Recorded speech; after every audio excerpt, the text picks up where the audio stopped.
007 Spy Agent 3 Audio Works by NLJ Channel November 2022. Moonraker. By Flemming, Ian. Part 1. Monday. Chapter I. Secret Paper Work. The two 38s roared simultaneously. The walls of the underground room took the crash of sound and batted it to and fro between them until there was silence. James Bond watched the smoke being sucked from each end of the room towards the central Ventaxia fan. The memory in his right hand of how he had drawn and fired with one sweep from the left made him confident.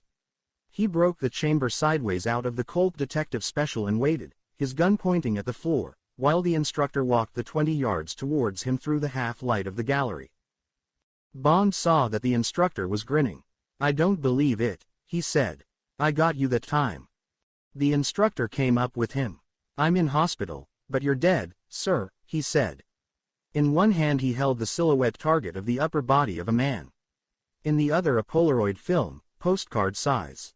He handed this to Bond and they turned to a table behind them on which there was a green-shaded desk light and a large magnifying glass. Bond picked up the glass and bent over the photograph. It was a flashlight photograph of him. Around his right hand there was a blurred burst of white flame. He focused the glass carefully on the left side of his dark jacket. In the center of his heart there was a tiny pinpoint of light. Without speaking, the instructor laid the big white man-shaped target under the lamp. Its heart was a black bullseye, about 3 inches across.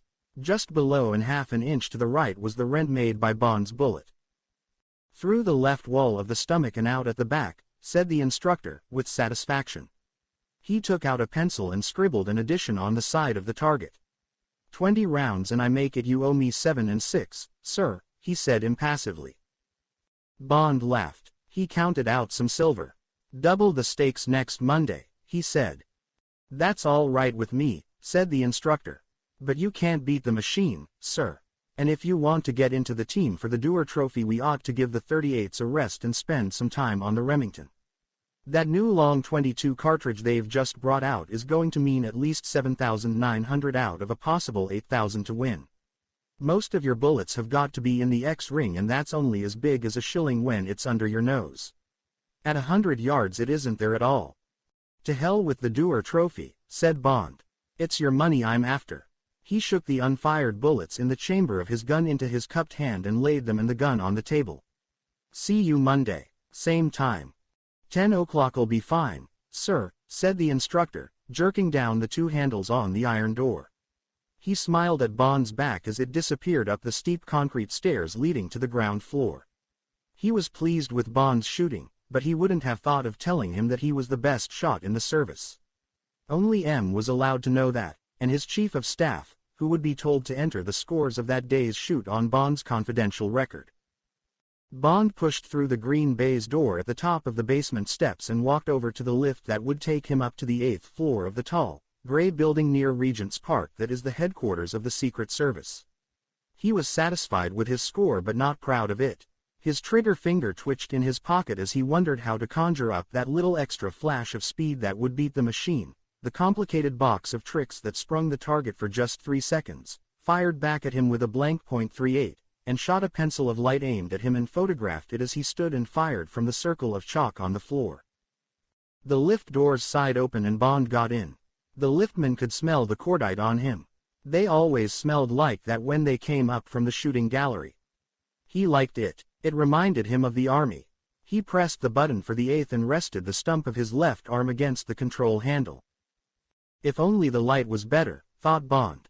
But M insisted that all shooting should be done in averagely bad conditions. A dim light and a target that shot back at you was as close as he could get to copying the real thing. "Shooting hell out of a piece of cardboard doesn't prove anything," was his single-line introduction to the Small Arms Defense Manual. The lift eased to a stop and as Bond stepped out into the drab Ministry of Work's green corridor and into the bustling world of girls carrying files, doors opening and shutting, and muted telephone bells, he emptied his mind of all thoughts of his shoot and prepared himself for the normal business of a routine day at headquarters. He walked along to the end door on the right. It was as anonymous as all the others he had passed. No numbers. If you had any business on the 8th floor, and your office was not on that floor, Someone would come and fetch you to the room you needed and see you back into the lift when you were through. Bond knocked and waited. He looked at his watch. 11 o'clock. Mondays were hell. 2 days of dockets and files to plow through. And weekends were generally busy times abroad. Empty flats got burgled. People were photographed in compromising positions. Motor car accidents looked better, got a more cursory handling, amidst the weekend slaughter on the roads. The weekly bags from Washington, Istanbul, and Tokyo would have come in and been sorted. They might hold something for him. The door opened and he had his daily moment of pleasure at having a beautiful secretary. "Morning, Lil," he said. The careful warmth of her smile of welcome dropped about 10 degrees. "Give me that coat," she said. "It stinks of cordite, and don't call me Lil. You know I hate it." Bond took off his coat and handed it to her. Anyone who gets christened Lolia Ponsonby ought to get used to pet names. He stood beside her desk in the little anteroom which she had somehow made to seem a little more human than an office and watched her hang his coat on the iron frame of the open window. She was tall and dark with a reserved, unbroken beauty to which the war and 5 years in the service had lent a touch of sternness. Unless she married soon, Bond thought for the 100th time, or had a lover, her cool air of authority might easily become spinsterish and she would join the army of women who had married a career. Bond had told her as much, often, and he and the 2 other members of the U section had at various times made determined assaults on her virtue. She had handled them all with the same cool motherliness which, to salve their egos, they privately defined as frigidity and, the day after, she treated them with small attentions and kindnesses to show that it was really her fault and that she forgave them. What they didn't know was that she worried herself almost to death when they were in danger and that she loved them equally, but that she had no intention of becoming emotionally involved with any man who might be dead next week. And it was true that an appointment in the Secret Service was a form of peonage. If you were a woman there wasn't much of you left for other relationships. It was easier for the men. They had an excuse for fragmentary affairs. For them marriage and children and a home were out of the question if they were to be of any use, in the field, as it was cozily termed. But, for the women, an affair outside the service automatically made you a security risk, and in the last analysis you had a choice of resignation from the service and a normal life, or of perpetual concubinage to your king and country. Lolia Ponsonby knew that she had almost reached the time for decision and all her instincts told her to get out. But every day the drama and romance of her Gavel Nightingale world locked her more securely into the company of the other girls at headquarters and every day it seemed more difficult to betray by resignation the father figure which the service had become. Meanwhile she was one of the most envied girls in the building, and a member of the small company of principal secretaries who had access to the innermost secrets of the service, the Pearls and Twins set, as they were called behind their backs by the other girls, with ironical reference to their supposedly county and Kensington backgrounds and, so far as the personnel branch was concerned, her destiny in 20 years' time would be that single golden line right at the end of a New Year's honors list. Among the medals for officials of the Fishery Board, of the Post Office, of the Women's Institute, towards the bottom of the OBEs. Miss Lolia Ponsonby, Principal Secretary in the Ministry of Defense. She turned away from the window. She was dressed in a sugar pink and white striped shirt and a plain dark blue skirt. Bond smiled into her gray eyes. "I only call you Lil on Mondays," he said. "Miss Ponsonby the rest of the week. But I'll never call you Lolia. It sounds like somebody in an indecent limerick. Any messages?" "No," she said shortly. She relented. "But there's piles of stuff on your desk. Nothing urgent, but there's an awful lot of it. Oh, and the powder vine says that 08's got out. He's in Berlin, resting. Isn't it wonderful?" Bond looked quickly at her. "When did you hear that?" "About half an hour ago," she said. Bond opened the inner door to the big office with the 3 desks and shut it behind him. He went and stood by the window, looking out at the late spring green of the trees in Regent's Park. So Bill had made it after all. Peenemund and back. Resting in Berlin sounded bad. Must be in pretty poor shape. Well, he'd just have to wait for news from the only leak in the building, the girls' rest room, known to the impotent fury of the security staff as the powder vine. Bond sighed and sat down at his desk, pulling towards him the tray of brown folders bearing the top secret red star. And what about 0011? It was 2 months since he had vanished into the dirty half-mile in Singapore. Not a word since. While he, Bond, number 007, the senior of the 3 men in the service who had earned the 00 number, sat at his comfortable desk doing paperwork and flirting with their secretary. He shrugged his shoulders and resolutely opened the top folder. Inside there was a detailed map of southern Poland and northeastern Germany. Its feature was a straggling red line connecting Warsaw and Berlin. There was also a long typewritten memorandum headed mainline, a well-established escape route from east to west. Bond took out his black gunmetal cigarette box and his black oxidized Ronson lighter and put them on the desk beside him. He lit a cigarette, one of the Macedonian blend with the 3 gold rings round the butt that Merlands of Grosvenor Street made for him. Then he settled himself forward in the padded swivel chair and began to read. It was the beginning of a typical routine day for Bond. It was only 2 or 3 times a year that an assignment came along requiring his particular abilities. For the rest of the year he had the duties of an easy-going senior civil servant, elastic office hours from around 10 to 6, lunch, generally in the canteen, evenings spent playing cards in the company of a few close friends, or at Crockford's, or making love, with rather cold passion, to one of 3 similarly disposed married women, weekends playing golf for high stakes at one of the clubs near London. He took no holidays, but was generally given a fortnight's leave at the end of each assignment in addition to any sick leave that might be necessary. He earned £1,500 a year, the salary of a principal officer in the civil service, and he had £1,000 a year free of tax of his own. When he was on a job he could spend as much as he liked, so for the other months of the year he could live very well on his £2,000 a year net. He had a small but comfortable flat off the King's Road, an elderly Scottish housekeeper, a treasure called May, and a 1934.5-litre Bentley coupe, supercharged, which he kept expertly tuned so that he could do 100 when he wanted to. On these things he spent all his money, and it was his ambition to have as little as possible in his banking account when he was killed, as, when he was depressed, he knew he would be, before the statutory age of 45. 8 years to go before he was automatically taken off the OO list and given a staff job at headquarters. At least 8 tough assignments. Probably 16. Perhaps 24. Too many. There were 5 cigarette ends in the big glass ashtray by the time Bond had finished memorizing the details of mainline. He picked up a red pencil and ran his eye down the distribution list on the cover. The list started with M. Then, cuz. Then a dozen or so letters and numbers, and then, at the end, ooh. Against this he put a neat tick, signed it with the figure 7, and tossed the file into his out tray. It was 12 o'clock. Bond took the next folder off the pile and opened it. It was from the Radio Intelligence Division of NATO, for information only, and it was headed, Radio Signatures. Bond pulled the rest of the pile towards him and glanced at the first page of each. These were their titles. The Inspectoscope, a machine for the detection of contraband. File upon a Japanese murder drug. Possible points of concealment on trains. No. 2. Germany. The methods of Smersh. Number 6. Kidnapping. Route 5 to Pekin. Vladivostok. A photographic reconnaissance by U.S. Thunderjet. Bond was not surprised by the curious mixture he was supposed to digest. The U section of the Secret Service was not concerned with the current operations of other sections and stations, only with background information which might be useful or instructive to the only 3 men in the service whose duties included assassination who might be ordered to kill. There was no urgency about these files.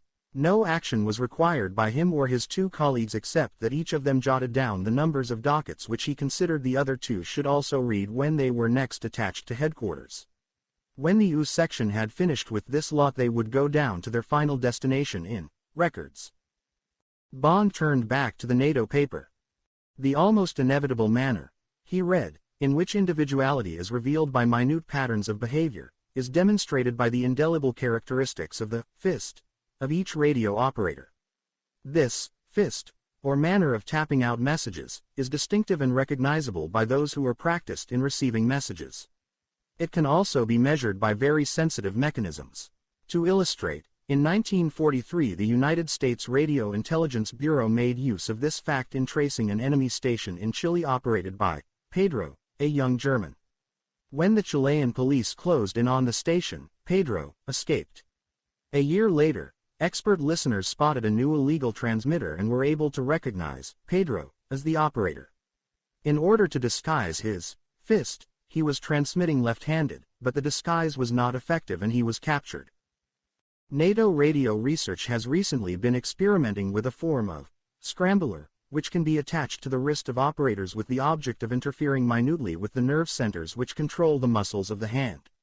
However, there were 3 telephones on Bond's desk: a black one for outside calls, a green office telephone, and a red one which went only to M and his chief of staff. It was the familiar burr of the red one that broke the silence of the room. It was M's chief of staff. "Can you come up?" asked the pleasant voice. "M," asked Bond. "Yes. Any clue?" "Simply said if you were about he'd like to see you." "Right," said Bond, and put down the receiver. He collected his coat, told his secretary he would be with M and not to wait for him, left his office and walked along the corridor to the lift. While he waited for it, he thought of those other times, when, in the middle of an empty day, the red telephone had suddenly broken the silence and taken him out of one world and set him down in another. He shrugged his shoulders. Monday. He might have expected trouble. The lift came. "Ninth," said Bond, and stepped in. Moonraker. Chapter 2. The Columbite King. The 9th was the top floor of the building. Most of it was occupied by communications, the hand-picked inter-services team of operators whose only interest was the world of microwaves, sunspots, and the heaviside layer.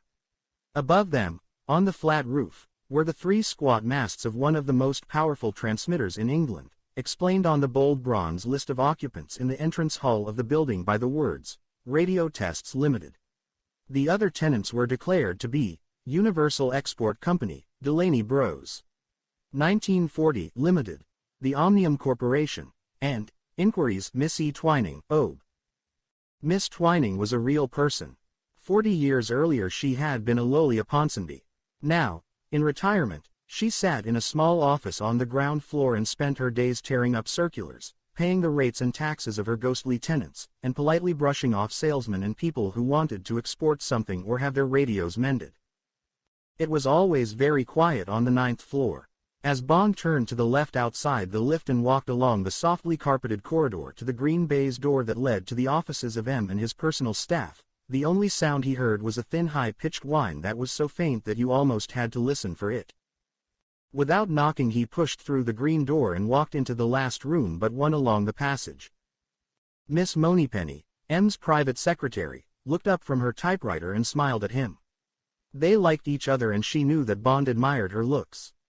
She was wearing the same model shirt as his own secretary, but with blue stripes. "New uniform, Penny," said Bond. She laughed. "Lolia and I share the same little woman," she said. "We tossed and I got blue." A snort came through the open door of the adjoining room. The chief of staff, a man of about Bond's age, came out, a sardonic grin on his pale, overworked face. "Break it up," he said, "M's waiting. Lunch afterwards." "Fine," said Bond. He turned to the door beside Miss Moneypenny, walked through and shut it after him. Above it, a green light went on. Miss Moneypenny raised her eyebrows at the chief of staff. He shook his head.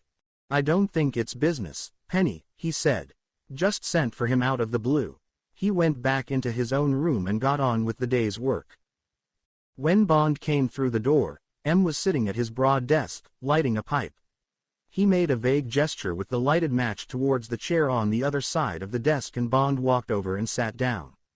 M glanced at him sharply through the smoke and then threw the box of matches on to the empty expanse of red leather in front of him. "Have a good leave?" he asked abruptly. "Yes, thank you, sir," said Bond. "Still sunburned, I see." M looked his disapproval. He didn't really begrudge Bond a holiday which had been partly convalescence. The hint of criticism came from the Puritan and the Jesuit who live in all leaders of men. "Yes, sir," said Bond noncommittally. "It's very hot near the equator." "Quite," said M. "Well-deserved rest." He screwed up his eyes without humor. "Hope the color won't last too long. Always suspicious of sunburned men in England. Either they've not got a job of work to do or they put it on with a sun lamp." He dismissed the subject with a short sideways jerk of his pipe. He put the pipe back in his mouth and pulled at it absent-mindedly. It had gone out. He reached for the matches and wasted some time getting it going again. "Looks as if we'll get that gold after all," he said finally. "There's been some talk of the Hague court, but Aschenheim's a fine lawyer." This refers to Bond's previous assignment, described in Live and Let Die, by the same author. "Good," said Bond. There was silence for a moment. M gazed into the bowl of his pipe. Through the open windows came the distant roar of London's traffic. A pigeon landed on one of the window sills with a clatter of wings and quickly took off again. Bond tried to read something in the weather-beaten face he knew so well and which held so much of his loyalty. But the gray eyes were quiet and the little pulse that always beat high up on the right temple when M was tense showed no sign of life. Suddenly Bond suspected that M was embarrassed.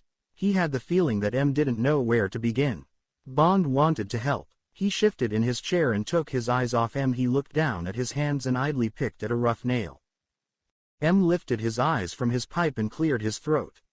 "Got anything particular on at the moment, James?" he asked in a neutral voice. James. That was unusual. It was rare for M to use a Christian name in this room. "Only paperwork and the usual courses," said Bond. "Anything you want me for, sir?" "As a matter of fact there is," said M. He frowned at Bond. "But it's really got nothing to do with the service. Almost a personal matter. Thought you might give me a hand." "Of course, sir," said Bond. He was relieved for M's sake that the ice had been broken. Probably one of the old man's relations had got into trouble and M didn't want to ask a favor of Scotland Yard. Blackmail, perhaps, or drugs. He was pleased that M should have chosen him. Of course he would take care of it. M was such a desperate stickler about government property and personnel. Using Bond on a personal matter must have seemed to him like stealing the government's money. "Thought you'd say so," said M, gruffly. "Won't take up much of your time. An evening ought to be enough." He paused. "Well now, you've heard of this man Sir Hugo Drax?" "Of course, sir," said Bond, surprised at the name. "You can't open a paper without reading something about him. Sunday Express is running his life. Extraordinary story." "I know," said M shortly. "Just give me the facts as you see them. I'd like to know if your version tallies with mine." Bond gazed out of the window for a moment to marshal his thoughts. M didn't like haphazard talk. He liked a fully detailed story with no umming and erring. No afterthoughts or hedging. "Well, sir," said Bond finally. "For one thing the man's a national hero. The public have taken to him. I suppose he's in much the same class as Jack Hobbs or Gordon Richards. They've got a real feeling for him. They consider he's one of them, but a glorified version. A sort of Superman. He's not much to look at, with all those scars from his war injuries, and he's a bit loud-mouthed and ostentatious. But they rather like that. Makes him a sort of Lonsdale figure, but more in their class. They like his friends calling him Hugger Drax. It makes him a bit of a card and I expect it gives the women a thrill. And then when you think what he's doing for the country, out of his own pocket and far beyond what any government seems to be able to do, it's really extraordinary that they don't insist on making him Prime Minister." Bond saw the cold eyes getting chillier, but he was determined not to let his admiration for Drax's achievements be dampened by the older man. "After all, sir," he continued reasonably, "it looks as if he's made this country safe from war for years. And he can't be much over 40. I feel the same as most people about him. And then there's all this mystery about his real identity. I'm not surprised people feel rather sorry for him, although he is a multi-millionaire. He seems to be a lonely sort of man in spite of his gay life." M smiled dryly. "All that sounds rather like a trailer for the Express story. He's certainly an extraordinary man. But what's your version of the facts? I don't expect I know much more than you do. Probably less. Don't read the papers very carefully, and there are no files on him except at the War Office and they're not very illuminating. Now then, what's the gist of the Express story?" "Sorry, sir," said Bond. "But the facts are pretty slim. Well," he looked out of the window again and concentrated. "In the German breakthrough in the Ardennes in the winter of '44, the Germans made a lot of use of guerrillas and saboteurs. Gave them the rather spooky name of werewolves. They did quite a lot of damage of one sort or another. Very good at camouflage and stay-behind tricks of all sorts, and some of them went on operating long after Ardennes had failed and we had crossed the Rhine. They were supposed to carry on even when we had overrun the country. But they packed up pretty quickly when things got really bad. One of their best coups was to blow up one of the rear liaison HQs between the American and British armies. Reinforcement holding units, I think they're called. It was a mixed affair, all kinds of Allied personnel, American signals, British ambulance drivers, a rather shifting group from every sort of unit. The werewolves somehow managed to mine the mess hall, and, when it blew, it took with it quite a lot of the field hospital as well. Killed or wounded over 100. Sorting out all the bodies was the hell of a business. One of the English bodies was Drax. Half his face was blown away. Total amnesia that lasted a year, and at the end of that time they didn't know who he was, and nor did he. There were about 25 other unidentified bodies that neither we nor the Americans could sort out. Either not enough bits, or perhaps people in transit, or there without authorization. It was that sort of a unit. 2 commanding officers, of course. Sloppy staff work, lousy records. So after a year in various hospitals they took Drax through the War Office file of missing men. When they came to the papers of a no next of kin called Hugo Drax, an orphan who had been working in the Liverpool docks before the war, he showed signs of interest, and the photograph and physical description seemed to tally more or less with what our man must have looked like before he was blown up. From that time he began to mend. He started to talk a bit about simple things he remembered, and the doctors got very proud of him. The War Office found a man who had served in the same pioneer unit as this Hugo Drax, and he came along to the hospital and said he was sure the man was Drax. That settled it. Advertising didn't produce another Hugo Drax, and he was finally discharged late in 1945 in that name with back pay and a full disability pension. But he still says he doesn't really know who he is, interrupted M. He's a member of Blades. I've often played cards with him and talked to him afterwards at dinner. He says he sometimes gets a strong feeling of having been there before. Often goes to Liverpool to try and hunt up his past. Anyway, what else? Bond's eyes were turned inwards, remembering. He seems to have disappeared for about 3 years after the war, he said. Then the city started to hear about him from all over the world. The metal market heard about him first. Seems he'd cornered a very valuable ore called columbite. Everybody was wanting the stuff. It's got an extraordinarily high melting point.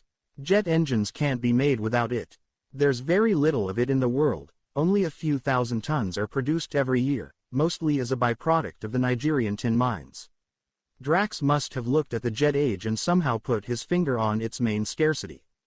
He must have got hold of about 10,000 pounds from somewhere, because the Express says that in 1946 he'd bought 3 tons of columbite, which cost him around 3,000 pounds a ton. He got a 5,000 pounds premium on this lot from an American aircraft firm who wanted it in a hurry. Then he started buying futures in the stuff, 6 months, 9 months, a year forward. In 3 years he'd made a corner. Anyone who wanted columbite went to Drax Metals for it. All this time he'd been playing about with futures in other small commodities, shellac, sisal, black pepper, anything where you could build up a big position on margin. Of course he gambled on a rising commodity market, but he had the guts to keep his foot right down on the pedal even when the pace got hot as hell. And whenever he took a profit he plowed the money back again. For instance, he was one of the first men to buy up used ore dumps in South Africa. Now they're being re-mined for their uranium content. Another fortune there. M's quiet eyes were fixed on Bond. He puffed at his pipe, listening. Of course, continued Bond, lost in his story, all this made the city wonder what the hell was going on. The commodity brokers kept on coming across the name of Drax.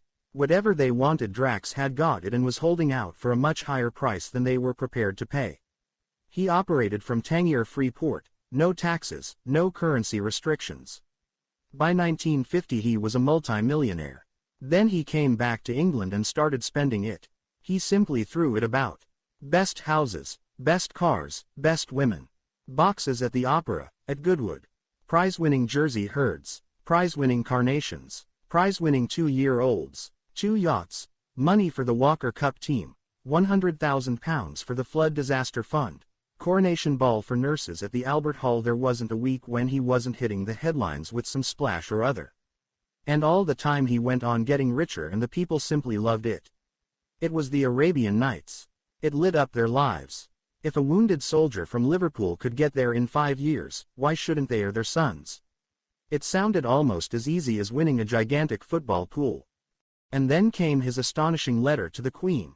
Your Majesty, may I have the temerity, and the typical genius of the single banner line across the Express next day. Temerity Drax, and the story of how he had given to Britain his entire holding in Columbite to build a super-atomic rocket with a range that would cover nearly every capital in Europe, the immediate answer to anyone who tried to atom bomb London. £10 million he was going to put up out of his own pocket, and he had the design of the thing and was prepared to find the staff to build it. And then there were months of delay and everyone got impatient.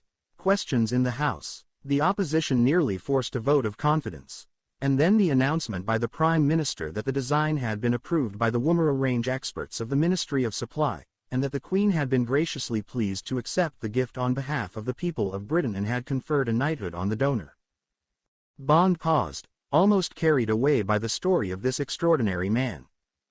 Yes, said M. Peace in our time this time. I remember the headline, a year ago, and now the rocket's nearly ready. The Moonraker. And from all I hear it really should do what he says. It's very odd. He relapsed into silence, gazing out of the window. He turned back and faced Bond across the desk. That's about it, he said slowly. I don't know much more than you do.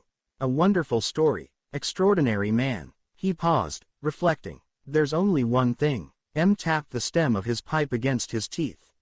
What's that, sir? Asked Bond. M seemed to make up his mind. He looked mildly across at Bond. Sir Hugo Drax cheats at cards. Moonraker. Chapter 3. Belly strippers, etc. Cheats at cards. M frowned. That's what I said, he commented dryly. It doesn't seem to you odd that a multimillionaire should cheat at cards. Bond grinned apologetically. Not as odd as all that, sir, he said. I've known very rich people cheat themselves at patience. But it just didn't fit in with my picture of Drax. Bit of an anti-climax. That's the point, said M. Why does he do it? And don't forget that cheating at cards can still smash a man. In so-called society, it's about the only crime that can still finish you, whoever you are. Drax does it so well that nobody's caught him yet. As a matter of fact, I doubt if anyone has begun to suspect him except Basildon. He's the chairman of Blades. He came to me. He's got a vague idea I've got something to do with intelligence and I've given him a hand over 1 or 2 little troubles in the past. Asked my advice. Said he didn't want a fuss at the club, of course, but above all he wants to save Drax from making a fool of himself. He admires him as much as we all do and he's terrified of an incident. You couldn't stop a scandal like that getting out. A lot of MPs are members and it would soon get talked about in the lobby. Then the gossip writers would get hold of it. Drax would have to resign from Blades and the next thing there'd be a libel action brought in his defense by one of his friends. Tranby Croft all over again. At least, that's how Basildon's mind is working and I must say I can see it that way too.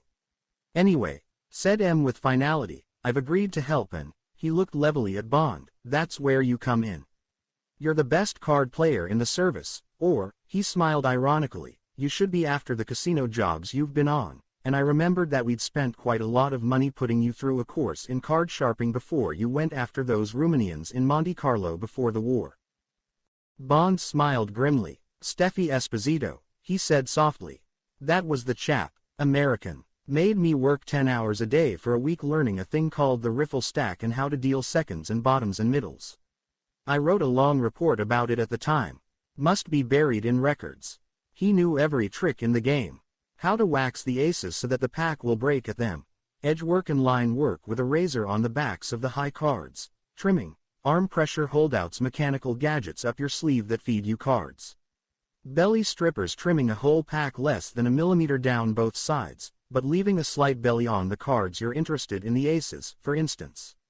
Shiners, tiny mirrors built into rings, are fitted into the bottom of a pipe bowl. Actually, Bond admitted, it was his tip about luminous readers that helped me on that Monte Carlo job. A croupier was using an invisible ink the team could pick out with special glasses. But Steffi was a wonderful chap. Scotland Yard found him for us. He could shuffle the pack once and then cut the 4 aces out of it. Absolute magic. Sounds a bit too professional for our man, commented M. That sort of work needs hours of practice every day, or an accomplice, and I can't believe he'd find that at Blades. No, there's nothing sensational about his cheating, and for all I know it might be a fantastic run of luck. It's odd. He's not a particularly good player. He only plays bridge by the way, but quite often he brings off bids or doubles or finesses that are absolutely phenomenal, quite against the odds. Or the conventions. But they come off. He's always a big winner and they play high at Blades. He hasn't lost on a weekly settlement since he joined a year ago. We've got 2 or 3 of the finest players in the world in the club and none of them has ever had a record like that over 12 months. It's getting talked about in a sort of joking way, and I think Basil Dawn's right to do something about it. What system do you suppose Drax has got? Bond was longing for his lunch. The chief of staff must have given him up half an hour ago. He could have talked to M about cheating for hours, and M, who never seemed to be interested in food or sleep, would have listened to everything and remembered it afterwards. But Bond was hungry. Assuming he's not a professional, sir, and can't doctor the cards in any way, there are only 2 answers. He's either looking, or else he's got a system of signals with his partner. Does he often play with the same man? We always cut for partners after each rubber, said M, unless there's a challenge. And on guest nights, Mondays and Thursdays, you stick to your guest. Drax nearly always brings a man called Meyer, his metal broker. Nice chap, Jew, very fine player. I might be able to tell if I watched, said Bond. That's what I was going to say, said M. How about coming along tonight? At any rate you'll get a good dinner. Meet you there about 6. I'll take some money off you at PK and we'll watch the bridge for a little. After dinner we'll have a rubber or 2 with Drax and his friend. They're always there on Monday. All right, sure, I'm not taking you away from your work. No, sir, said Bond with a grin. And I'd like to come very much. Bit of a busman's holiday. And if Drax is cheating, I'll show him I've spotted it, and that should be enough to warn him off. I wouldn't like to see him get into a mess. That all, sir? Yes, James, said M, and thank you for your help. Drax must be a bloody fool. Obviously a bit of a crank. But it isn't the man I'm worried about. I wouldn't like to chance anything going wrong with this rocket of his. And Drax more or less is the Moonraker. Well, see you at 6.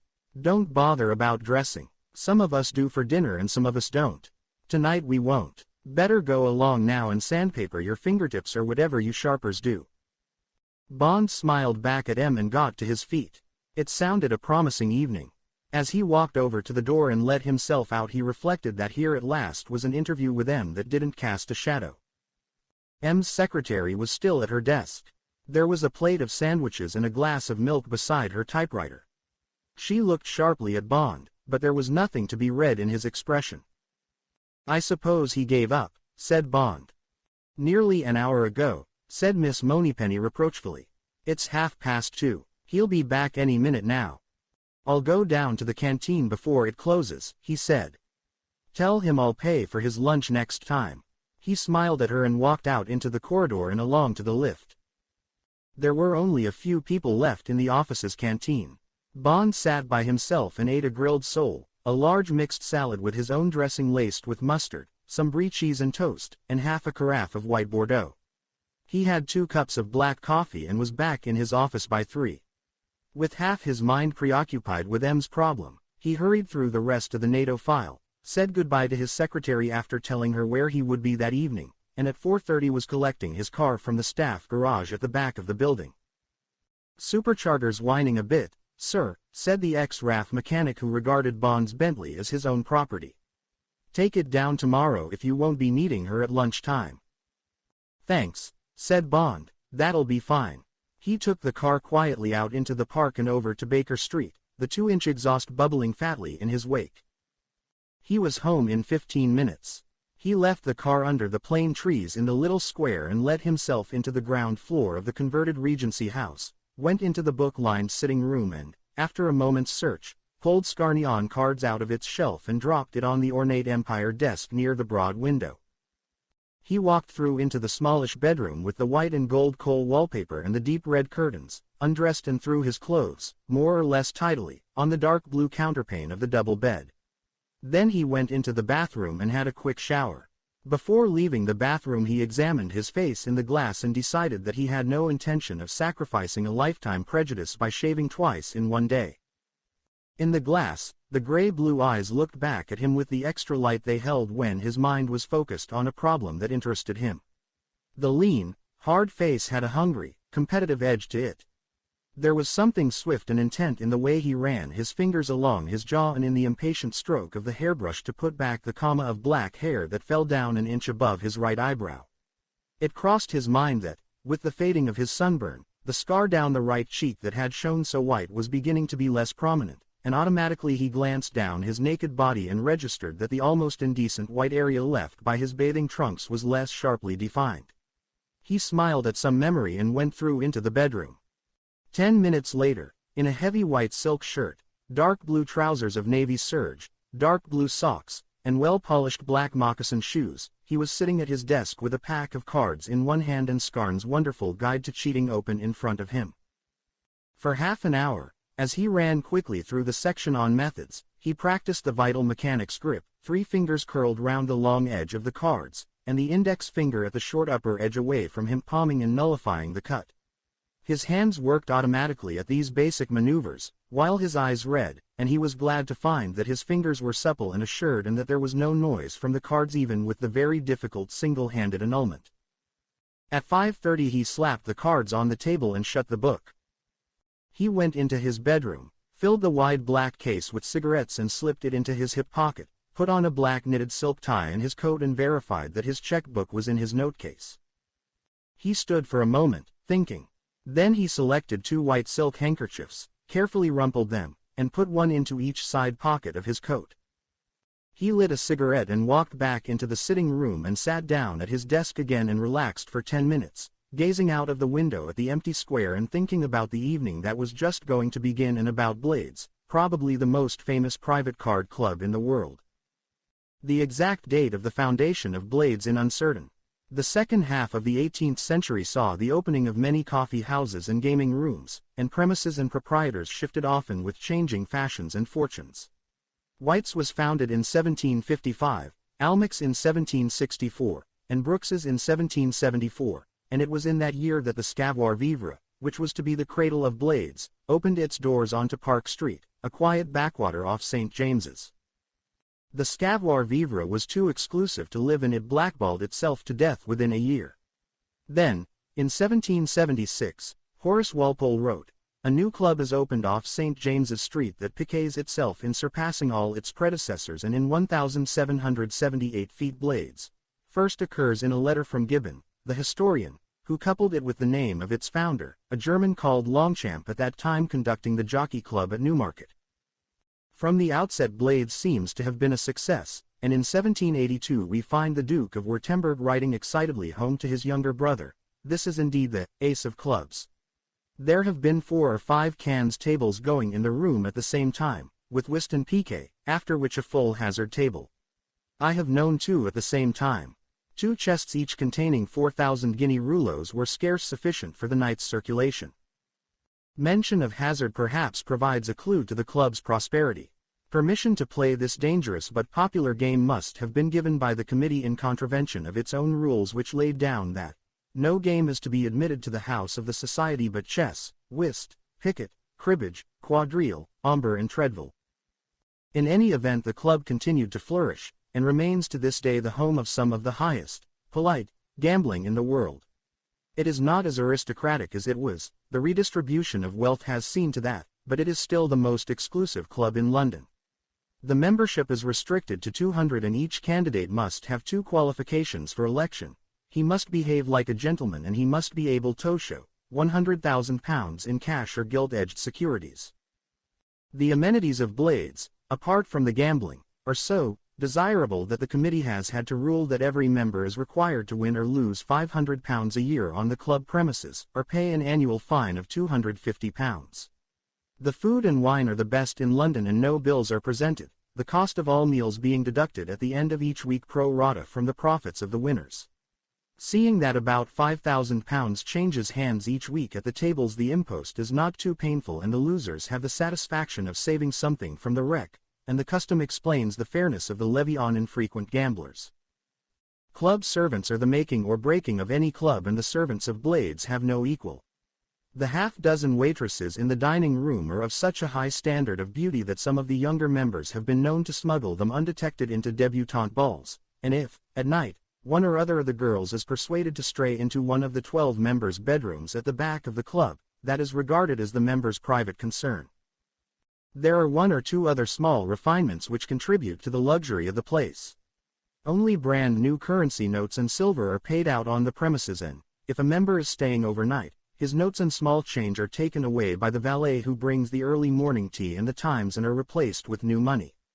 No newspaper comes to the reading room before it has been ironed.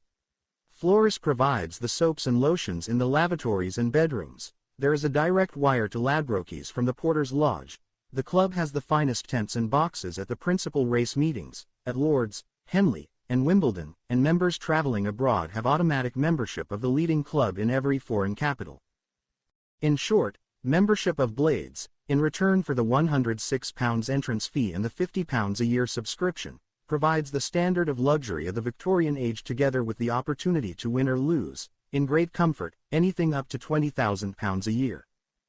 Bond, reflecting on all this, decided that he was going to enjoy his evening. He had only played at Blades a dozen times in his life, and on the last occasion he had burnt his fingers badly in a high poker game, but the prospect of some expensive bridge and of the swing of a few, to him, not unimportant £100 made his muscles taut with anticipation. And then, of course, there was the little business of Sir Hugo Drax, which might bring an additional touch of drama to the evening. He was not even disturbed by a curious portent he encountered while he was driving along King's Road into Sloane Square, with half his mind on the traffic and the other half exploring the evening ahead. It was a few minutes to 6 and there was thunder about. The sky threatened rain and it had become suddenly dark. Across the square from him, high up in the air, a bold electric sign started to flash on and off. The fading light waves had caused the cathode tube to start the mechanism which would keep the sign flashing through the dark hours until, around 6 in the morning, the early light of day would again sensitize the tube and cause the circuit to close. Startled at the great crimson words, Bond pulled into the curb, got out of the car and crossed to the other side of the street to get a better view of the big sky sign. Ah, that was it. Some of the letters had been hidden by a neighboring building. It was only one of those Shell advertisements. "Summer Shell is here," was what it said. Bond smiled to himself and walked back to his car and drove on. When he had first seen the sign, half hidden by the building, great crimson letters across the evening sky had flashed a different message. They had said, "Hell is here. Hell is here. Hell is here." Moonraker. Chapter IV. The Shiner.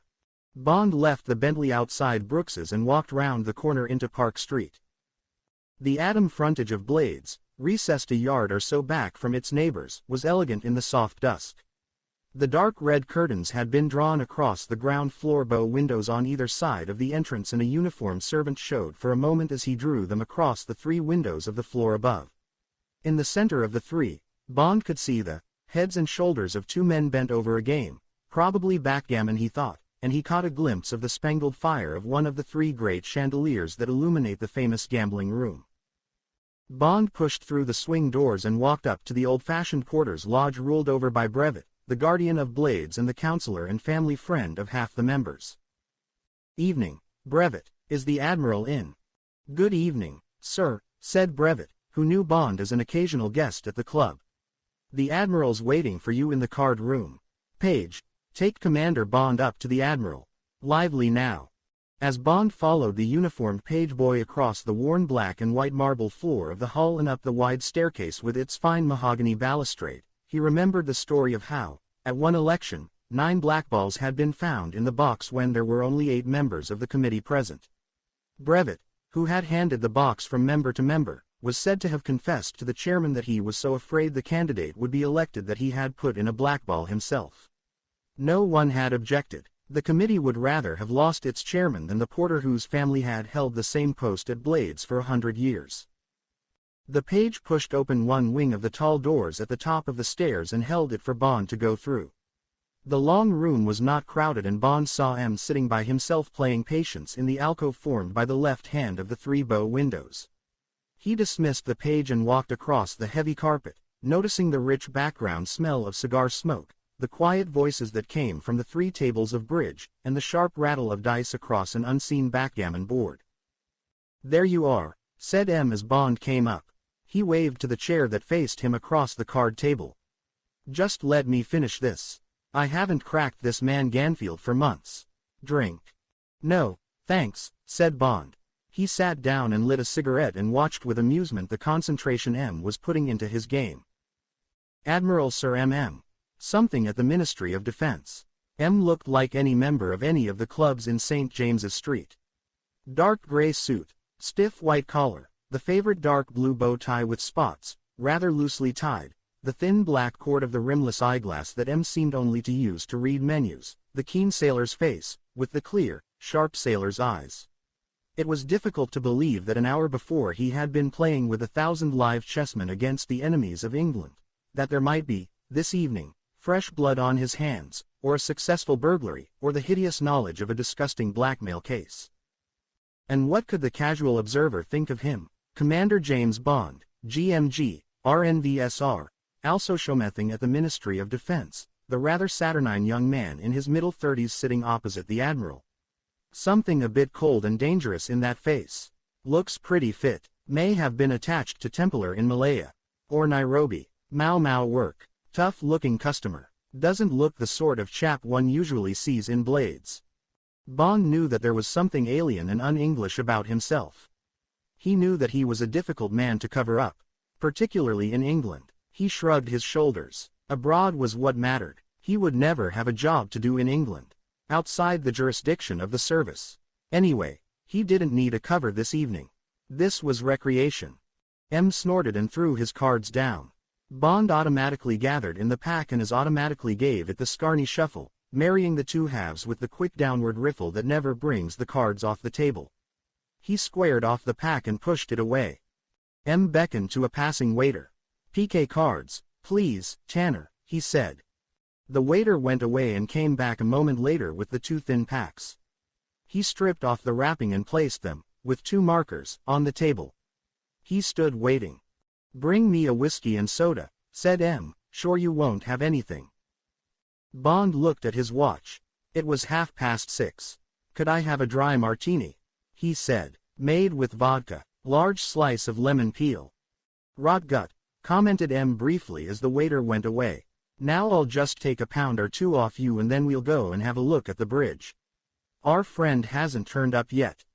For half an hour they played the game at which the expert player can nearly always win even with the cards running slightly against him. At the end of the game Bond laughed and counted out £3 notes. "One of these days I'm going to take some trouble and really learn piquet," he said. "I've never won against you yet." "It's all memory and knowing the odds," said M with satisfaction. He finished his whiskey and soda. "Let's go over and see what's going on at the bridge.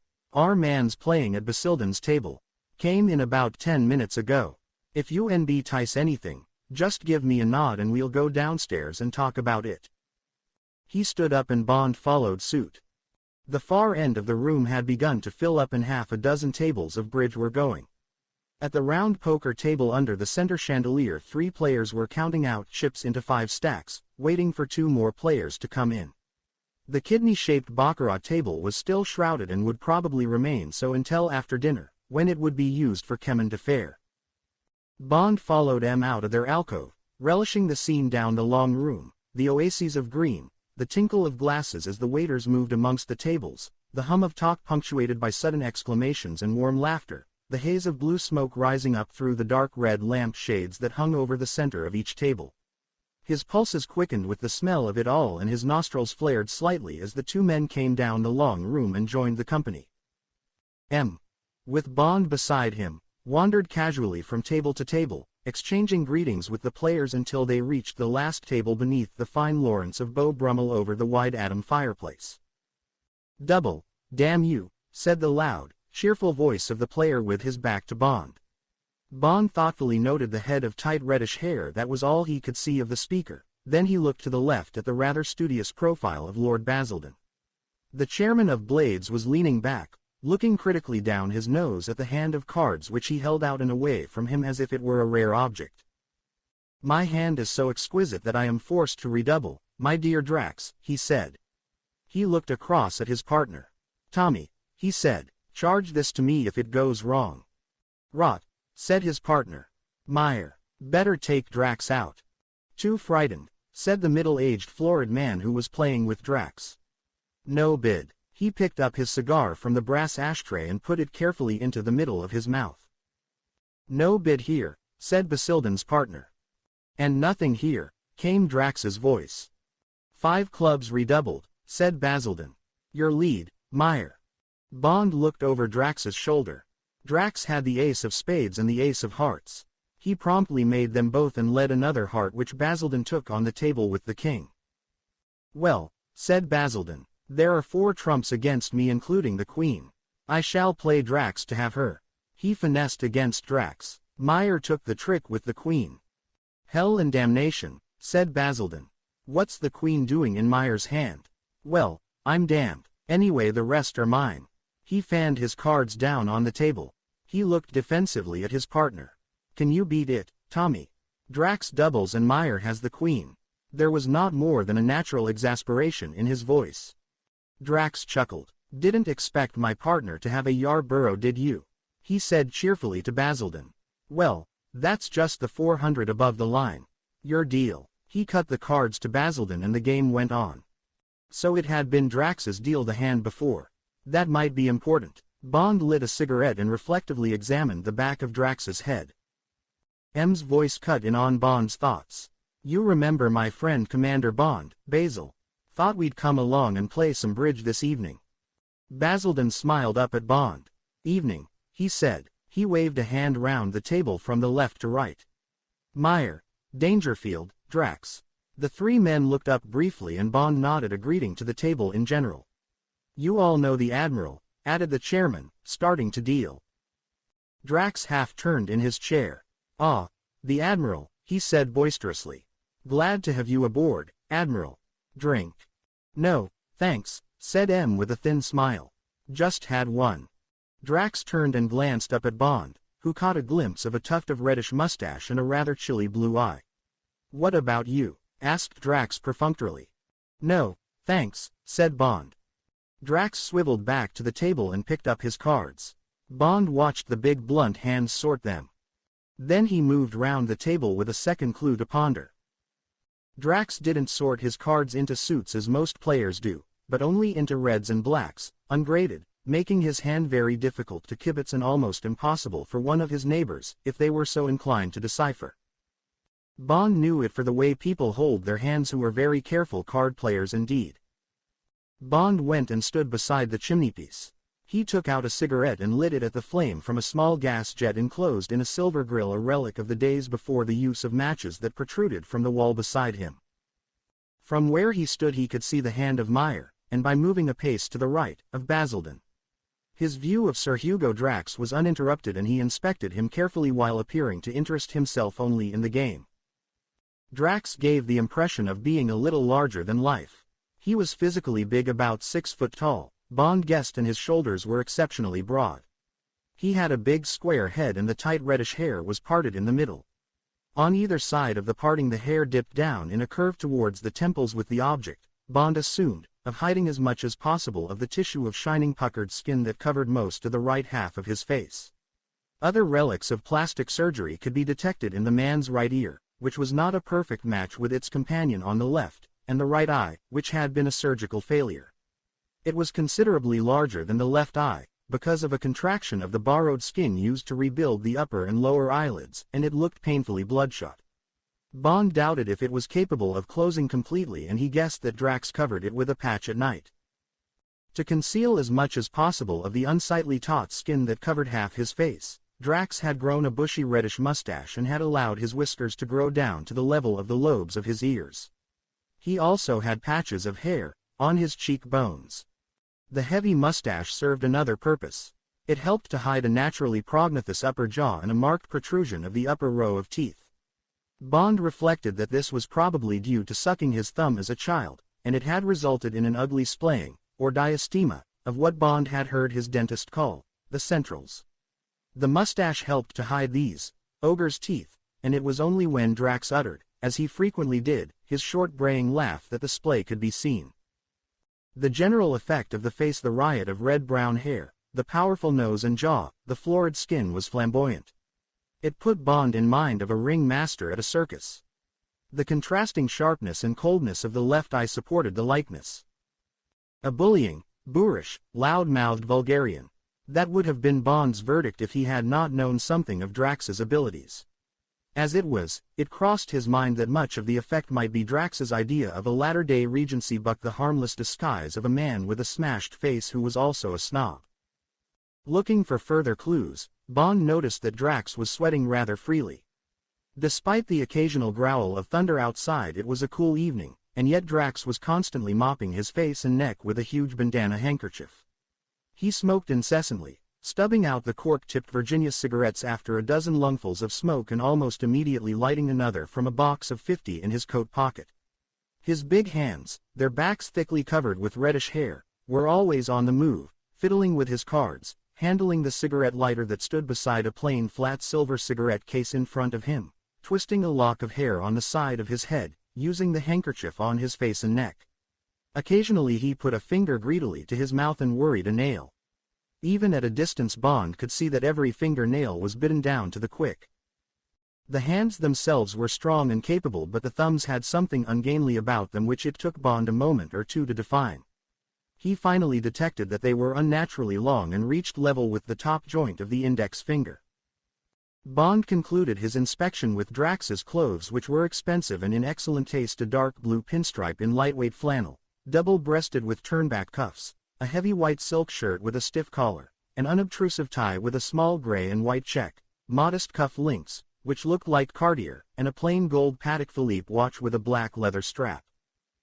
Bond lit another cigarette. Arid concentrated on the game, leaving his subconscious to digest the details of Drax's appearance and manner that had seemed to him significant and that might help to explain the riddle of his cheating, the nature of which had still to be discovered. Half an hour later the cards had completed the circle. "My deal," said Drax with authority. "Game all, and we have a satisfactory inflation above the line. Now then, Max, see if you can't pick up a few aces. I'm tired of doing all the work." He dealt smoothly and slowly round the table, keeping up a running fire of rather heavy-handed banter with the company. "Long rubber," he said to M, who was sitting smoking his pipe between Drax and Basildon. "Sorry to have kept you out so long. How about a challenge after dinner? Max and I'll take on you and Commander Thingamy. What did you say his name was?" "Good player." "Bond," said M, James Bond.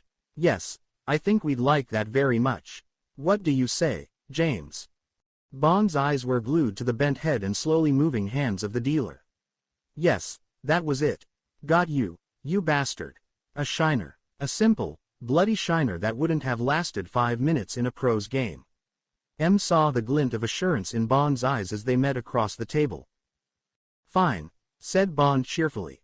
"Couldn't be better." He made an imperceptible movement of the head. "How about showing me the betting book before dinner?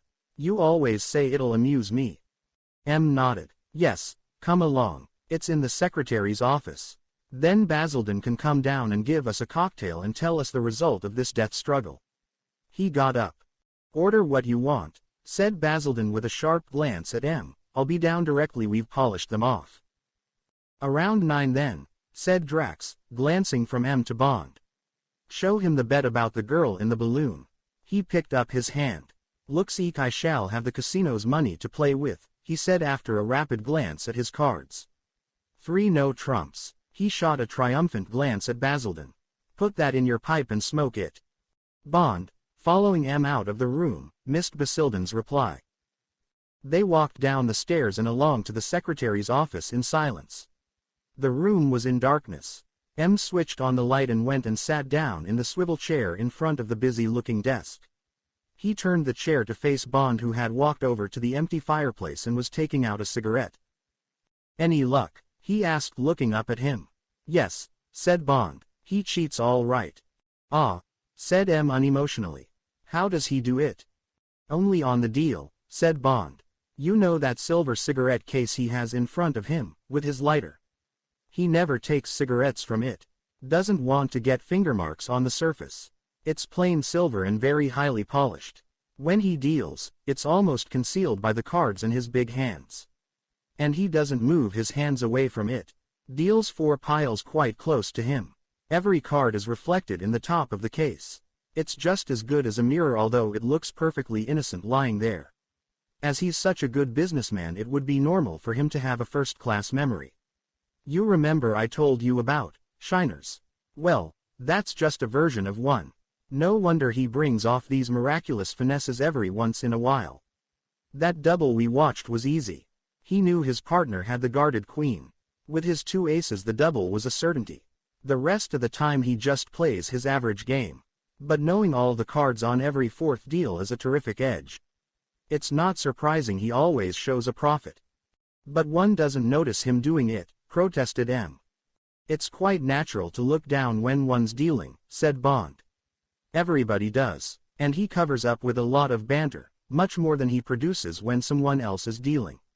I expect he's got very good peripheral vision, the thing they mark us so highly for when we take our medical for the service. Very wide angle of sight. The door opened and Basildon came in. He was bristling. He shut the door behind him. That damn, shut-out bit of Drax's, he exploded. Tommy and I could have made 4 hearts if we could have got around to bidding it. Between them they had the ace of hearts, 6 club tricks, and the ace, king of diamonds and a bear guard in spades. Made 9 tricks straight off. How he had the face to open 3 no trumps I can't imagine. He calmed down a little. Well, Miles, he said, has your friend got the answer? M gestured to Bond, who repeated what he had told M. Lord Basildon's face got angrier as Bond talked. Damn the man, he exploded when Bond had finished.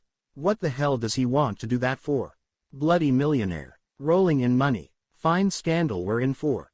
I'll simply have to tell the committee. Haven't had a cheating case since the 1418 war. He paced up and down the room. The club was quickly forgotten as he remembered the significance of Drax himself. And they say this rocket of his is going to be ready before long. Only comes up here once or twice a week for a bit of relaxation. Why, the man's a public hero. This is terrible. Basildon's anger was chilled by the thought of his responsibility. He turned to M for help. Now, Miles, what am I to do? He's won thousands of pounds in this club and others have lost it. Take this evening. It doesn't matter about my losses, of course. But what about Dangerfield? I happen to know he's been having a bad time on the stock market lately. I don't see how I can avoid telling the committee. Can't shirk it whoever Drax is. And you know what that'll mean. There are 10 on the committee. Bound to be a leak. And then look at the scandal. They tell me the Moonraker can't exist without Drax and the papers say the whole future of the country depends on the thing. This is a damn serious business. He paused and shot a hopeful glance at M and then at Bond. Is there any alternative? Bond stubbed out his cigarette. He could be stopped, he said quietly. That is, he added with a thin smile, if you don't mind paying him out in his own coin. Do anything you bloody well like, said Basildon emphatically. What are you thinking of? Hope dawned in his eyes at Bond's assurance. Well, said Bond, I could show him I'd spotted him and at the same time flay the hide off him at his own game. Of course Meyer'd get hurt in the process. Might lose a lot of money as Drax's partner. Would that matter? Serve him right, said Basildon, overcome with relief, arid ready to grasp at any solution. He's been riding along on Drax's back, making plenty of money playing with him. You don't think? No, said Bond, I'm sure he doesn't know what's going on. Although some of Drax's bids must come as a bit of a shock. Well, he turned to M, is it all right with you, sir? M reflected. He looked at Basildon. There was no doubt of his view. He looked at Bond. All right, he said. What must be, must be. Don't like the idea, but I can see Basildon's point. So long as you can bring it off and, he smiled, as long as you don't want me to palm any cards or anything of that sort. No talent for it. No, said Bond. He put his hands in his coat pockets and touched the 2 silk handkerchiefs. And I think it should work. All I need is a couple of packs of used cards, 1 of each color, and 10 minutes in here alone. Moonraker. Chapter V.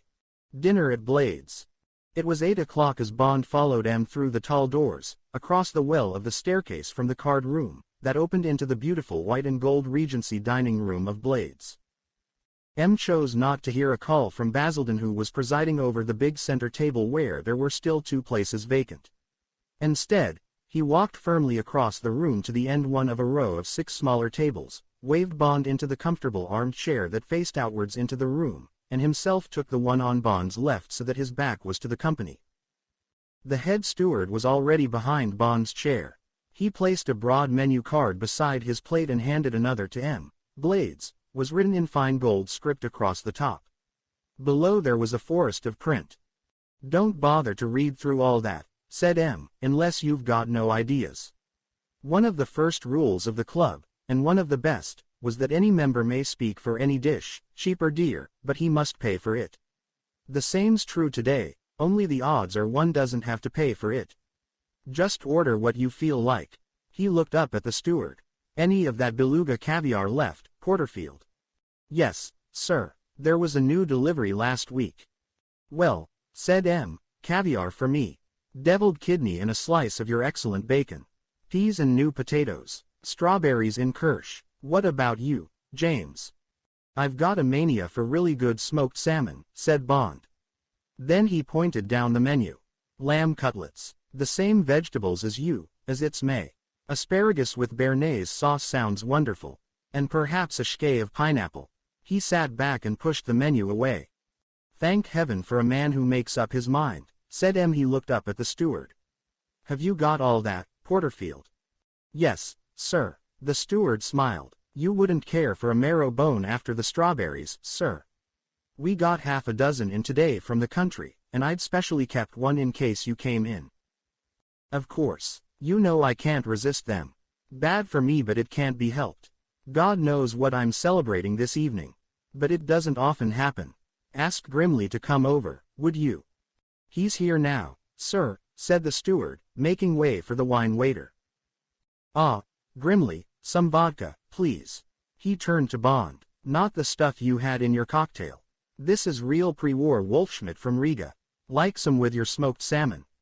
"Very much," said Bond. "Then what?" asked M. "Champagne. Personally, I'm going to have a half bottle of claret. The Mouton Rothschild. 34, please, Grimley. But don't pay any attention to me, James. I'm an old man. Champagne's no good for me. We've got some good champagnes, haven't we, Grimley? None of that stuff you're always telling me about, I'm afraid, James. Don't often see it in England. Taittinger, wasn't it?" Bond smiled at M's memory. "Yes," he said, "but it's only a fad of mine. As a matter of fact, for various reasons I believe I would like to drink champagne this evening. Perhaps I could leave it to Grimley." The wine waiter was pleased. "If I may suggest it, sir, the Dom Perignon, 46. I understand that France only sells it for dollars, sir, so you don't often see it in London. I believe it was a gift from the Regency Club in New York, sir. I have some on ice at the moment. It's the chairman's favorite and he's told me to have it ready every evening in case he needs it." Bond smiled his agreement. "So be it, Grimley," said M. "The Dom Perignon. Bring it straight away, would you?" A waitress appeared and put racks of fresh toast on the table and a silver dish of Jersey butter. As she bent over the table, her black skirt brushed Bond's arm and he looked up into 2 pert, sparkling eyes under a soft fringe of hair. The eyes held his for a fraction of a second and then she whisked away. Bond's eyes followed the white bow at her waist and the starched collar and cuffs of her uniform as she went down the long room. His eyes narrowed. He recalled a pre-war establishment in Paris where the girls were dressed with the same exciting severity. Until they turned round and showed their backs. He smiled to himself. The Martha Richards law had changed all that. M turned from studying their neighbors behind him. "Why were you so cryptic about drinking champagne?" "Well, if you don't mind, sir," Bond explained, "I've got to get a bit tight tonight. I'll have to seem very drunk when the time comes. It's not an easy thing to act unless you do it with a good deal of conviction. I hope you won't get worried if I seem to get frayed at the edges later on. M shrugged his shoulders. You've got a head like a rock, James, he said. Drink as much as you like if it's going to help. Ah, here's the vodka. When M poured him 3 fingers from the frosted carafe, Bond took a pinch of black pepper and dropped it on the surface of the vodka. The pepper slowly settled to the bottom of the glass, leaving a few grains on the surface which Bond dabbed up with the tip of a finger. Then he tossed the cold liquor well to the back of his throat and put his glass, with the dregs of the pepper at the bottom, back on the table. M gave him a glance of rather ironical inquiry. It's a trick the Russians taught me that time you attached me to the embassy in Moscow, apologized Bond. There's often quite a lot of fusel oil on the surface of this stuff, at least there used to be when it was badly distilled. Poisonous. In Russia, where you get a lot of bathtub liquor, it's an understood thing to sprinkle a little pepper in your glass. It takes the fusel oil to the bottom. I got to like the taste and now it's a habit. But I shouldn't have insulted the club Wolf Schmidt, he added with a grin. M grunted. So long as you don't put pepper in Basildon's favorite champagne, he said dryly. A harsh bray of laughter came from a table at the far end of the room. M looked over his shoulder and then turned back to his caviar. What do you think of this man Drax? He said through a mouthful of buttered toast. Bond helped himself to another slice of smoked salmon from the silver dish beside him. It had the delicate glutinous texture only achieved by Highland curs, very different from the desiccated products of Scandinavia. He rolled a wafer-thin slice of brown bread and butter into a cylinder and contemplated it thoughtfully. One can't like his manner much. At first I was rather surprised that you tolerate him here. He glanced at M, who shrugged his shoulders. But that's none of my business, and anyway clubs would be very dull without a sprinkling of eccentrics. And in any case he's a national hero and a millionaire and obviously an adequate card player. Even when he isn't helping himself to the odds, he added. But I can see he's the sort of man I always imagined. Full-blooded, ruthless, shrewd. Plenty of guts. I'm not surprised he's managed to get where he is. What I don't understand is why he should be quite happy to throw it all away. This cheating of his. It's really beyond belief. What's he trying to prove with it? That he can beat everyone at everything.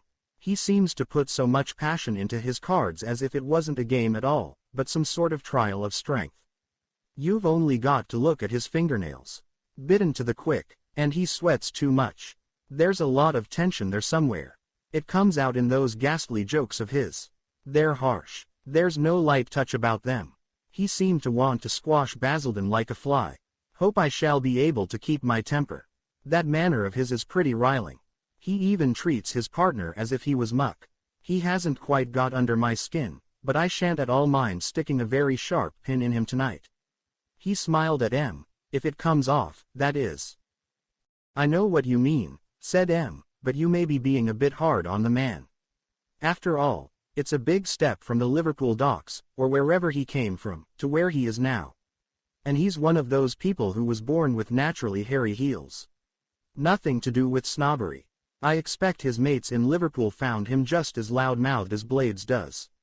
As for his cheating, there's probably a crooked streak in him somewhere. I dare say he took plenty of shortcuts on his way up. Somebody said that to become very rich you have to be helped by a combination of remarkable circumstances and an unbroken run of luck.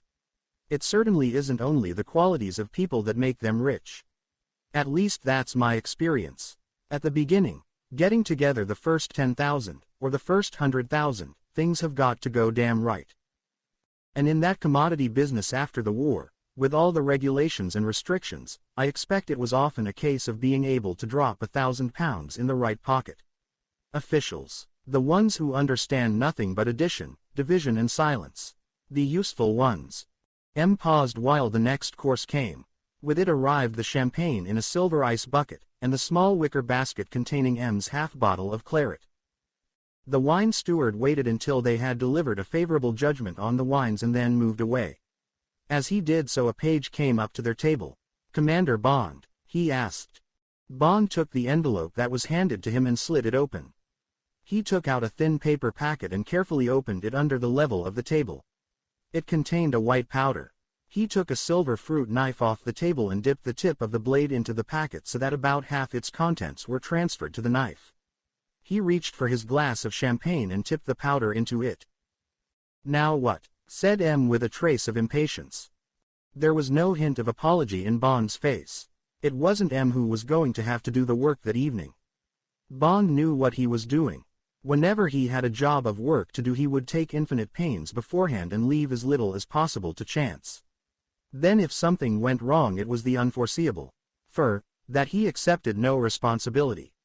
"Benzedrine," he said. "I rang up my secretary before dinner and asked her to wangle some out of the surgery at headquarters. It's what I shall need if I'm going to keep my wits about me tonight. It's apt to make one a bit overconfident, but that'll be a help too." He stirred the champagne with a scrap of toast so that the white powder whirled among the bubbles. Then he drank the mixture down with one long swallow. "It doesn't taste," said Bond, "and the champagne is quite excellent." M smiled at him indulgently. "It's your funeral," he said. "Now we'd better get on with our dinner." "How were the cutlets?" "Superb," said Bond. "I could cut them with a fork. The best English cooking is the best in the world, particularly at this time of the year. By the way, what stakes will we be playing for this evening?" "I don't mind very much. We ought to end up the winners. But I'd like to know how much it will cost Drax." "Drax likes to play for what he calls 1-1, said M, helping himself from the strawberries that had just been put on the table. "Modest-sounding stake, if you don't know what it stands for. In fact, it's 110 or 100 and 100 pounds on the rubber." "Oh," said Bond respectfully. "I see. But he's perfectly happy to play for 2-2 or even 3-3. Mounts up at those figures. The average rubber of bridge at Blades is about 10 points. That's 200 pounds at 1-1. And the bridge here makes for big rubbers. There are no conventions, so there's plenty of gambling and bluffing. Sometimes it's more like poker. They're a mixed lot of players. Some of them are the best in England, but others are terribly wild. Don't seem to mind how much they lose. General Bealey, just behind us." M made a gesture with his head, "doesn't know the Reds from the Blacks. Nearly always a few hundred down at the end of the week. Doesn't seem to care. Bad heart. No dependents. Stacks of money from Jute. But Duff Sutherland, the scruffy-looking chap next to the chairman, is an absolute killer. Makes a regular 10,000 a year out of the club. Nice chap. Wonderful card manners. Used to play chess for England." M was interrupted by the arrival of his marrow bone. It was placed upright in a spotless lace napkin on the silver plate. An ornate silver marrow scoop was laid beside it. After the asparagus, Bond had little appetite for the thin slivers of pineapple. He tipped the last of the ice-cold champagne into his glass. He felt wonderful. The effects of the benzedrine and champagne had more than offset the splendor of the food. For the first time he took his mind away from the dinner and his conversation with M and glanced round the room. It was a sparkling scene. There were perhaps 50 men in the room, the majority in dinner jackets, all at ease with themselves and their surroundings, all stimulated by the peerless food and drink, all animated by a common interest: the prospect of high gambling, the grand slam, the ace pot, the key throw in a 64 game at backgammon. There might be cheats or possible cheats amongst them, men who beat their wives, men with perverse instincts, greedy men, cowardly men, lying men, but the elegance of the room invested each one with a kind of aristocracy. At the far end, above the cold table, laden with lobsters, pies, joints and delicacies in aspic, Romney's unfinished full-length portrait of Mrs. Fitzherbert gazed provocatively across at Fragonard's Jeu de Cartes, the broad conversation piece which half filled the opposite wall above the Adam fireplace. Along the lateral walls, in the center of each gilt-edged panel, was one of the rare engravings of the Hellfire Club, in which each figure is shown making a minute gesture of scatological or magical significance. Above, marrying the walls into the ceiling, ran a frieze in plaster relief of carved urns and swags interrupted at intervals by the capitals of the fluted pilasters which framed the windows and the tall double doors, the latter delicately carved with a design showing the Tudor rose interwoven with a ribbon effect. The central chandelier, a cascade of crystal ropes terminating in a broad basket of strung quartz, sparkled warmly above the white damask tablecloths and George IV silver. Below, in the center of each table, branched candlesticks distributed the golden light of 3 candles, each surmounted by a red silk shade, so that the faces of the diners shone with a convivial warmth which glossed over the occasional chill of an eye or cruel twist of a mouth. Even as Bond drank in the warm elegance of the scene, some of the groups began to break up. There was a drift towards the door accompanied by an exchange of challenges, side bets, and exhortations to hurry up and get down to business. Sir Hugo Drax, his hairy red face shining with cheerful anticipation, came towards them with Meyer in his wake. "Well, gentlemen," he said jovially as he reached their table. "Are the lambs ready for the slaughter and the geese for the plucking?" He grinned and in wolfish pantomime drew a finger across his throat. "We'll go ahead and lay out the axe and the basket. Made your wills. Be with you in a moment," said M edgily. "You go along and stack the cards." Drax laughed. "We shan't need any artificial aids," he said. "Don't be long." He turned and made for the door. Meyer enveloped them in an uncertain smile and followed him. M grunted. "We'll have coffee and brandy in the card room," he said to Bond. "Can't smoke here. Now then, any final plans?" "I'll have to fatten him up for the kill, so please don't worry if I seem to be getting high," said Bond. "We'll just have to play our normal game till the time comes. When it's his deal, we'll have to be careful. Of course, he can't alter the cards and there's no reason why he shouldn't deal us good hands, but he's bound to bring off some pretty remarkable coups. Do you mind if I sit on his left?" "No," said M. "Anything else?" Bond reflected for a moment. "Only one thing, sir," he said. "When the time comes, I shall take a white handkerchief out of my coat pocket. That will mean that you are about to be dealt a Yarborough. Would you please leave the bidding of that hand to me?" Moonraker. Chapter V. Cards with a Stranger. Drax and Meyer were waiting for them. They were leaning back in their chairs, smoking cabinet Havanas. On the small tables beside them there was coffee and large balloons of brandy. As M and Bond came up, Drax was tearing the paper cover off a new pack of cards. The other pack was fanned out across the green baize in front of him. "Ah, there you are," said Drax. He leant forward and cut a card. They all followed suit. Drax won the cut and elected to stay where he was and take the red cards. Bond sat down on Drax's left. M beckoned to a passing waiter. "Coffee and the club brandy," he said. He took out a thin black cheroot and offered one to Bond, who accepted it. Then he picked up the red cards and started to shuffle them. "Stakes?" asked Drax, looking at M. "1 and 1. Or more. I'll be glad to accommodate you up to 5 and 5. 1 and 1'll be enough for me," said M. James. Drax cut in. "I suppose your guest knows what he's in for?" he asked sharply. Bond answered for M. "Yes," he said briefly. He smiled at Drax. "And I feel rather generous tonight. What would you like to take off me?" "Every penny you've got," said Drax cheerfully. "How much can you afford?" "I'll tell you when there's none left," said Bond. He suddenly decided to be ruthless. "I'm told that 5 and 5 is your limit. Let's play for that." Almost before the words were out of his mouth he regretted them. £50 100, £500 side bets. 4 bad rubbers would be double his income for a year. If something went wrong he'd look pretty stupid. Have to borrow from M, and M wasn't a particularly rich man. Suddenly he saw that this ridiculous game might end in a very nasty mess. He felt the prickle of sweat on his forehead. That damned Benzedrine. And, for him of all people to allow himself to be needled by a blustering loud-mouthed bastard like Drax. And, he wasn't even on a job. The whole evening was a bit of a social pantomime that meant less than nothing to him. Even M had only been dragged into it by chance.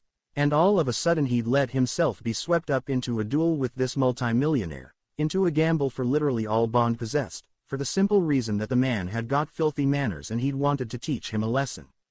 And supposing the lesson didn't come off? Bond cursed himself for an impulse that earlier in the day would have seemed unthinkable. Champagne and Benzedrine. Never again. Drax was looking at him in sarcastic disbelief. He turned to M, who was still unconcernedly shuffling the cards. "I suppose your guest is good for his commitments," he said. Unforgivably.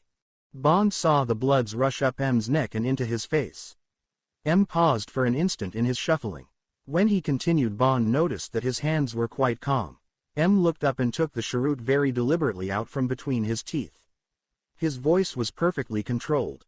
If you mean, am I good for my guests' commitments, he said coldly, the answer is yes. He cut the cards to Drax with his left hand and with his right knocked the ash off his cheroot into the copper ashtray in the corner of the table. Bond heard the faint hiss as the burning ash hit the water. Drax squinted sideways at him. He picked up the cards. Of course, he said hastily. I didn't mean. He left the sentence unfinished and turned to Bond. Right, then, he said, looking rather curiously at Bond. 5 and 5 it is. Meyer. He turned to his partner. How much would you like to take? There's 6 and 6 to cut up. 1 and 1's enough for me, Hugger, said Meyer apologetically. Unless you'd like me to take some more. He looked anxiously at his partner. Of course not, said Drax.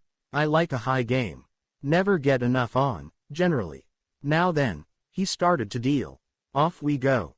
And suddenly Bond didn't care about the high stakes.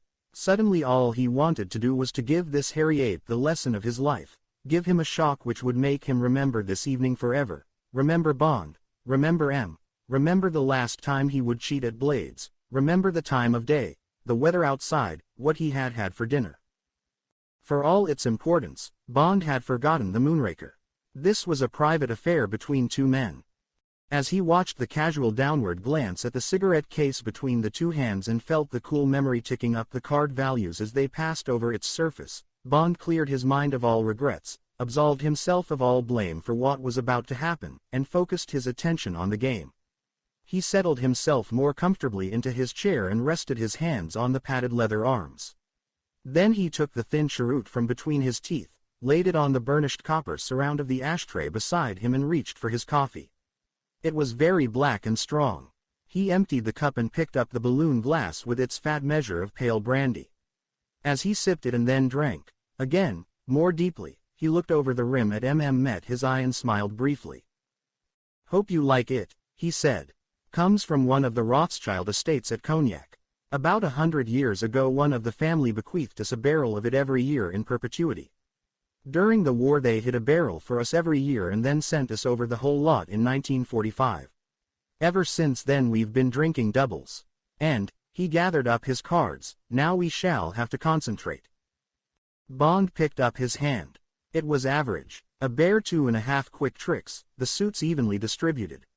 He reached for his cheroot and gave it a final draw, then killed it in the ashtray. 3 clubs, said Drax. No bid from Bond. 4 clubs from Meyer. No bid from M.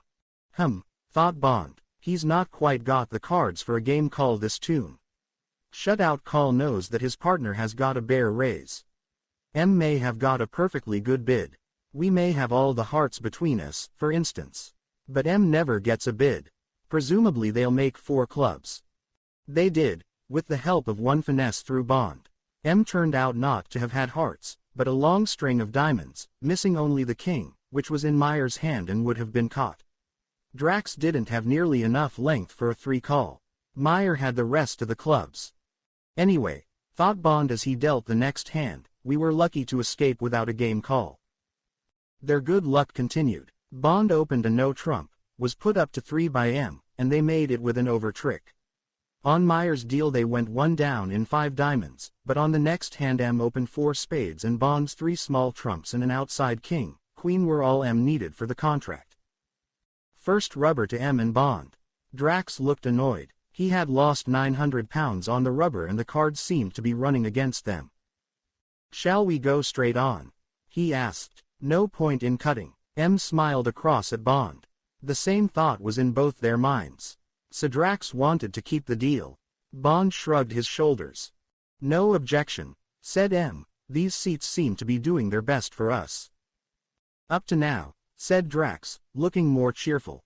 And with reason. On the next hand he and Meyer bid and made a small slam in spades that required 2 hair-raising finesses, both of which Drax, after a good deal of pantomime and hemming and hawing, negotiated smoothly, each time commenting loudly on his good fortune.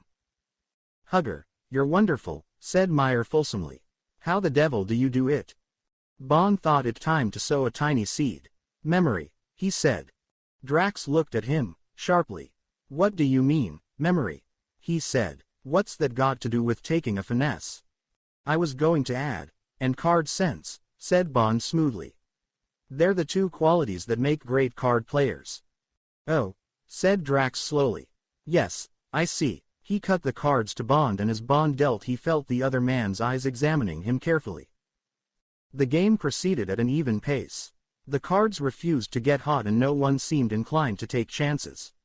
M doubled Meyer in an incautious 4-spade bid and got him 2 down vulnerable, but on the next hand Drax went out with a lay-down 3 no trumps.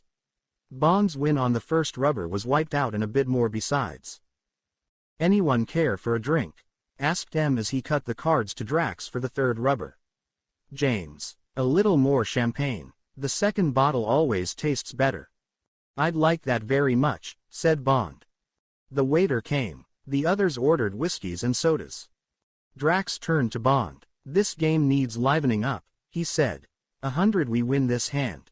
He had completed the deal and the cards lay in neat piles in the center of the table. Bond looked at him. The damaged eye glared at him redly. The other was cold and hard and scornful. There were beads of sweat on either side of the large, beaky nose. Bond wondered if he was having a fly thrown over him to see if he was suspicious of the deal. He decided to leave the man in doubt. It was 100 down the drain, but it would give him an excuse for increasing the stakes later. On your deal, he said with a smile. Well, he weighed imaginary chances. Yes, all right. An idea seemed to come to him. And the same on the next hand. If you like, he added. All right, said Drax impatiently. If you want to throw good money after bad. You seem very certain about this hand, said Bond indifferently, picking up his cards. They were a poor lot and he had no answer to Drax's opening no trump except to double it. The bluff had no effect on Drax's partner. Meyer said. 2 no trumps, and Bond was relieved when M, with no long suit, said, no bid. Drax left it in 2 no trumps and made the contract. Thanks, he said with relish, and wrote carefully on his score. Now let's see if you can get it back. Much to his annoyance, Bond couldn't. The cards still ran for Meyer and Drax and they made 3 hearts in the game. Drax was pleased with himself. He took a long swallow at his whiskey and soda and wiped down his face with his bandana handkerchief. God is with the big battalions, he said jovially. Got to have the cards as well as play them. Coming back for more or had enough. Bond's champagne had come and was standing beside him in its silver bucket. There was a glass goblet 3/4 full beside it on the side table. Bond picked it up and drained it, as if to give himself Dutch courage. Then he filled it again. All right, he said thickly, 100 on the next 2 hands. And promptly lost them both, and the rubber. Bond suddenly realized that he was nearly 1,500 pounds down. He drank another glass of champagne. Save trouble if we just double the stakes on this rubber, he said rather wildly. All right with you. Drax had dealt and was looking at his cards. His lips were wet with anticipation. He looked at Bond who seemed to be having difficulty lighting his cigarette. Taken, he said quickly. 100 pounds 100 and 1,000 on the rubber. Then he felt he could risk a touch of sportsmanship. Bond could hardly cancel the bet now. But I seem to have got some good tickets here, he added. Are you still on? Of course, said Bond, clumsily picking up his hand. I made the bet, didn't I? All right, then, said Drax with satisfaction. 3 no trumps here. He made 4. Then, to Bond's relief, the cards turned. Bond bid and made a small slam in hearts and on the next hand M ran out in 3 no trumps. Bond grinned cheerfully into the sweating face. Drax was picking angrily at his nails. Big battalions, said Bond, rubbing it in. Dax growled something and busied himself with the score. Bond looked across at M, who was putting a match, with evident satisfaction at the way the game had gone, to his second cheroot of the evening, an almost unheard of indulgence. Trade this'll have to be my last rubber, said Bond.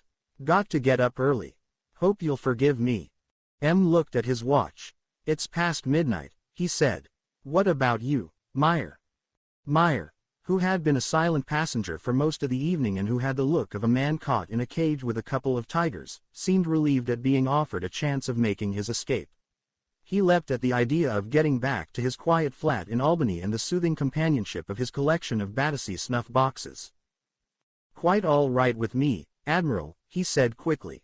"What about you, Hugger? Nearly ready for bed?" Drax ignored him. He looked up from his score sheet at Bond. He noticed the signs of intoxication. The moist forehead, the black comma of hair that hung untidily over the right eyebrow, the sheen of alcohol in the gray-blue eyes. "Pretty miserable balance so far," he said. "I make it you win a couple of hundred or so. Of course if you want to run out of the game you can. But how about some fireworks to finish up with? Treble the stakes on the last rubber. 15 and 15, historic match. Am I on?" Bond looked up at him. He paused before answering. He wanted Drax to remember every detail of this last rubber, every word that had been spoken, every gesture. "Well," said Drax impatiently. "What about it?" Bond looked into the cold left eye in the flushed face. He spoke to it alone. 150 pounds 100, and 1,500 pounds on the rubber, he said distinctly. "You're on." Moonraker. Chapter 7. The quickness of the hand. There was a moment's silence at the table. It was broken by the agitated voice of Meyer. "Here I say," he said anxiously. "Don't include me in on this, Hugger." He knew it was a private bet with Bond, but he wanted to show Drax that he was thoroughly nervous about the whole affair. He saw himself making some ghastly mistake that would cost his partner a lot of money. "Don't be ridiculous, Max," said Drax harshly. "You play your hand. This has nothing to do with you. Just an enjoyable little bet with our rash friend here. Come along, come along. My deal, Admiral." M cut the cards and the game began. Bond lit a cigarette with hands that had suddenly become quite steady. His mind was clear. He knew exactly what he had to do, and when, and he was glad that the moment of decision had come. He sat back in his chair and for a moment he had the impression that there was a crowd behind him at each elbow, and that faces were peering over his shoulder, waiting to see his cards. He somehow felt that the ghosts were friendly, that they approved of the rough justice that was about to be done. He smiled as he caught himself sending this company of dead gamblers a message, that they should see that all went well. The background noise of the famous gaming room broke in on his thoughts. He looked round. In the middle of the long room, under the central chandelier, there were several onlookers round the poker game. "Raise you 100, and 100, and 100, damn you, all look," and a shout of triumph followed by a hubbub of comment. In the distance he could hear the rattle of a croupier's rake against the counters at the shemmy game.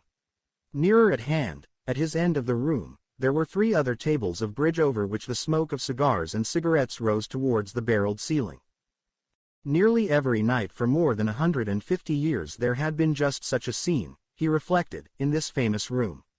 The same cries of victory and defeat, the same dedicated faces, the same smell of tobacco and drama. For Bond, who loved gambling, it was the most exciting spectacle in the world. He gave it a last glance to fix it all in his mind and then he turned back to his table. He picked up his cards and his eyes glittered. For once, on Drax's deal, he had a cast-iron game hand, 7 spades with the 4 top honors, the ace of hearts, and the ace, king of diamonds. He looked at Drax. Had he and Meyer got the clubs? Even so Bond could overbid. Would Drax try and force him too high and risk a double? Bond waited. "No bid," said Drax, unable to keep the bitterness of his private knowledge of Bond's hand out of his voice. 4 spades, said Bond. No bid from Meyer, from M, reluctantly from Drax. M provided some help, and they made 5. 150 points below the line. 100 above for honors. "Humph," said a voice at Bond's elbow. He looked up. It was Basildon. His game had finished and he had strolled over to see what was happening on this separate battlefield. He picked up Bond's score sheet and looked at it. "That was a bit of a beetle crusher," he said cheerfully. "Seems you're holding the champions. What are the stakes?" Bond left the answer to Drax. He was glad of the diversion. It could not have been better timed. Drax had cut the blue cards to him. He married the 2 halves and put the pack just in front of him, near the edge of the table. 15 and 15, on my left, said Drax. Bond heard Basildon draw in his breath. Chap seemed to want to gamble, so I accommodated him. Now he goes and gets all the cards. Drax grumbled on. Across the table, M saw a white handkerchief materialize in Bond's right hand. M's eyes narrowed. Bond seemed to wipe his face with it. M saw him glance sharply at Drax and Meyer, then the handkerchief was back in his pocket. A blue pack was in Bond's hands and he had started to deal. "That's the hell of a stake," said Basildon. "We once had £1,000 side bet on a game of bridge. But that was in the rubber boom before the 1418 war. Hope nobody's going to get hurt." He meant it. Very high stakes in a private game generally led to trouble. He walked round and stood between M and Drax. Bond completed the deal. With a touch of anxiety he picked up his cards. He had nothing but 5 clubs to the ace, queen, 10, and 8 small diamonds to the queen. It was all right. The trap was set. He almost felt Drax stiffen as the big man thumbed through his cards, and then, unbelieving, thumbed them through again. Bond knew that Drax had an incredibly good hand. 10 certain tricks, the ace, king of diamonds, the 4 top honors in spades, the 4 top honors in hearts, and the king, knave, 9 of clubs. Bond had dealt them to him in the secretary's room before dinner. Bond waited, wondering how Drax would react to the huge hand. He took an almost cruel interest in watching the greedy fish come to the lure. Drax exceeded his expectations. Casually he folded his hand and laid it on the table. Nonchalantly he took the flat carton out of his pocket, selected a cigarette and lit it. He didn't look at Bond. He glanced up at Basildon. "Yes," he said, continuing the conversation about their stakes. "It's a high game, but not the highest I've ever played. Once played for 2,000 a rubber in Cairo. At the Muhammad Ali as a matter of fact. They've really got guts there. Often bet on every trick as well as on the game and rubber." Now, he picked up his hand and looked slyly at Bond. "I've got some good tickets here. I'll admit it, but then you may have too, for all I know." "Unlikely, you old shark," thought Bond, "with 3 of the ace-kings in your own hand. Care to have something extra just on this hand?" Bond made a show of studying his cards with the minuteness of someone who is nearly very drunk. "I've got a promising lot too," he said thickly. "If my partner fits and the cards lie right I might make a lot of tricks myself." "What are you suggesting?" "Sounds as if we're pretty evenly matched," lied Drax.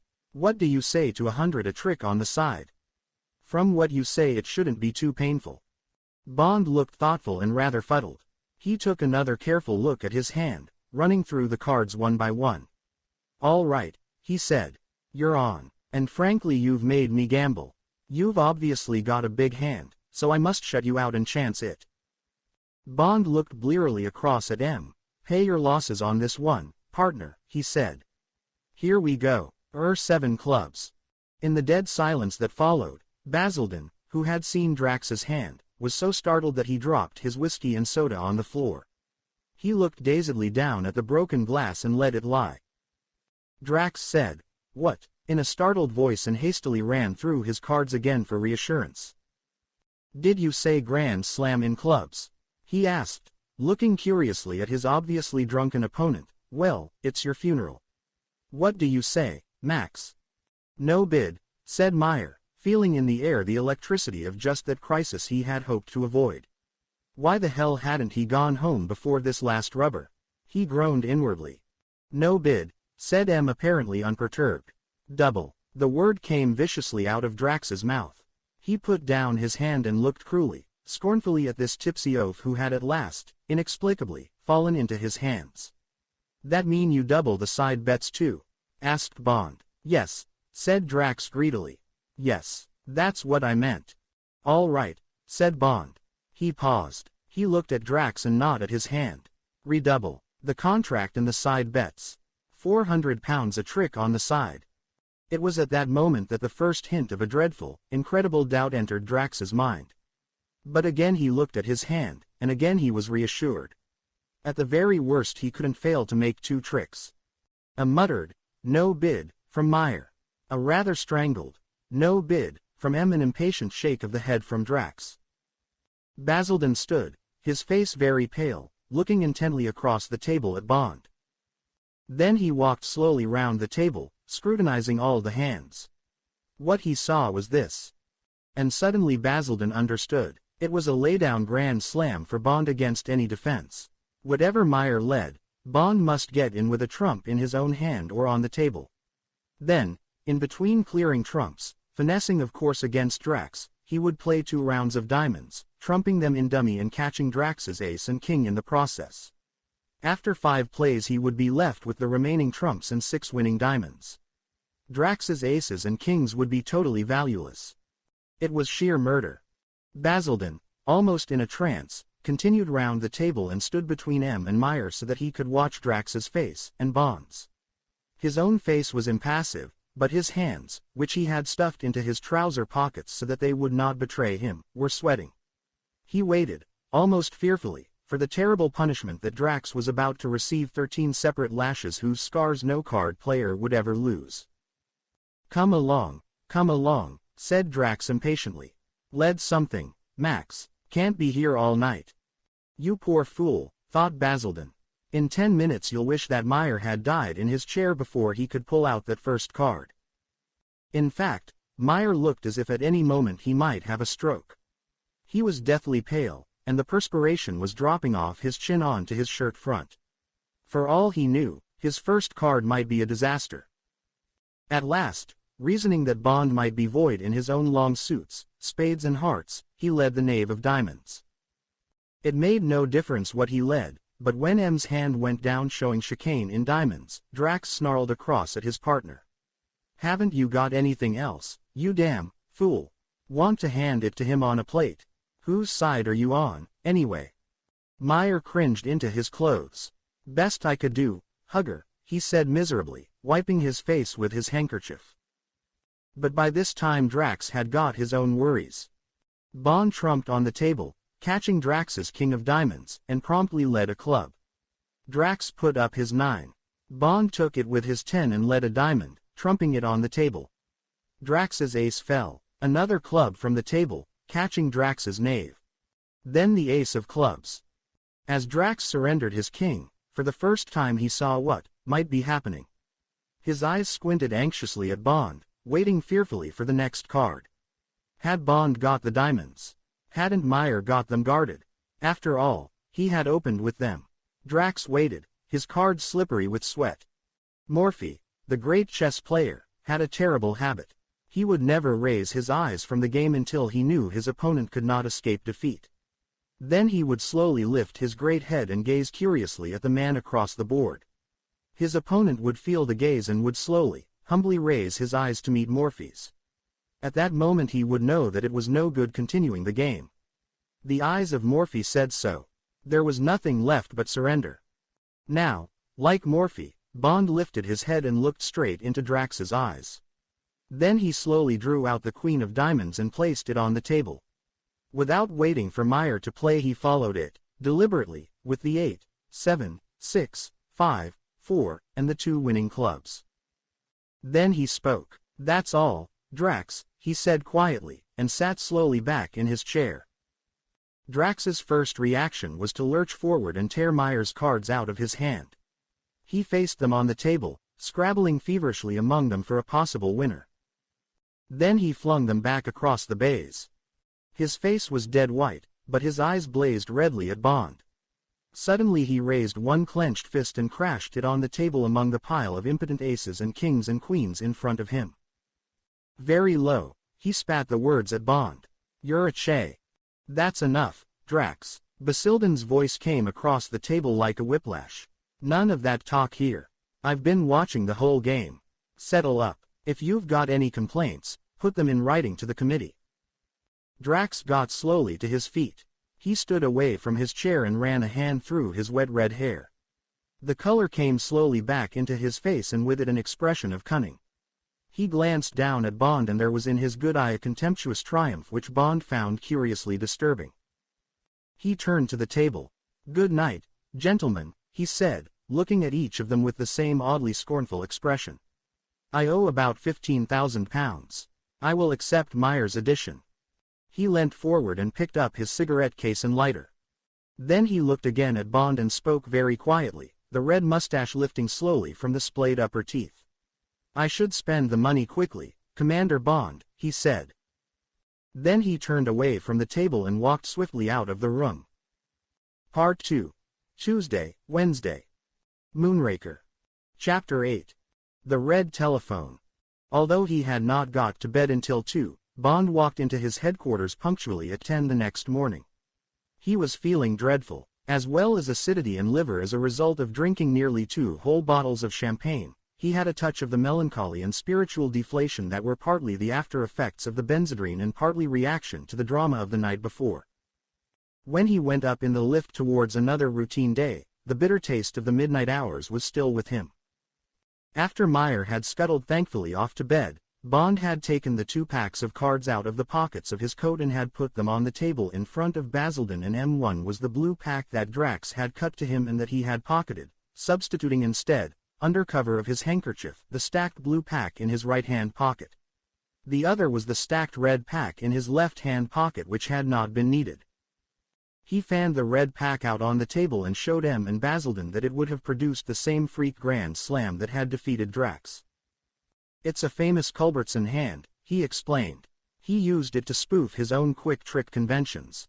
I had to doctor a red and a blue pack. Couldn't know which color I would be dealing with." "Well, it certainly went with a bang," said Basildon gratefully. "I expect he'll put 2 and 2 together and either stay away or play straight in future. Expensive evening for him. Don't let's have any arguments about your winnings," he added. "You've done everyone and particularly Drax a good turn tonight. Things might have gone wrong. Then it would have been your fingers that would have got burned. Check will reach you on Saturday." They had said good night and Bond, in a mood of anticlimax, had gone off to bed. He had taken a mild sleeping pill to try and clear his mind of the bizarre events of the evening and prepare himself for the morning in the office. Before he slept he reflected, as he had often reflected in other moments of triumph at the card table, that the gain to the winner is, in some odd way, always less than the loss to the loser. When he closed the door behind him, Lolia Ponsonby looked curiously at the dark shadows under his eyes. He noticed the glance, as she had intended. He grinned. "Partly work and partly play," he explained. "In strictly masculine company," he added. "And thanks very much for the Benzedrine. It really was badly needed. Hope I didn't interfere with your evening." "Of course not," she said, thinking of the dinner and the library book she had abandoned when Bond telephoned. She looked down at her shorthand pad. "The Chief of Staff telephoned half an hour ago. He said that M would be wanting you today. He couldn't say when. I told him that you've got unarmed combat at 3 and he said to cancel it. That's all, except the dockets left over from yesterday." "Thank heavens," said Bond. "I couldn't have stood being thrown about by that damn commando chap today." "Any news of 008? "Yes," she said. "They say he's all right. He's been moved to the military hospital at Wannerheide. Apparently it's only shock." Bond knew what shock might mean in his profession. "Good," he said without conviction. He smiled at her and went into his office and closed the door. He walked decisively round his desk to the chair, sat down, and pulled the top file towards him. Monday was gone. This was Tuesday, a new day. Closing his mind to his headache and to thoughts about the night, he lit a cigarette and opened the brown folder with the top-secret red star on it. It was a memorandum from the Office of the Chief Preventive Officer of the United States Customs Branch, and it was headed "The Inspectoscope." He focused his eyes. "The Inspectoscope," he read, "is an instrument using fluoroscopic principles for the detection of contraband. It is manufactured by the Secular Inspectoscope Company of San Francisco and is widely used in American prisons for the secret detection of metal objects concealed in the clothing or on the person of criminals and prison visitors. It is also used in the detection of IDE, illicit diamond buying, and diamond smuggling in the diamond fields of Africa and Brazil. The instrument costs $7,000, is approximately 8 feet long by 7 feet high and weighs nearly 3 tons. It requires 2 trained operators.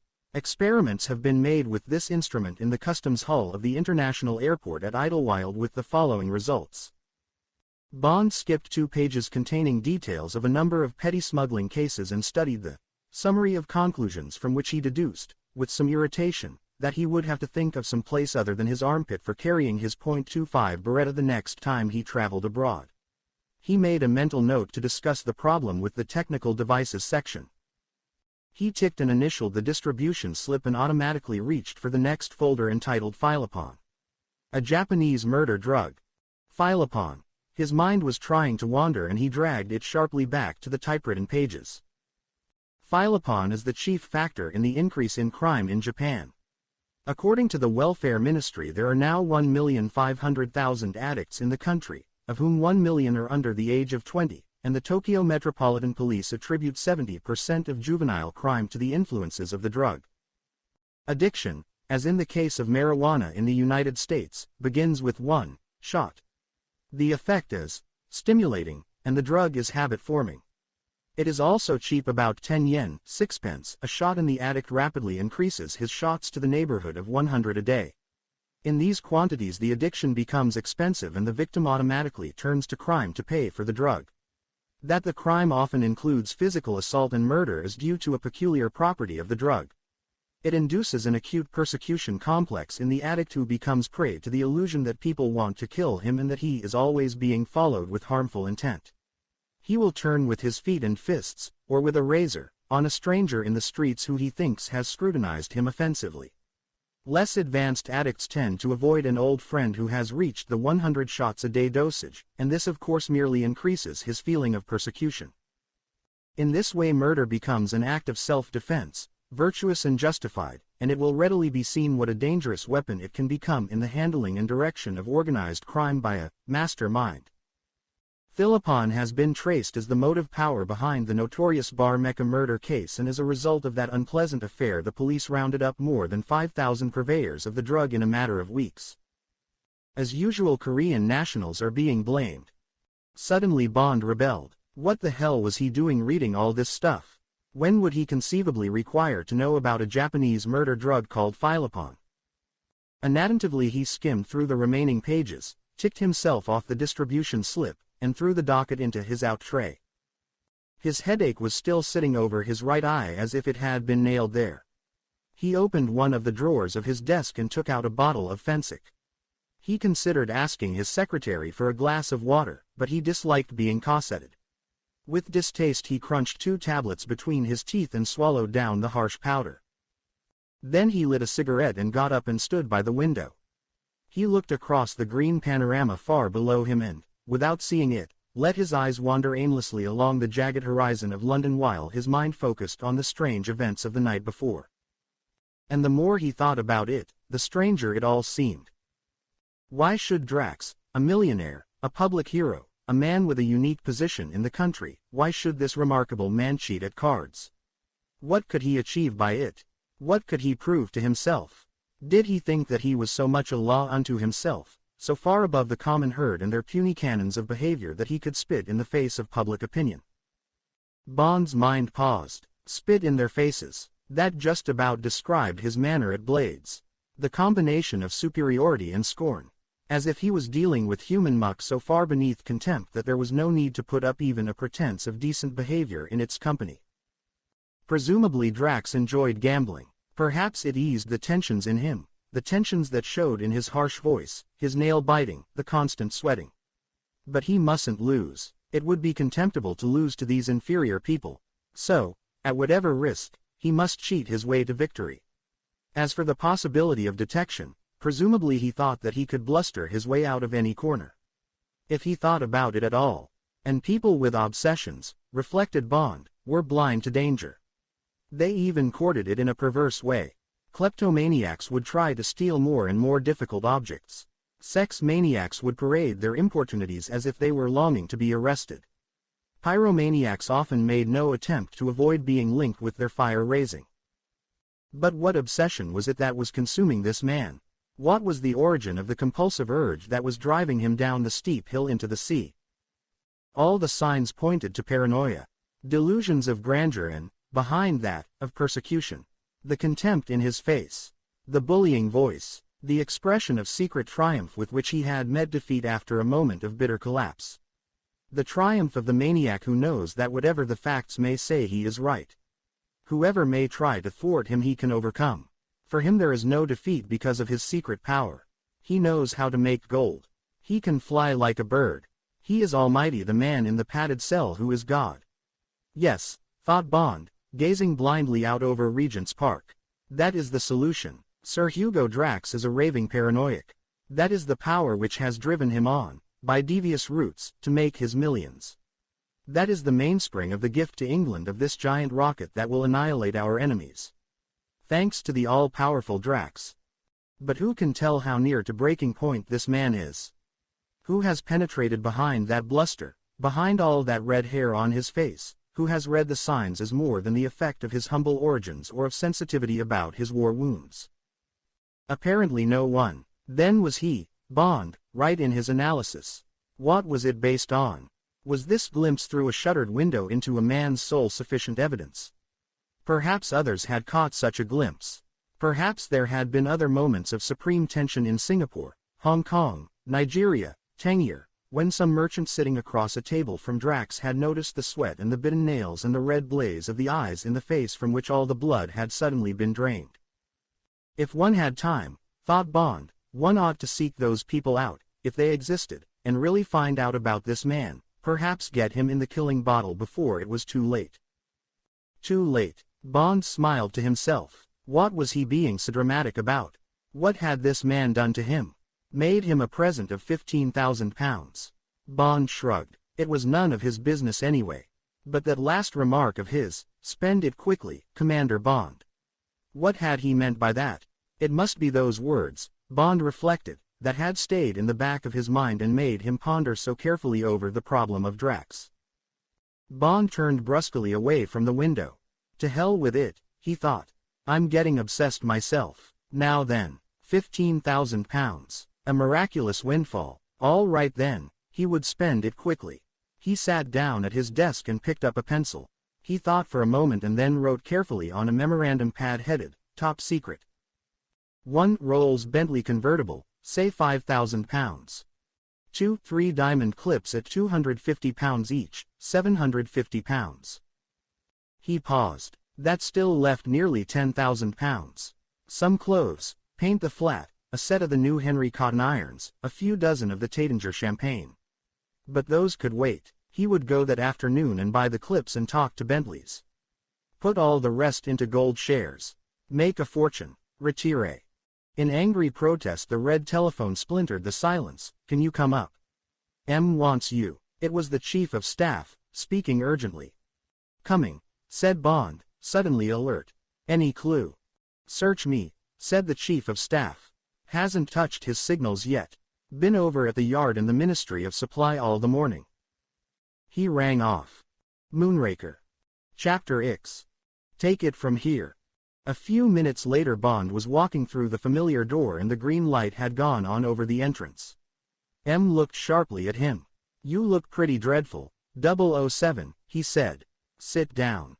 It's business, thought Bond, his pulse quickening. No Christian names today. He sat down. M was studying some penciled notes on a scratch pad. He looked up. His eyes were no longer interested in Bond. Trouble down at Drax's plant last night, he said. Double killing. Police tried to get hold of Drax. Didn't think of Blades apparently.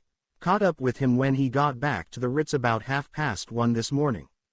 2 men from the Moonraker got shot in a public house near the plant. Both dead. Drax told the police he couldn't care less and then hung up. Typical of the man. He's down there now, taking the thing a bit more seriously, I gather. Curious coincidence, said Bond thoughtfully. But where do we come in, sir? Isn't it a police job? Partly, said M, but it happens that we're responsible for a lot of the key personnel down there. Germans, he added. I'd better explain. He looked down at his pad. It's an RAF establishment and the cover plan is that it's part of the big radar network along the East Coast. The RAF are responsible for guarding the perimeter and the Ministry of Supply only has authority at the center where the work is going on. It's on the edge of the cliffs between Dover and Deal. The whole area covers about 1,000 acres, but the site itself is about 200. On the site there are only Drax and 52 others left.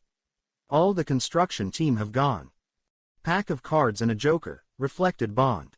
50 of these are Germans, continued M, more or less all the guided missile experts the Russians didn't get. Drax paid for them to come over here and work on the Moonraker. Nobody was very happy with the arrangement but there was no alternative. The Ministry of Supply couldn't spare any of their experts from Woomera. Drax had to find his men where he could. To strengthen the RAF security people, the Ministry of Supply appointed their own security officer to live on the site. Man called Major Talon. M paused and looked up at the ceiling. He was one of the two who got killed last night, shot by one of the Germans, who then shot himself. M lowered his eyes and looked at Bond. Bond said nothing, waiting for the rest of the story. It happened in a public house near the site. Plenty of witnesses. Apparently it's an inn on the edge of the site that is in bounds to the men. Must have somewhere to go to, I suppose. M paused. He kept his eyes on Bond. Now you asked where we come in on all this. We come in because we cleared this particular German, and all the others, before they were allowed to come over here. We've got the dossiers of all of them. So when this happened, the first thing RAF Security and Scotland Yard wanted was the dossier of the dead man. They got on to the duty officer last night and he dug the papers out of records and sent them over to the yard. Routine job. He noted it in the log. When I got here this morning and saw the entry in the log, I suddenly got interested. M spoke quietly. After spending the evening with Drax, it was, as you remarked, a curious coincidence. Very curious, sir, said Bond, still waiting. And there's one more thing, concluded M, and this is the real reason why I've let myself get involved instead of keeping clear of the whole business. This has got to take priority over everything. M's voice was very quiet. They're going to fire the Moonraker on Friday. Less than 4 days' time. Practice shoot. M paused and reached for his pipe and busied himself lighting it. Bond said nothing. He still couldn't see what all this had to do with the Secret Service whose jurisdiction runs only outside the United Kingdom. It seemed a job for the Special Branch of Scotland Yard, or conceivably for MI5. He waited. He looked at his watch. It was noon. M got his pipe going and continued. But quite apart from that, said M, I got interested because last night I got interested in Drax. So did I, sir, said Bond. So when I read the log, said M, ignoring Bond's comment, I telephoned Valance at the yard and asked him what it was all about. He was rather worried and asked me to come over. I said I didn't want to tread on Five's corns, but he said he had already spoken to them. They maintained it was a matter between my department and the police since it was we who had cleared the German who did the killing. So I went along. M paused and looked down at his notes. The place is on the coast about 3 miles north of Dover, he said. There's this inn nearby on the main coast road, the World Without Want, and the men from the site go there in the evening. Last night, about 7:30, the security man from the ministry, this man Talon, went along there and was having a whiskey and soda and chatting away with some of the Germans when the murderer, if you like to call him that, came in and walked straight up to Talon. He pulled out a Luger no serial numbers by the way out of his shirt and said, M looked up, I love Gala brand. You shall not have her. Then he shot Talon through the heart and put the smoking gun in his own mouth and pulled the trigger. What a ghastly business, said Bond. He could see every detail of the shambles in the crowded taproom of a typical English public house. Who's the girl? That's another complication, said M. She's an agent of the Special Branch. Bilingual in German, one of Val Lance's best girls. She and Talon were the only two non-Germans Drax had with him on the site. Valance is a suspicious chap. Has to be. This Moonraker plan is obviously the most important thing happening in England. Without telling anyone and acting more or less on instinct, he planted this brand girl on Drax and somehow fixed for her to be taken on as his private secretary. Been on the site since the beginning. She's had absolutely nothing to report. Says that Drax is an excellent chief, except for his manners, and drives his men like hell. Apparently he started by making passes at her, even after she'd spun the usual yarn about being engaged, but after she'd shown she could defend herself, which of course she can, he gave up and she says they're perfectly good friends. Naturally she knew Talon, but he was old enough to be her father, besides being happily married with 4 children, and she told Valance's man who got a word with her this morning that he's taken her to the cinema in a paternal sort of way twice in 18 months. As for the killer, man called Egan Barch, he was an electronics expert whom she barely knew by sight. What do his friends say about all this? Asked Bond. The man who shared his room with him backs up Barch. Says he was madly in love with the brand woman and put his whole lack of success down to the Englishman. He says Barch had been getting very moody and reserved lately and that he wasn't a bit surprised to hear of the shooting. Sounds pretty corroborative, said Bond. Somehow one can see the picture. One of those highly strung nervous chaps with the usual German chip on the shoulder. What does Val Lance think? He's not sure, said M. He's mainly concerned with protecting his girl from the press and seeing that her cover doesn't get blown.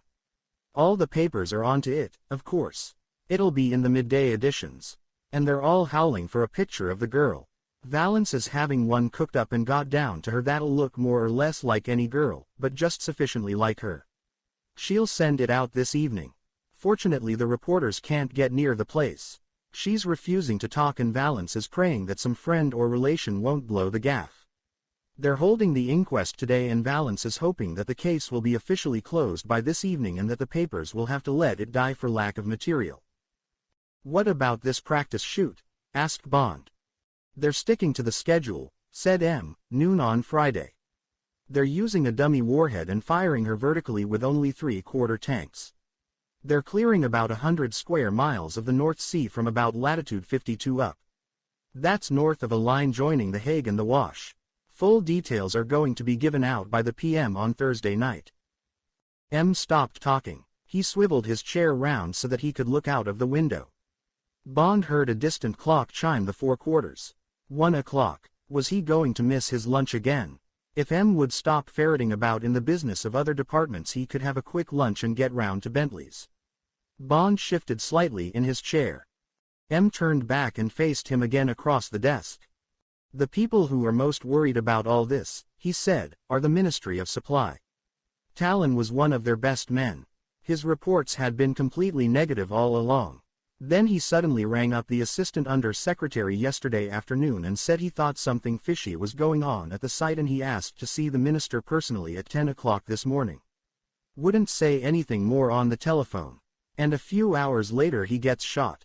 Another funny coincidence, wasn't it? Very funny, said Bond. But why don't they close down the site and have a wholesale inquiry? After all, this thing's too big to take a chance on. The cabinet met early this morning, said M, and the Prime Minister asked the obvious question. What evidence was there of any attempt, or even of any intention, to sabotage the Moonraker? The answer was none. There were only fears which had been brought to the surface in the last 24 hours by Talon's vague message and the double murder. Everyone agreed that unless there was a grain of evidence, which so far hasn't turned up, both these incidents could be put down to the terrific nervous tension on the site. The way things are in the world at the moment, it was decided that the sooner the Moonraker could give us an independent say in world affairs the better for us, and M shrugged his shoulders, quite possibly for the world. And it was agreed that for 1,000 reasons why the Moonraker should be fired the reasons against didn't stand up. The Minister of Supply had to agree, but he knows as well as you or I that, whatever the facts, it would be a colossal victory for the Russians to sabotage the Moonraker on the eve of her practice shoot. If they did it well enough they might easily get the whole project shelved. There are 50 Germans working on the thing. Any one of them could have relatives still being held in Russia whose lives could be used as a lever. M paused. He looked up at the ceiling. Then his eyes came down and rested thoughtfully on Bond. The minister asked me to go and see him after the cabinet. He said that the least he could do was replace Talon at once. The new man must be bilingual in German, a sabotage expert, and have had plenty of experience of our Russian friends. MI5 have put up 3 candidates. They're all on cases at the moment, but they could be extricated in a few hours. But then the minister asked my opinion. I gave it. He talked to the Prime Minister and a lot of red tape got cut very quickly. Bond looked sharply, resentfully, into the gray, uncompromising eyes. So, said M flatly, Sir Hugo Drax has been notified of your appointment and he expects you down at his headquarters in time for dinner this evening. Moonraker. Chapter X. Special Branch Agent. At 6 o'clock that Tuesday evening towards the end of May, James Bond was thrashing the big Bentley down the Dover Road along the straight stretch that runs into Maidstone. Although he was driving fast and with concentration, part of his mind was going back over his movements since he had left M's office 4.5 hours earlier. After giving a brief outline of the case to his secretary and eating a quick lunch at a table to himself in the canteen, he had told the garage for God's sake to hurry up with his car and deliver it, filled up, to his flat not later than 4 o'clock. Then he had taken a taxi down to Scotland Yard where he had an appointment with Assistant Commissioner Valance at 2:45. The courtyards and cul-de-sacs of the yard had reminded him as usual of a prison without roofs. The overhead strip lighting in the cold corridor took the color out of the cheeks of the police sergeant who asked his business and watched him sign the apple-green chit. It did the same for the face of the constable who led him up the short steps and along the bleak passage between the rows of anonymous doors to the waiting room. A quiet, middle-aged woman with the resigned eyes of someone who had seen everything came in and said the assistant commissioner would be free in 5 minutes. Bond had gone to the window and had looked out into the gray courtyard below. A constable, looking naked without his helmet, had come out of a building and walked across the yard munching a split roll with something pink between the two halves. It had been very quiet and the noise of the traffic on Whitehall and on the embankment had sounded far away. Bond had felt dispirited. He was getting tangled up with strange departments. He would be out of touch with his own people and his own service routines. Already, in this waiting room, he felt out of his element.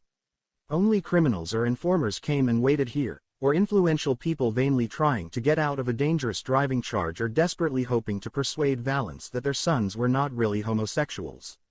You could not be in the waiting room of the special branch for any innocent purpose. You were either prosecuting or defending. At last the woman came for him. He stubbed out his cigarette in the top of the player's cigarette tin that serves as an ashtray in the waiting rooms of government departments, and followed her across the corridor. After the gloom of the waiting room, the unseasonable fire in the hearth of the large cheerful room had seemed like a trick, like the cigarette offered you by the Gestapo. It had taken Bond a full 5 minutes to shake off his depression and realize that Ronnie Valance was relieved to see him, that he was not interested in interdepartmental jealousies and that he was only looking to Bond to protect the Moonraker and get one of his best officers out of what might be a bad mess. Valance was a man of great tact. For the first few minutes he had spoken only of M, and he had spoken with inside knowledge and with sincerity. Without even mentioning the case he had gained Bond's friendship and cooperation. As Bond swung the Bentley through the crowded streets of Maidstone he reflected that Valance's gift had come from 20 years of avoiding the corns of MI5, of working in with the uniformed branch of the police, and of handling ignorant politicians and affronted foreign diplomats. When Bond had left him after a quarter of an hour's hard talking, each man knew that he had acquired an ally. Valance had seized up Bond and knew that Gala Brand would get all Bond's help and whatever protection she needed. He also respected Bond's professional approach to the assignment and his absence of departmental rivalry with the special branch. As for Bond, he was full of admiration for what he had learned about Valance's agent, and he felt that he was no longer naked and that he had Valance and the whole of Valance's department behind him. Bond had left Scotland Yard with the feeling that he had achieved Clausewitz's first principle. He had made his base secure. His visit to the Ministry of Supply had added nothing to his knowledge of the case. He had studied Tollin's record and his reports. The former was quite straightforward, a lifetime in Army intelligence and field security, and the latter painted a picture of a very lively and well-managed technical establishment, 1 or 2 cases of drunkenness, 1 of petty theft, several personal vendettas leading to fights and mild bloodshed, but otherwise a loyal and hard-working team of men. Then he had had an inadequate half-hour in the operations room of the ministry with Professor Train, a fat, scruffy, undistinguished-looking man who had been runner-up for the physics division of the Nobel Prize the year before and who was one of the greatest experts on guided missiles in the world. Professor Train had walked up to a row of huge wall maps and had pulled down the cord of one of them. Bond was faced with a 10-foot horizontal scale diagram of something that looked like a V2 with big fins. "Now," said Professor Train, "you know nothing about rockets. I'm going to put this in simple terms and not fill you up with a lot of stuff about nozzle expansion ratios, exhaust velocity, and the Keplerian ellipse. The Moonraker, as Drax chooses to call it, is a single-stage rocket. It uses up all its fuel shooting itself into the air and then it homes onto the objective. The V2's trajectory was more like a shell fired from a gun. At the top of its 200-mile flight it had climbed to about 70 miles. It was fueled with a very combustible mixture of alcohol and liquid oxygen which was watered down so as not to burn out the mild steel which was all they were allocated for the engine. There are far more powerful fuels available, but until now we hadn't been able to achieve very much with them for the same reason. Their combustion temperature is so high that they would burn out the toughest engine. The professor paused and stuck a finger in Bond's chest. All you, my dear sir, have to remember about this rocket is that, thanks to Drax's columbite, which has a melting point of about 3,500 degrees centigrade, compared with 1,300 in the V2 engines, we can use one of the super fuels without burning out the engine. In fact, he looked at Bond as if Bond should be impressed. We are using fluorine and hydrogen. Oh, really? Said Bond reverently. The professor looked at him sharply. So we hope to achieve a speed in the neighborhood of 1,500 miles an hour in a vertical range of about 1,000 miles. This should produce an operational range of about 4,000 miles, bringing every European capital within reach of England. Very useful, he added dryly, in certain circumstances. But, for the scientists, chiefly desirable as a step towards escape from the Earth. Any questions? How does it work? Asked Bond dutifully. The professor gestured brusquely towards the diagram. Let's start from the nose, he said. First comes the warhead. For the practice shoot this will contain upper atmosphere instruments, radar and such like. Then the gyro compasses to make it fly straight, pitch and yaw gyro and roll gyro. Then various minor instruments, servo motors, power supply. And then the big fuel tanks minus 30,000 pounds of the stuff. At the stern you get 2 small tanks to drive the turbine. 400 pounds of hydrogen peroxide mixes with 40 pounds of potassium permanganate and makes steam which drives the turbines underneath them. These drive a set of centrifugal pumps which force the main fuel into the rocket motor. Under terrific pressure. Do you follow me? He cocked a dubious eyebrow at Bond. Sounds much the same principle as a jet plane, said Bond. The professor seemed pleased. More or less, he said, but the rocket carries all its fuel inside it, instead of sucking in oxygen from outside like the comet. Well then, he continued, the fuel gets ignited in the motor and squirts out at the end in a continuous blast. Rather like a continuous recoil from a gun. And this blast forces the rocket into the air like any other firework. Of course it's at the stern that the columbite comes in. It's allowed us to make a motor that won't be melted by the fantastic heat. And then, he pointed, those are the tail fins to keep it steady at the beginning of its flight. Also made of columbite alloy or they'd break away with the colossal air pressure. Anything else? How can you be certain it'll come down where you mean it to? Asked Bond. What's to prevent it falling on The Hague next Friday? The Euros will see to that. But as a matter of fact we're taking no chances on Friday and we're using a radar homing device on a raft in the middle of the sea. There'll be a radar transmitter in the nose of the rocket which will pick up an echo from our gadget in the sea and home onto it automatically. Of course, the professor grinned, if we ever had to use the thing in wartime it would be a great help to have a homing device transmitting energy from the middle of Moscow or Warsaw or Prague or Monte Carlo or wherever we might be shooting at. It'll probably be up to you chaps to get one there. Good luck to you.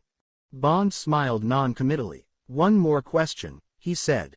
If you wanted to sabotage the rocket, what would be the easiest way? Any number, said the professor cheerfully. Sand in the fuel, grit in the pumps, a small hole anywhere on the fuselage or the fins. With that power and at those speeds the smallest fault would finish it. Thanks very much, said Bond. It seems you've got fewer worries about the Moonraker than I have. It's a wonderful machine, said the professor. She'll fly all right if nobody interferes with her. Drax has done a sound job. Wonderful organizer. That's a brilliant team he put together. And they'll do anything for him. We've got a lot to thank him for. Bond did a racing change and swung the big car left at the Charing Fork, preferring the clear road by Chilham and Canterbury to the bottlenecks of Ashford and Folkestone. The car held up to 80 in third and he held it in the same gear to negotiate the hairpin at the top of the long gradient leading up to the Molish Road. And, he wondered, going back into top and listening with satisfaction to the relaxed thunder of the exhaust, and what about Drax? What sort of a reception was Drax going to give him this evening? According to M, when his name had been suggested over the telephone, Drax had paused for a moment and then said, "Oh yes. I know the fellow. Didn't know he was mixed up in that racket. I'd be interested to have another look at him. Send him along. I'll expect him in time for dinner." Then he had rung off. The people at the ministry had their own view of Drax. In their dealings with him they had found him a dedicated man, completely bound up in the Moonraker, living for nothing but its success, driving his men to the limit, fighting for priorities in material with other departments, goading the Ministry of Supply into clearing his requirements at cabinet level. They disliked his hectoring manners, but they respected him for his know-how and his drive and his dedication. And, like the rest of England, they considered him a possible savior of the country. Well, thought Bond, accelerating down the straight stretch of road past Chilham Castle, he could see that picture too, and if he was going to work with the man he must adjust himself to the heroic version. If Drax was willing, he would put the whole affair at blades out of his mind and concentrate on protecting Drax and his wonderful project from their country's enemies. There were only about 3 days to go.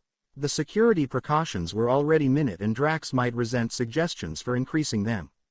It was not going to be easy and a great deal of tact would have to be used. Tact, not Bond's long suit and not, he reflected, connected in any way with that he knew of Drax's character.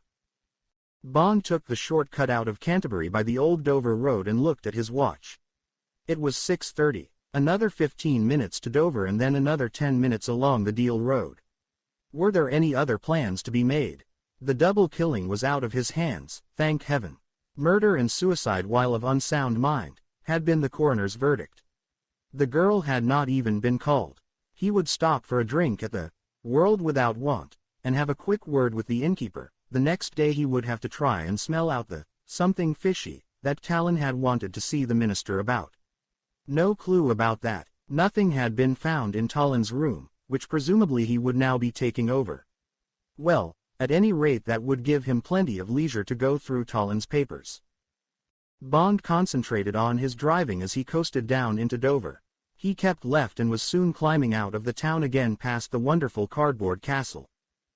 There was a patch of low cloud on top of the hill and a spit of rain on his windshield. There was a cold breeze coming in from the sea. The visibility was bad and he switched on his lights as he motored slowly along the coast road, the ruby-spangled masts of the Swingate radar station rising like petrified Roman candles on his right. The girl, he would have to be careful how he contacted her and careful not to upset her. He wondered if she would be any use to him. After a year on the site she would have had all the opportunities of a private secretary to the chief to get under the skin of the whole project and of Drax. And she had a mind trained to his own particular craft. But he would have to be prepared for her to be suspicious of the new broom and perhaps resentful. He wondered what she was really like. The photograph on her record sheet at the yard had shown an attractive but rather severe girl, and any hint of seductiveness had been abstracted by the cheerless jacket of her policewoman's uniform. Hair. Auburn, eyes, blue, height, 5 feet 7, weight, 9 stone, hips, 38, waist, 26, bust, 38, distinguishing marks, mole on upper curvature of right breast. Thought Bond. He put the statistics out of his mind as he came to the turning to the right. There was a signpost that said Kingsdown, and the lights of a small inn. He pulled up and switched off the engine. Above his head a sign which said, World Without Want, in faded gold lettering groaned in the salt breeze that came over the cliffs half a mile away. He got out, stretched and walked over to the door of the public bar. It was locked, closed for cleaning. He tried the next door, which opened and gave access to the small private bar. Behind the bar a stolid-looking man in shirt sleeves was reading an evening paper. He looked up as Bond entered, and put his paper down. "Evening, sir," he said, evidently relieved to see a customer. "Evening," said Bond. "Large whiskey and soda, please." He sat up at the bar and waited while the man poured 2 measures of black and white and put the glass in front of him with a siphon of soda. Bond filled the glass with soda and drank. "Bad business you had here last night," he said, putting the glass down. "Terrible, sir," said the man. "And bad for trade. Would you be from the press, sir? Had nothing but reporters and policemen in and out of the house all day long." "No," said Bond. "I've come to take over the job of the fellow who got shot." "Major Talon. Was he one of your regular customers?" Never came here but the once, sir, and that was the end of him. Now I've been put out of bounds for a week and the public has got to be painted from top to bottom. But I will say that Sir Hugo has been very decent about it. Sent me 50 quid this afternoon to pay for the damage. He must be a fine gentleman that made himself well liked in these parts. Always very generous and a cheery word for all. Yes, fine man, said Bond. Did you see it all happen? Didn't see the first shot, sir. Serving a pint at the time. Then of course I looked up. Dropped the ruddy pint on the floor. What happened then? Well, everybody's standing back of course. Nothing but Germans in the place. About a dozen of them. There's the body on the floor and the chap with the gun looking down at him. Then suddenly he stands to attention and sticks his left arm up in the air. Ale, he shouts like the silly bastards used to do during the war. Then he puts the end of the gun in his mouth. Next thing, the man made a grimace. He's all over my ruddy ceiling. That was all he said after the shot? Asked Bond. Just, Heil. That's all, sir. Don't seem to be able to forget the bloody word, do they? No, said Bond thoughtfully, they certainly don't. Moonraker. Chapter 11. Policewoman Brand. 5 minutes later Bond was showing his ministry pass to the uniformed guard on duty at the gate in the high wire fence. The RAF sergeant handed it back to him and saluted. Sir Hugo's expecting you, sir. It's the big house up in the woods there. He pointed to some lights 100 yards further on towards the cliffs. Bond heard him telephoning to the next guard point. He motored slowly along the new tarmac road that had been laid across the fields behind Kingsdown. He could hear the distant boom of the sea at the foot of the tall cliffs, and from somewhere close at hand there was a high-pitched whine of machinery which grew louder as he approached the trees. He was stepped again by a plain-clothes guard at a second wire fence through which a 5-bar gate gave access to the interior of the wood, and as he was waved through he heard the distant baying of police dogs which suggested some form of night patrol. All these precautions seemed efficient. Bond decided that he wouldn't have to worry himself with problems of external security. Once through the trees the car was running over a flat concrete apron the limits of which, in the bad light, were out of range even of the huge twin beams of his Marshall headlamps. 100 yards to his left, on the edge of the trees, there were the lights of a large house half hidden behind a wall 6 feet thick, that rose straight up off the surface of the concrete almost to the height of the house. Bond slowed the car down to walking pace and turned its bonnet away from the house towards the sea and towards a dark shape that suddenly glinted white in the revolving beams of the South Goodwin lightship far out in the channel. His lights cut a path down the apron to where, almost on the edge of the cliff and at least half a mile away, a squat dome surged up about 50 feet out of the concrete. It looked like the top of an observatory, and Bond could distinguish the flange of a joint running east and west across the surface of the dome. He turned the car back and slowly ran it up between what he now assumed to be a blast wall and the front of the house. As he pulled up outside the house the door opened and a manservant in a white jacket came out. He smartly opened the door of the car. "Good evening, sir. This way please." He spoke woodenly and with a trace of accent. Bond followed him into the house and across a comfortable hall to a door on which the butler knocked. "In." Bond smiled to himself at the harsh tone of the well-remembered voice and at the note of command in the single monosyllable. At the far end of the long, bright, chintzy living room Drax was standing with his back to an empty grate, a huge figure in a plum-colored velvet smoking jacket that clashed with the reddish hair on his face. There were 3 other people standing near him, 2 men and a woman. "Ah, my dear fellow," said Drax boisterously, striding forward to meet him and shaking him cordially by the hand. "So we meet again, and so soon. Didn't realize you were a ruddy spy for my ministry, or I'd have been more careful about playing cards against you." "Spent that money yet?" he asked, leading him towards the fire. "Not yet," smiled Bond. "Haven't seen the color of it." "Of course. Settlement on Saturday. Probably get the check just in time to celebrate our little firework display." "What? Now let's see." He led Bond up to the woman. "This is my secretary, Miss Brand." Bond looked into a pair of very level blue eyes. "Good evening." He gave her a friendly smile. There was no answering smile in the eyes which looked calmly into his. No answering pressure of her hand.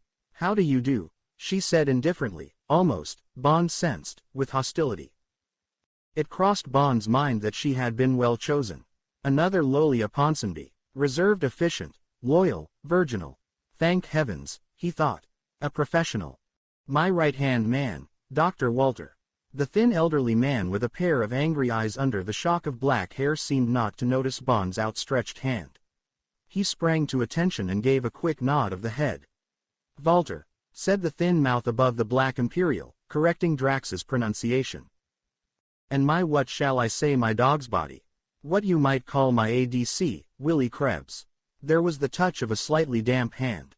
Very pleased to meet you, said an ingratiating voice, and Bond looked into a pale round unhealthy face now split in a stage smile which died almost as Bond noticed it. Bond looked into his eyes. They were like two restless black buttons and they twisted away from Bond's gaze. Both men wore spotless white overalls with plastic zip fasteners at the sleeves and ankles and down the back. Their hair was close cropped so that the skin shone through and they would have looked like people from another planet but for the untidy black mustache and imperial of Dr. Walter and the pale wispy mustache of Krebs. They were both caricatures, a mad scientist and a youthful version of Peter Lorre. The colorful ogreish figure of Drax was a pleasant contrast in this chilly company, and Bond was grateful to him for the cheerful roughness of his welcome and for his apparent wish to bury the hatchet and make the best of his new security officer. Drax was very much the host. He rubbed his hands together. Now, Willie, he said, how about making one of your excellent dry martinis for us? Except, of course, for the doctor. Doesn't drink or smoke, he explained to Bond, returning to his place by the mantelpiece. Hardly breathes. He barked out a short laugh. Thinks of nothing but the rocket. Do you, my friend? The doctor looked stonily in front of him. You are pleased to joke, he said. Now, said Drax, as if to a child. We will go back to those leading edges later. Everybody's quite happy about them except you. He turned to Bond. The good doctor is always frightening us, he explained indulgently. He's always having nightmares about something. Now it's the leading edges of the fins. They're already as sharp as razor blades, hardly any wind resistance at all. And he suddenly gets it into his head that they're going to melt. Friction of the air. Of course everything's possible, but they've been tested at over 3,000 degrees and, as I tell him, if they're going to melt then the whole rocket will melt. And that's just not going to happen, he added with a grim smile. Krebs came up with a silver tray with 4 full glasses and a frosted shaker. The martini was excellent and Bond said so. You are very kind, said Krebs with a smirk of satisfaction. Sir Hugo is very exacting. Fill up his glass, said Drax, and then perhaps our friend would like to wash. We dine at 8 sharp. As he spoke there came the muffled wail of a siren and almost immediately the sound of a body of men running in strict unison across the concrete apron outside. That's the first night shift, explained Drax. Barracks are just behind the house. Must be 8 o'clock. We do everything at the double here, he added with a gleam of satisfaction in his eye. Precision. Lot of scientists about, but we try to run the place like a military establishment. Willie, look after the commander. We'll go ahead. Go along, my dear. As Bond followed Krebs to the door through which he had entered, he saw the other two with Drax in the lead make for the double doors at the end of the room which had opened as Drax finished speaking. The manservant in the white coat stood in the entrance. As Bond went out into the hall it crossed his mind that Drax would certainly go into the dining room ahead of Miss Brand. Forceful personality. Treated his staff like children. Obviously a born leader. Where had he got it from? The army. Or did it grow on one with millions of money? Bond followed the slug-like neck of Krebs and wondered. The dinner was excellent. Drax was a genial host and at his own table his manners were faultless. Most of his conversation consisted in drawing out Dr. Walter for the benefit of Bond, and it covered a wide range of technical matters which Drax took pains to explain briefly after each topic had been exhausted. Bond was impressed by the confidence with which Drax handled each abstruse problem as it was raised, and by his immense grasp of detail. A genuine admiration for the man gradually developed in him and overshadowed much of his previous dislike. He felt more than ever inclined to forget the Blades affair now that he was faced with the other Drax, the creator and inspired leader of a remarkable enterprise. Bond sat between his host and Miss Brand. He made several attempts to engage her in conversation. He failed completely. She answered with polite monosyllables and would hardly meet his eye. Bond became mildly irritated. He found her physically very attractive and it annoyed him to be unable to extract the smallest response. He felt that her frigid indifference was overacted and that security would have been far better met with an easy, friendly approach instead of this exaggerated reticence. He felt a strong urge to give her a sharp kick on the ankle. The idea entertained him and he found himself observing her with a fresh eye as a girl and not as an official colleague. As a start, and under cover of a long argument between Drax and Walter, in which she was required to join, about the collation of weather reports from the Air Ministry and from Europe, he began to add up his impressions of her. She was far more attractive than her photograph had suggested and it was difficult to see traces of the severe competence of a policewoman in the seductive girl beside him. There was authority in the definite line of the profile, but the long black eyelashes over the dark blue eyes and the rather wide mouth might have been painted by Marie Laurencin. Yet the lips were too full for a Laurencin and the dark brown hair that curved inwards at the base of the neck was of a different fashion. There was a hint of northern blood in the high cheekbones and in the very slight upward slant of the eyes, but the warmth of her skin was entirely English. There was too much poise and authority in her gestures and in the carriage of her head for her to be a very convincing portrait of a secretary. In fact, she seemed almost a member of Drax's team, and Bond noticed that the men listened with attention as she answered Drax's questions. Her rather severe evening dress was in charcoal black gross grain with full sleeves that came below the elbow. The wrap-over bodice just showed the swell of her breasts, which were as splendid as Bond had guessed from the measurements on her record sheet. At the point of the V there was a bright blue cameo brooch, a tassi intaglio, Bond guessed, cheap but imaginative. She wore no other jewelry except a half-hoop of small diamonds on her engagement finger. Apart from the warm rouge on her lips, she wore no makeup and her nails were square-cut with a natural polish. Altogether, Bond decided, she was a very lovely girl and beneath her reserve, a very passionate one.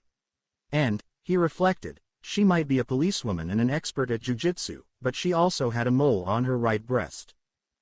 With this comforting thought Bond turned the whole of his attention to the conversation between Drax and Walter and made no further attempts to make friends with the girl.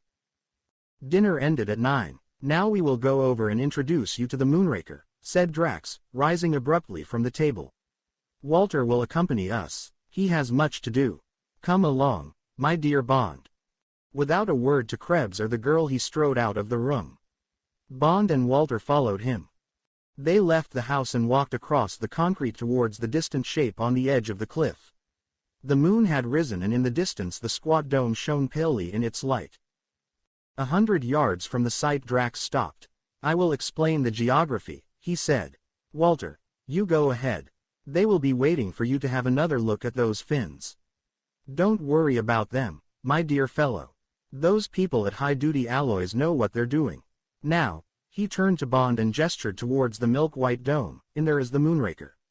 What you see is the lid of a wide shaft that has been cut about 40 foot down into the chalk. The two halves of the dome are opened hydraulically and folded back flush with that 20-foot wall. If they were open now, you would see the nose of the Moonraker just protruding above the level of the wall. Over there," he pointed to a square shape that was almost out of sight in the direction of Deal, "is the firing point. Concrete blockhouse, full of radar tracking gadgets, Doppler velocity radar and flight path radar, for instance. Information is fed to them by 20 telemetering channels in the nose of the rocket. There's a big television screen in there too so that you can watch the behavior of the rocket inside the shaft after the pumps have been started. Another television set to follow the beginning of its climb. Alongside the blockhouse there's a hoist down the face of the cliff. Quite a lot of gear has been brought to the site by sea and then sent up on the hoist. That whine you hear is from the powerhouse over there," he gestured vaguely in the direction of Dover. "The men's barracks and the house are protected by the blast wall, but when we fire there won't be anyone within a mile of the site, except the ministry experts and the BBC team who are going to be in the firing point. Hope it'll stand up to the blast. Walter says that the site and a lot of the concrete apron will be melted by the heat. That's all. Nothing else you need to know about until we get inside. Come along." Bond noted again the abrupt tone of command. He followed in silence across the moonlit expanse until they came to the supporting wall of the dome. A naked red bulb glowed over a steel-plated door in the wall. It illuminated a bold sign which said in English and German, "Mortal danger. Entry forbidden when red lamp shows. Ring and wait." Drax pressed the button beneath the notice and there was the muffled clang of an alarm bell. "Might be somebody working with oxyacetylene or doing some other delicate job," he explained. "Take his mind off his job for a split second as somebody comes in and you could have an expensive mistake. Everybody downs tools when the bell rings and then starts up again when they see what it is." Drax stood away from the door and pointed upwards to a row of 4-foot-wide gratings just below the top of the wall. "Ventilator shafts," he explained. "Air-conditioned inside to 70 degrees. The door was opened by a man with a truncheon in his hand and a revolver at his hip. Bond followed Drax through into a small anteroom. It contained nothing but a bench and a neat row of felt slippers. "Have to put these on," said Drax, sitting down and kicking off his shoes. "Might slip up and knock into someone. Better leave your coat here, too. 70 degrees is quite warm." "Thanks," said Bond, remembering the Beretta at his armpit. "As a matter of fact, I don't feel the heat." Feeling like a visitor to an operating theater, Bond followed Drax through a communicating door out onto an iron catwalk and into a blaze of spotlights that made him automatically put a hand up to his eyes as he grasped the guardrail in front of him. When he took his hand away, he was greeted by a scene of such splendor that for several minutes he stood speechless, his eyes dazzled by the terrible beauty of the greatest weapon on Earth. Moonraker. Chapter 12. The Moonraker. It was like being inside the polished barrel of a huge gun. From the floor, 40 feet below, rose circular walls of polished metal near the top of which he and Drax clung like two flies. Up through the center of the shaft, which was about 30 feet wide, soared a pencil of glistening chromium, whose point, tapering to a needle-sharp antenna, seemed to graze the roof 20 feet above their heads. The shimmering projectile rested on a blunt cone of latticed steel which rose from the floor between the tips of 3 severely back-swept delta fins that looked as sharp as surgeons' scalpels. But otherwise nothing marred the silken sheen of the 50 feet of polished chrome steel except the spidery fingers of 2 light gantries which stood out from the walls and clasped the waist of the rocket between thick pads of foam rubber.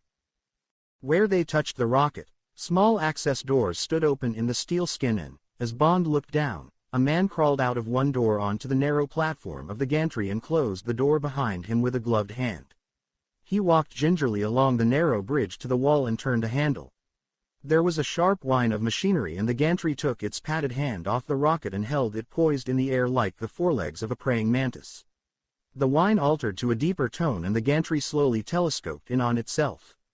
Then it reached out again and seized the rocket 10 feet lower down.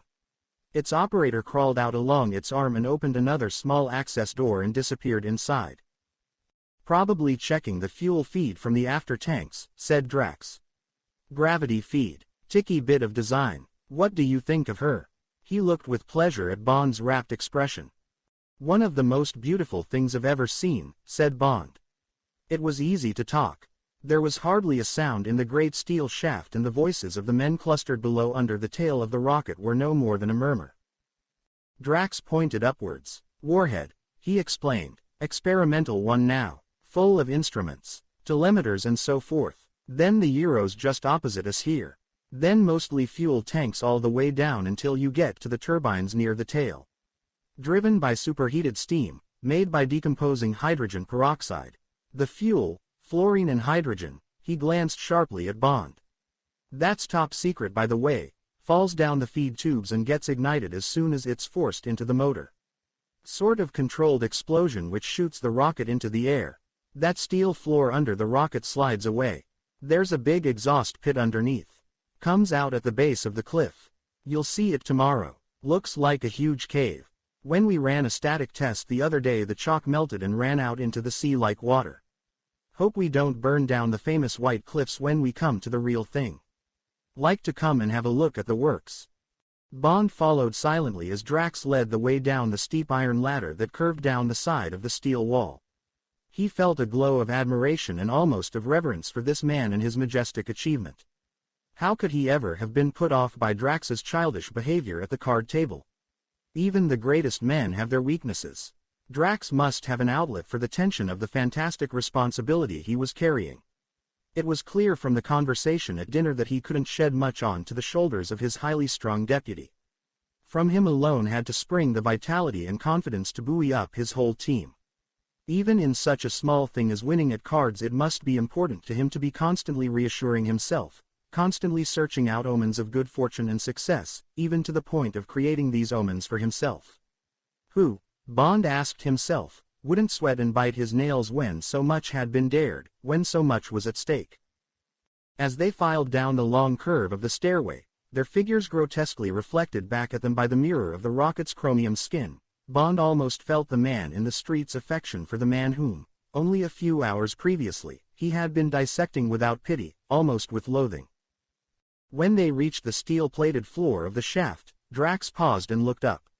Bond followed his eyes. Seen from that angle, it seemed as if they were gazing up a thin straight shaft of light into the blazing heaven of the arcs, a shaft of light that was not pure white but a shot mother-of-pearl satin.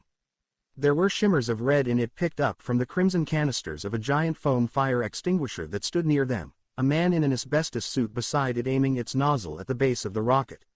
There was a streak of violet whose origin was a violet bulb on the board of an instrument panel in the wall, which controlled the steel cover over the exhaust pit. And there was a whisper of emerald green from the shaded light over a plain deal table at which a man sat and wrote down figures as they were called to him from the group gathered directly beneath the Moonraker's tail. Gazing up this pastel column, so incredibly slim and graceful, it seemed unthinkable that anything so delicate could withstand the pressures which it had been designed to meet. On Friday, the howling stream of the most powerful controlled explosion that had ever been attempted. The impact of the sound barrier, the unknown pressures of the atmosphere at 15,000 miles an hour, the terrible shock as it plunged back from 1,000 miles up and hit the atmospheric envelope of the Earth. Drax seemed to read his thoughts. He turned to Bond. "It will be like committing murder," he said. Then surprisingly, he burst into a braying laugh. "Walter," he called to the group of men. "Come here." Walter detached himself and came over. "Walter, I was saying to our friend the commander that when we fire the Moonraker it will be like committing murder." Bond was not surprised to see a look of puzzled incredulity come over the doctor's face. Drax said irritably, "Child murder. Murder of our child." He gestured at the rocket. "Wake up, wake up. What's the matter with you?" Walter's face cleared. Frostily he beamed his appreciation of the simile. "Murder. Yes, that is good. Ha, ha. And now, Sir Hugo, the graphite slats in the exhaust vent. The Ministry is quite happy about their melting point. They do not feel that." Still talking, Walter led Drax under the tail of the rocket. Bond followed. The faces of the 10 men were turned towards them as they came up. Drax introduced him with a wave of the hand. "Commander Bond, our new security officer," he said briefly. The group eyed Bond in silence. There was no move to greet him and the 10 pairs of eyes were incurious. "Now then, what's all this fuss about the graphite?" The group closed round Drax and Walter. Bond was left standing alone. He was not surprised by the coolness of his reception. He would have regarded the intrusion of an amateur into the secrets of his own department with much the same indifference mixed with resentment. And he sympathized with these hand-picked technicians who had lived for months among the highest realms of astronautics, and were now on the threshold of the final arbitration. And yet, he reminded himself, the innocent among them must know that Bond had his own duty to perform, his own vital part in this project. Supposing one pair of those uncommunicative eyes concealed a man within a man, an enemy, perhaps at this very moment exulting in his knowledge that the graphite which Walter seemed to mistrust was indeed under strength. It was true that they had the look of a well-knit team, almost of a brotherhood, as they stood round Drax and Walter, hanging on their words, their eyes intent on the mouths of the 2 men. But was part of one brain moving within the privacy of some secret orbit, ticking off its hidden calculus like the stealthy mechanism of an infernal machine. Bond moved casually up and down the triangle made by the 3 points of the fins as they rested in their rubber-lined cavities in the steel floor, interesting himself in whatever met his eyes, but every now and then focusing the group of men from a new angle. With the exception of Drax, they all wore the same tight nylon overalls fastened with plastic zips. There was nowhere a hint of metal and none wore spectacles.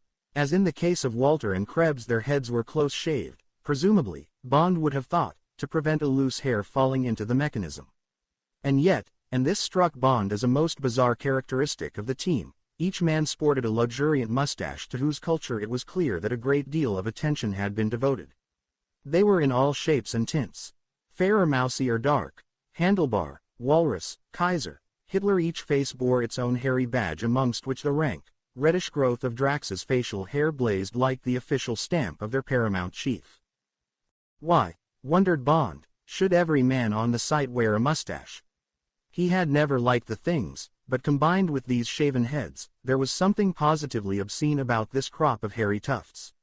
It would have been just bearable if they had all been cut to the same pattern, but this range of individual fashions, this riot of personalized growth, had something particularly horrible about it against the background of naked round heads.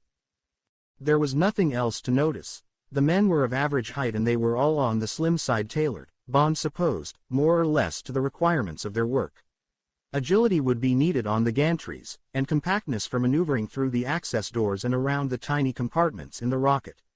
Their hands looked relaxed and spotlessly clean, and their feet in the felt slippers were motionless with concentration. He never once caught any of them glancing in his direction, and, as for penetrating their minds or weighing up their loyalties, he admitted to himself that the task of unmasking the thoughts of 50 of these robot-like Germans in 3 days was quite hopeless. Then he remembered. It was 50 no longer. Only 49. One of these robots had blown his top. Apt expression, reflected Bond. And what had come out of Bartsch's secret thoughts? Lust for a woman and a Heil Hitler. Would he be far wrong, wondered Bond, if he guessed that, forgetting the Moonraker, those were also the dominant thoughts inside 49 other heads? Dr. Walter, that is an order. Drax's voice of controlled anger broke in on Bond's thoughts as he stood fingering the sharp leading edge of the tail of one of the columbite fins. Back to work. We have wasted enough time. The men scattered smartly about their duties and Drax came up to where Bond was standing, leaving Walter hanging about indecisively beneath the exhaust vent of the rocket. Drax's face was thunderous. Damn fool, always seeing trouble, he muttered. And then abruptly, as if he wanted to clear his deputy out of his mind, come along to my office. Show you the flight plan. Then we'll go off to bed. Bond followed him across the floor. Drax turned a small handle flush with the steel wall and a narrow door opened with a soft hiss. 3 feet inside there was another steel door and Bond noticed that they were both edged with rubber. Airlock. Before closing the outer door, Drax paused on the threshold and pointed along the circular wall to a number of similar inconspicuous flat knobs in the wall. Workshops, he said, electricians, generators, fueling control, washrooms, stores. He pointed to the adjoining door. My secretary's room. He closed the outer door before he opened the second and walked into his office and shut the inner door behind Bond. It was a severe room painted pale gray, containing a broad desk and several chairs of tubular metal and dark blue canvas. The floor was carpeted in gray. There were 2 green filing cabinets and a large metal radio set. A half-open door showed part of a tiled bathroom. The desk faced a wide blank wall which seemed to be made of opaque glass. Drax walked up to the walls and snapped down 2 switches on its extreme right. The whole wall lit up and Bond was faced with 2 maps, each about 6 feet square, traced on the back of the glass. The left-hand map showed the eastern quarter of England from Portsmouth to Hull and the adjoining waters from latitude 50 to 55. From the red dot near Dover, which was the site of the Moonraker, arcs showing the range in 10-mile intervals had been drawn up the map. At a point 80 miles from the site, between the Frisian Islands and Hull, there was a red diamond in the middle of the ocean. Drax waved towards the dense mathematical tables and columns of compass readings which filled the right-hand side of the map. Wind velocities, atmospheric pressure, ready reckoner for the Euro settings, he said. All worked out using the rocket's velocity and range as constants. We get the weather every day from the Air Ministry and readings from the upper atmosphere every time the RAF jet can get up there. When he's at maximum altitude he releases helium balloons that can get up still further. The Earth's atmosphere reaches about 50 miles up. After 20 there's hardly any density to affect the Moonraker. It'll coast up almost in a vacuum. Getting through the first 20 miles is the problem. The gravity pull's another worry. Walter can explain all those things if you're interested. There'll be continuous weather reports during the last few hours on Friday. And we'll set the gyros just before the takeoff. For the time being, Miss Brand gets together the data every morning and keeps a table of Euro settings in case they're wanted. Drax pointed at the second of the two maps. This was a diagram of the rocket's flight ellipse from firing point to target. There were more columns of figures. Speed of the Earth and its effect on the rocket's trajectory, explained Drax. The Earth will be turning to the east while the rocket's in flight. That factor has to be married in with the figures on the other map. Complicated business. Fortunately you don't have to understand it. Leave it to Miss Brand. Now then, he switched off the lights and the wall went blank. Any particular questions about your job? Don't think there'll be much for you to do. You can see that the place is already riddled with security. The ministries insisted on it from the beginning. Everything looks all right, said Bond. He examined Drax's face. The good eye was looking at him sharply. Bond paused. Do you think there was anything between your secretary and Major Talon? He asked. It was an obvious question and he might just as well ask it now. Could have been, said Drax easily. Attractive girl. They were thrown together a lot down here. At any rate she seems to have got under Barch's skin. I hear Barch saluted and shouted, Heil Hitler, before he put the gun in his mouth, said Bond. So they tell me, said Drax evenly. What of it? Why do all the men wear mustaches? Asked Bond, ignoring Drax's question.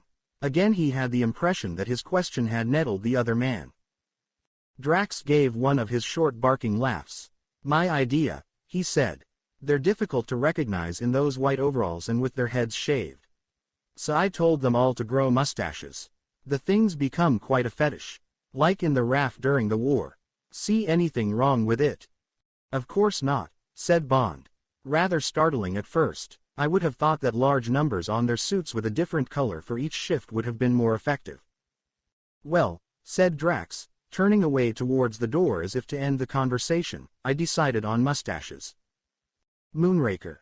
Chapter 13. Dead Reckoning.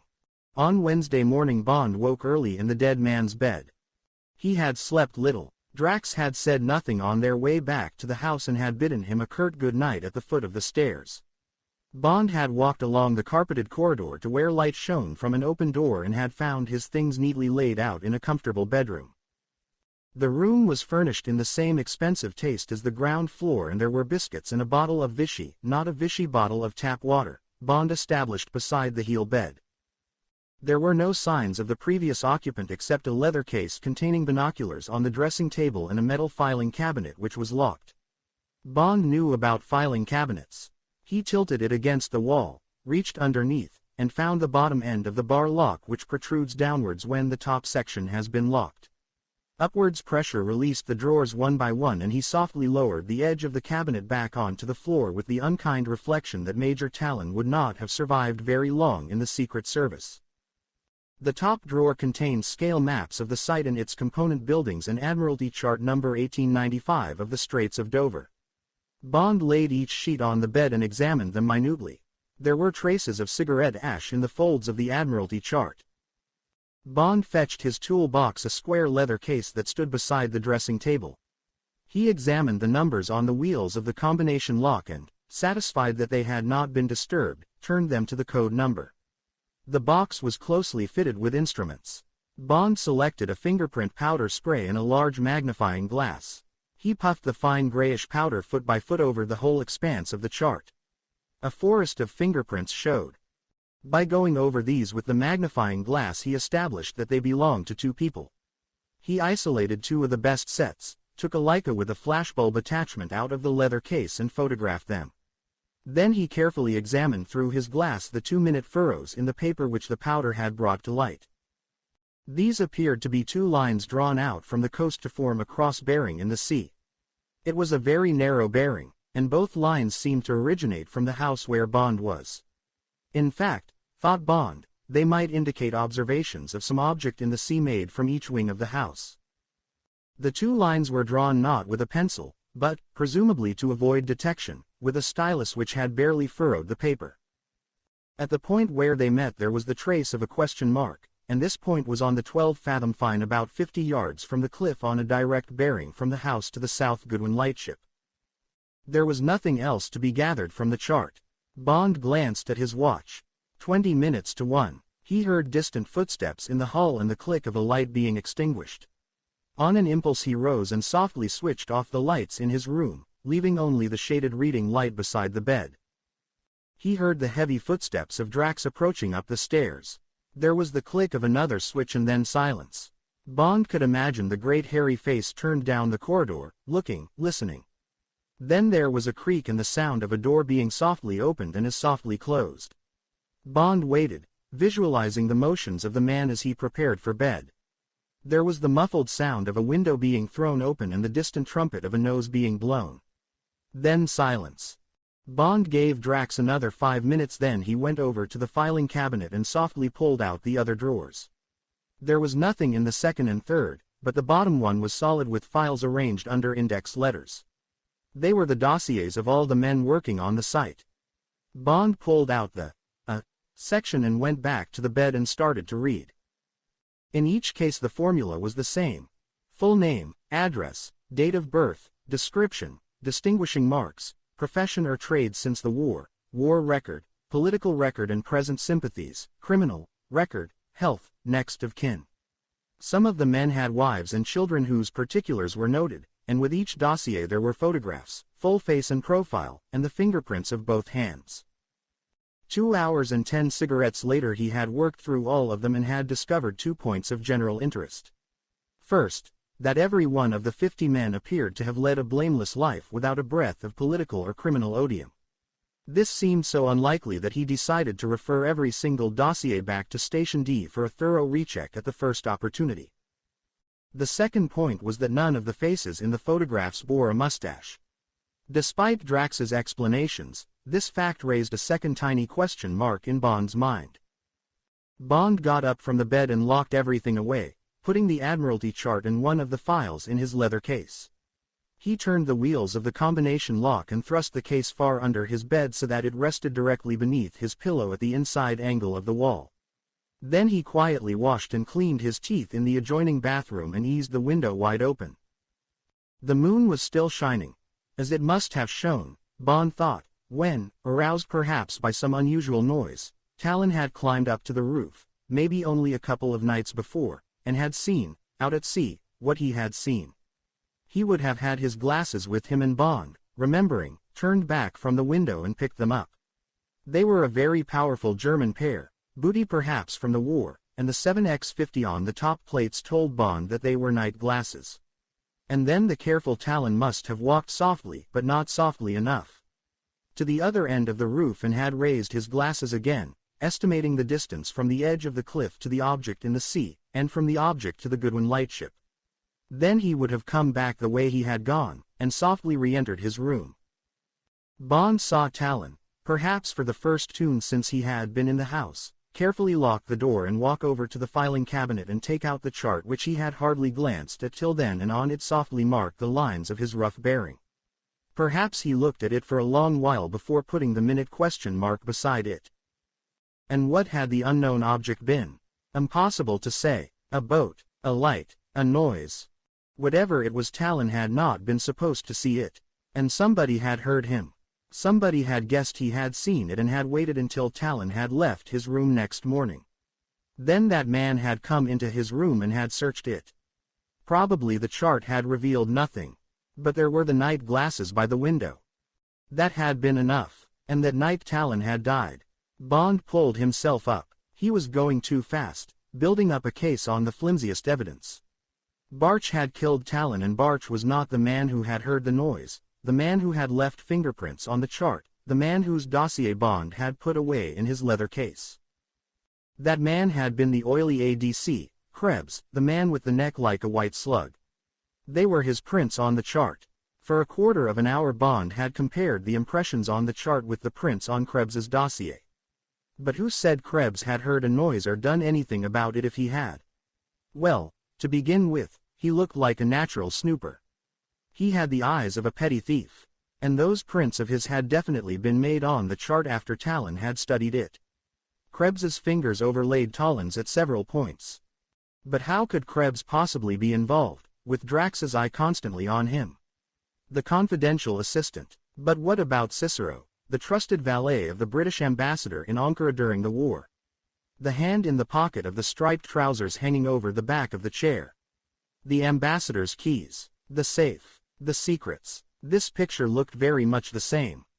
Bond shivered. He suddenly realized that he had been standing for a long time in front of the open windows and that it was time to get some sleep. Before he got into bed, he took his shoulder holster from the chair where it hung beside his discarded clothes and removed the Beretta with the skeleton grip and slipped it under his pillow. As a defense against whom? Bond didn't know, but his intuition told him quite definitely that there was danger about. The smell of it was insistent, although it was still imprecise and lingered only on the threshold of his subconscious. In fact, he knew his feelings were based on a number of tiny question marks which had materialized during the past 24 hours: the riddle of Drax, Barches, Heil Hitler, the bizarre mustaches, the 50 worthy Germans, the chart, the night glasses, Krebs. First he must pass on his suspicions to Valance. Then explore the possibilities of Krebs. Then look to the defenses of the Moonraker, the seaward side for instance. And then get together with this brand girl and agree on a plan for the next 2 days. There wasn't much time to lose. While he forced sleep to come into his teeming mind, Bond visualized the figure 7 on the dial of a clock and left it to the hidden cells of his memory to wake him. He wanted to be out of the house and on the telephone to Valance as early as possible. If his actions aroused suspicion, he would not be dismayed. One of his objects was to attract into his orbit the same forces that had concerned themselves with Talon, for of one thing he felt reasonably certain: Major Talon had not died because he loved Galibrand. The extrasensory alarm clock did not fail him. Punctually at 7, his mouth dry with too many cigarettes the night before, he forced himself out of bed and into a cold bath. He had shaved, gargled with a sharp mouthwash, and now, in a battered black and white dogtooth suit, dark blue Sea Island cotton shirt and black silk knitted tie, he was walking softly, but not surreptitiously, along the corridor to the head of the stairs, the square leather case in his left hand. He found the garage at the back of the house and the big engine of the Bentley answered with the first pressure on the starter. He motored slowly across the concrete apron beneath the indifferent gaze of the curtained windows of the house and pulled up, the engine idling in neutral, at the edge of the trees. His eyes traveled back to the house and confirmed his calculation that a man standing on its roof would be able to see over the top of the blast wall and get a view of the edge of the cliff and of the sea beyond. There was no sign of life round the domed emplacement of the Moonraker, and the concrete, already beginning to shimmer in the early morning sun, stretched emptily away towards Deal. It looked like a newly laid aerodrome, or rather, he thought, with its 3 disparate concrete things: the beehive dome, the flat-iron blast wall, and the distant cube of the firing point, each casting black pools of shadow towards him in the early sun, like a Dali desert landscape in which 3 objets trouves reposed at carefully calculated random. Out at sea, in the early mist that promised a hot day, the South Goodwin lightship could just be seen, a dim red bark married forever to the same compass point and condemned, like a property ship on the stage of Drury Lane, to watch the diorama of the waves and clouds sail busily into the wings while, without papers or passengers or cargo, it lay anchored forever to the departure point which was also its destination. At 30 seconds interval it blared its sad complaint into the mist, a long double trumpet note on a falling cadence. A siren song, Bond reflected, to repel instead of to seduce. He wondered how the 7 men of its crew were now supporting the noise as they munched their pork and beans. Did they flinch as it punctuated the housewife's choice coming at full strength from the radio in the narrow mess? But a secure life, **** Bond was wrong. Friday, November 26, 1954. R.I.P. Bond decided, although anchored to the gates of a graveyard. He made a mental note to find out if those 7 men had seen or heard the thing that Talon had marked on the chart, then he drove quickly on through the guard posts. In Dover, Bond pulled up at the Café Royal, a modest little restaurant with a modest kitchen but capable, as he knew of old, of turning out excellent fish and egg dishes.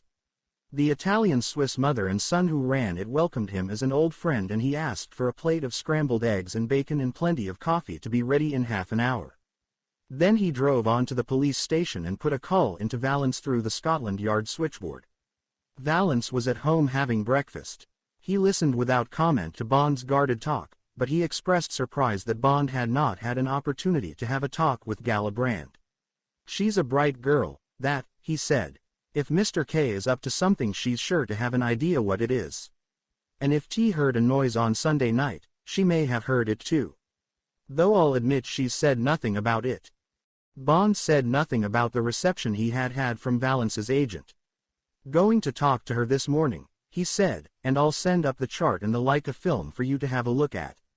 I'll give them to the inspector. Perhaps one of the road patrols could bring them up. By the way, where did T telephone from when he rang up his employer on Monday? I'll have the call traced and let you know, said Valence. And I'll have Trinity House ask the South Goodwins and the Coast Guards if they can help her. Anything else? No, said Bond. The line went through too many switchboards. Perhaps if it had been M he would have hinted more. It seemed ridiculous to talk to Valence about mustaches and the creep of danger he had felt the night before in which the daylight had dissipated. These policemen wanted hard facts.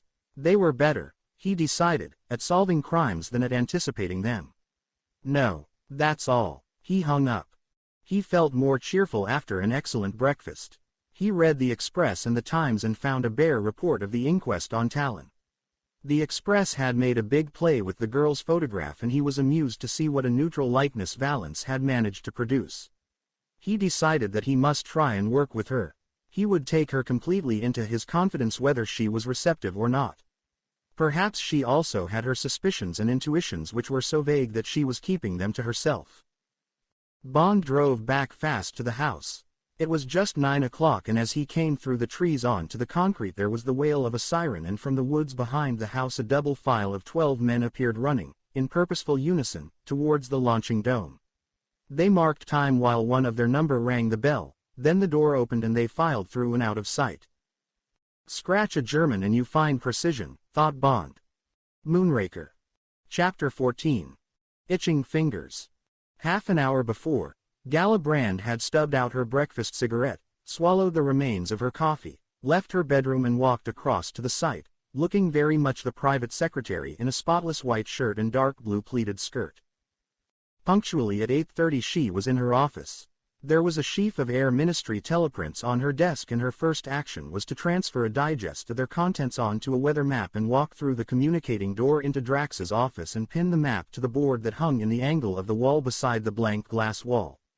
Then she pressed the switch that illuminated the wall map, made some calculations based on the columns of figures revealed by the light, and entered the results on the diagram she had pinned to the board. She had done this, with Air Ministry figures that became more and more precise as the practice shoot drew nearer, every day since the site was completed and the building of the rocket that had begun inside it, and she had become so expert that she now carried in her head the Euro settings for almost every variation in the weather at the different altitudes. So it irritated her all the more that Drax did not seem to accept her figures. Every day when, punctually at 9, the warning bells clanged and he came down the steep iron stairway and into his office, his first action was to call for the insufferable Dr. Walter, and together they would work out all her figures afresh and transfer the results to the thin black notebook that Drax always carried in the hip pocket of his trousers.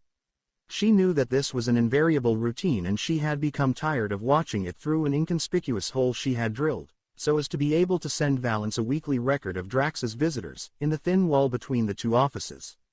The method was amateurish but effective, and she had slowly built up a complete picture of the daily routine she came to find so irritating. It was irritating for two reasons.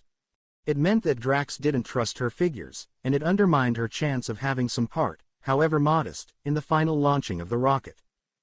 It was natural that over the months she should have become as immersed in her disguise as she was in her real profession. It was fundamental to the thoroughness of her cover that her personality should be as truly split as possible. And now, while she spied and probed and sniffed the wind around Drax for her chief in London, she was passionately concerned with the success of the Moonraker and had become as dedicated to its service as anyone else on the site. And the rest of her duties as Drax's private secretary were insufferably dull. Every day there was a big post addressed to Drax in London and forwarded down by the ministry, and that morning she had found the usual batch of about 50 letters waiting on her desk. They would be of three kinds: begging letters, letters from rocket cranks, and business letters from Drax's stockbroker and from other commercial agents. To these Drax would dictate brief replies, and the rest of her day would be occupied with typing and filing. So it was natural that her one duty connected with the operation of the rocket should bulk very large in the dull round, and that morning, as she checked and rechecked her flight plan, she was more than ever determined that her figures should be accepted on the day. And yet, as she often reminded herself, perhaps there was no question but that they would be. Perhaps the daily calculations of Drax and Walter for entry in the little black book were nothing but a recheck of her own figures. Certainly Drax had never queried either her weather plan or the euro settings she calculated from them. And when one day she had asked straight out whether her figures were correct, he had replied with evident sincerity, "Excellent, my dear. Most valuable. Couldn't manage without them." Galibrand walked back into her own office and started slitting open the letters. Only 2 more flight plans, for Thursday and Friday, and then, on her figures or on a different set, the set in Drax's pocket, the euros would be finally adjusted and the switch would be pulled in the firing point. She absent-mindedly looked at her fingernails and then stretched her 2 hands out with their backs towards her. How often in the course of her training at the police college had she been sent out among the other pupils and told not to come back without a pocketbook, a vanity case, a fountain pen, even a wristwatch? How often during the courses had the instructor whipped round and caught her wrist with a, "Now, miss. That won't do at all." Might have been an elephant looking for sugar in the keeper's pocket.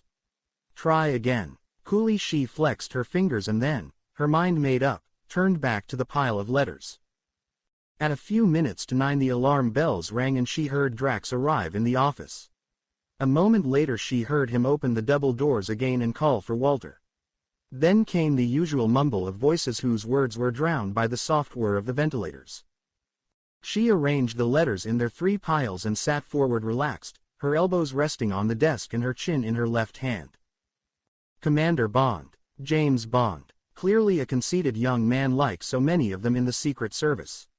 And why had he been sent down instead of somebody she could work with, one of her friends from the Special Branch, or even somebody from MI5?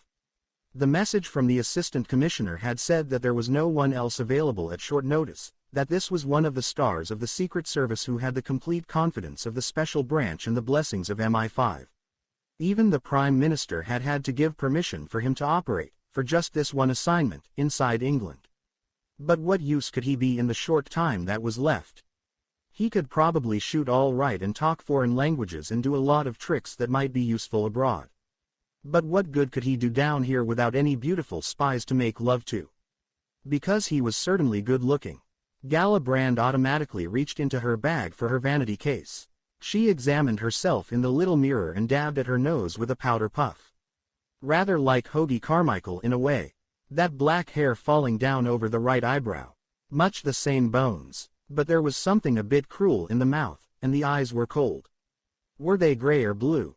It had been difficult to say last night.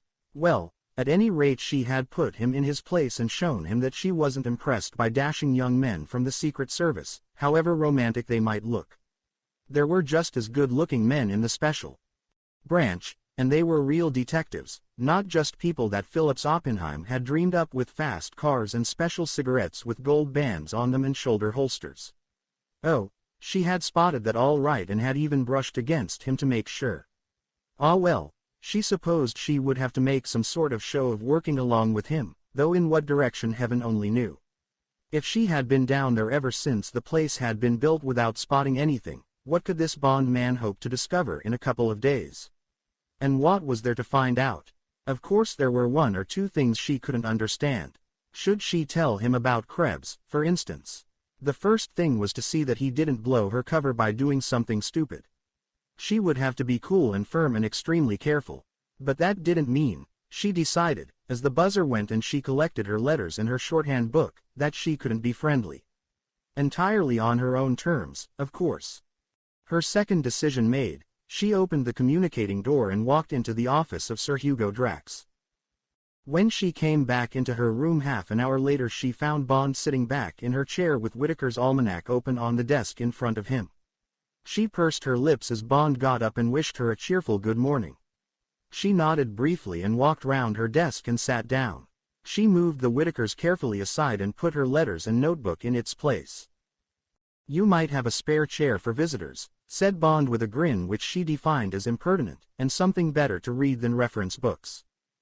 She ignored him. Sir Hugo wants you, said. I was just going to see if you had got up yet. Liar, said Bond. You heard me go by at 7:30. I saw you peering out between the curtains. I did nothing of the sort, she said indignantly. Why should I be interested in a car going by? I told you heard the car, said Bond. He pressed home his advantage. And by the way, he said, you shouldn't scratch your head with the blunt end of the pencil when you're taking dictation. None of the best private secretaries do. Bond glanced significantly at a point against the jamb of the communicating door. He shrugged his shoulders. Gala's defenses dropped. Damn the man, she thought. She gave him a reluctant smile. Oh, well, she said. Come on, I can't spend all the morning playing guessing games. He wants both of us and he doesn't like being kept waiting. She rose and walked over to the communicating door and opened it. Bond followed her through and shut the door behind him. Drax was standing looking at the illuminated wall map. He turned as they came in. Ah, there you are, he said with a sharp glance at Bond. Thought you might have left us. Guards reported you out at 7:30 this morning. I had to make a telephone call, said Bond. I hope I didn't disturb anyone. There's a telephone in my study, Drax said curtly. Talon found it good enough. Ah, poor Talon, said Bond non-committally. There was a hectoring note in Drax's voice that he particularly disliked and that made him instinctively want to deflate the man. On this occasion he was successful. Drax shot him a hard glance which he covered up with a short barking laugh and a shrug of the shoulders. Do as you please, he said. You've got your job to do. So long as you don't upset the routines down here. You must remember, he added more reasonably, all my men are nervous as kittens just now and I can't have them upset by mysterious goings-on. I hope you're not wanting to ask them a lot of questions today. I'd rather they didn't have anything more to worry about. They haven't recovered from Monday yet. Miss Brand here can tell you all about them, and I believe all their files are in Talon's room. Have you had a look at them yet?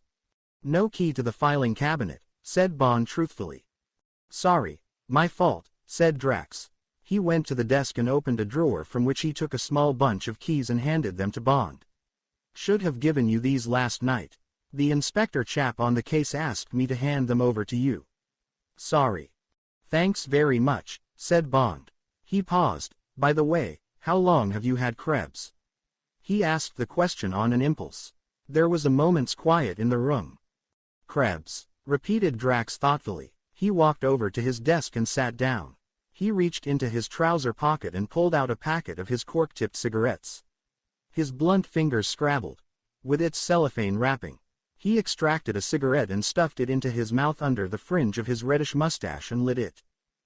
Bond was surprised. I didn't realize one could smoke down here, he said, taking out his own case. Drax's cigarette, a tiny white faggot in the middle of the big red face, waggled up and down as he answered without taking it out of his mouth. Quite all right in here, he said. These rooms are airtight. Doors lined with rubber, separate ventilation. Have to keep the workshops and generators separate from the shaft and anyway, his lips grinned round the cigarette, I have to be able to smoke. Drax took the cigarette out of his mouth and looked at it. He seemed to make up his mind. You were asking about Krebs, he said. Well, he looked meaningly up at Bond. Just between ourselves I don't entirely trust the fellow. He held up an admonitory hand. Nothing definite, of course, or I'd have had him put away. But I've found him snooping about the house and once I caught him in my study going through my private papers. He had a perfectly good explanation and I let him off with a warning.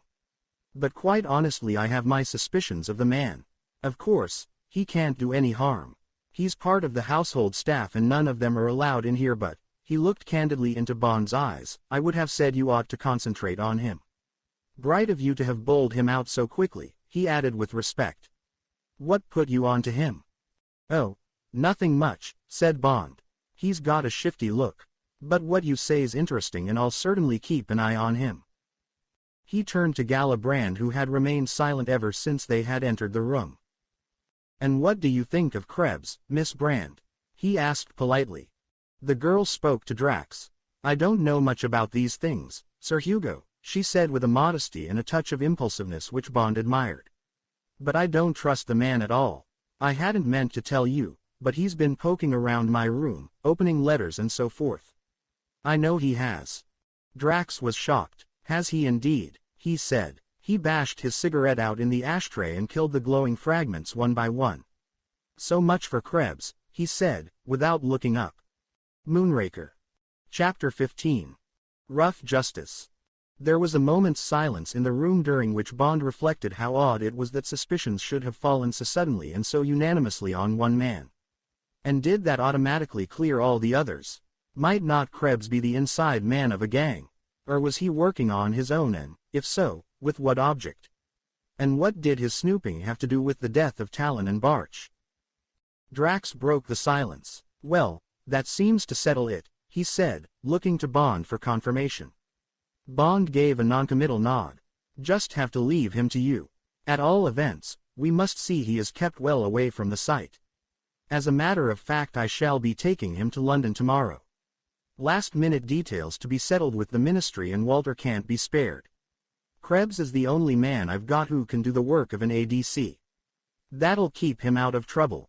We'll all have to keep an eye on him until then. Unless of course you want to put him under lock and key straight away. I'd prefer not, he said candidly. Don't want to upset the team anymore. It shouldn't be necessary, said Bond. Has he got any particular friends among the other men? Never seen him speak to any of them except Walter and the household, said Drax.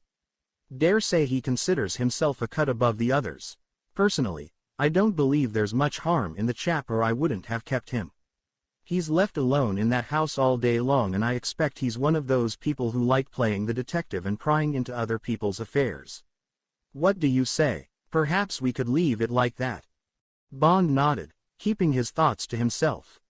Well, then, said Drax, obviously glad to leave a distasteful subject and get back to business, we've got other things to talk about.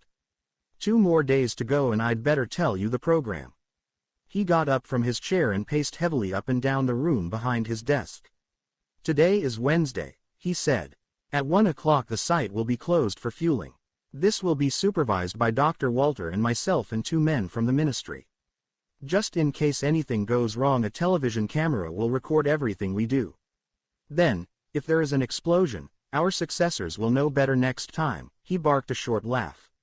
Weather permitting, the roof will be open tonight to allow the fumes to clear.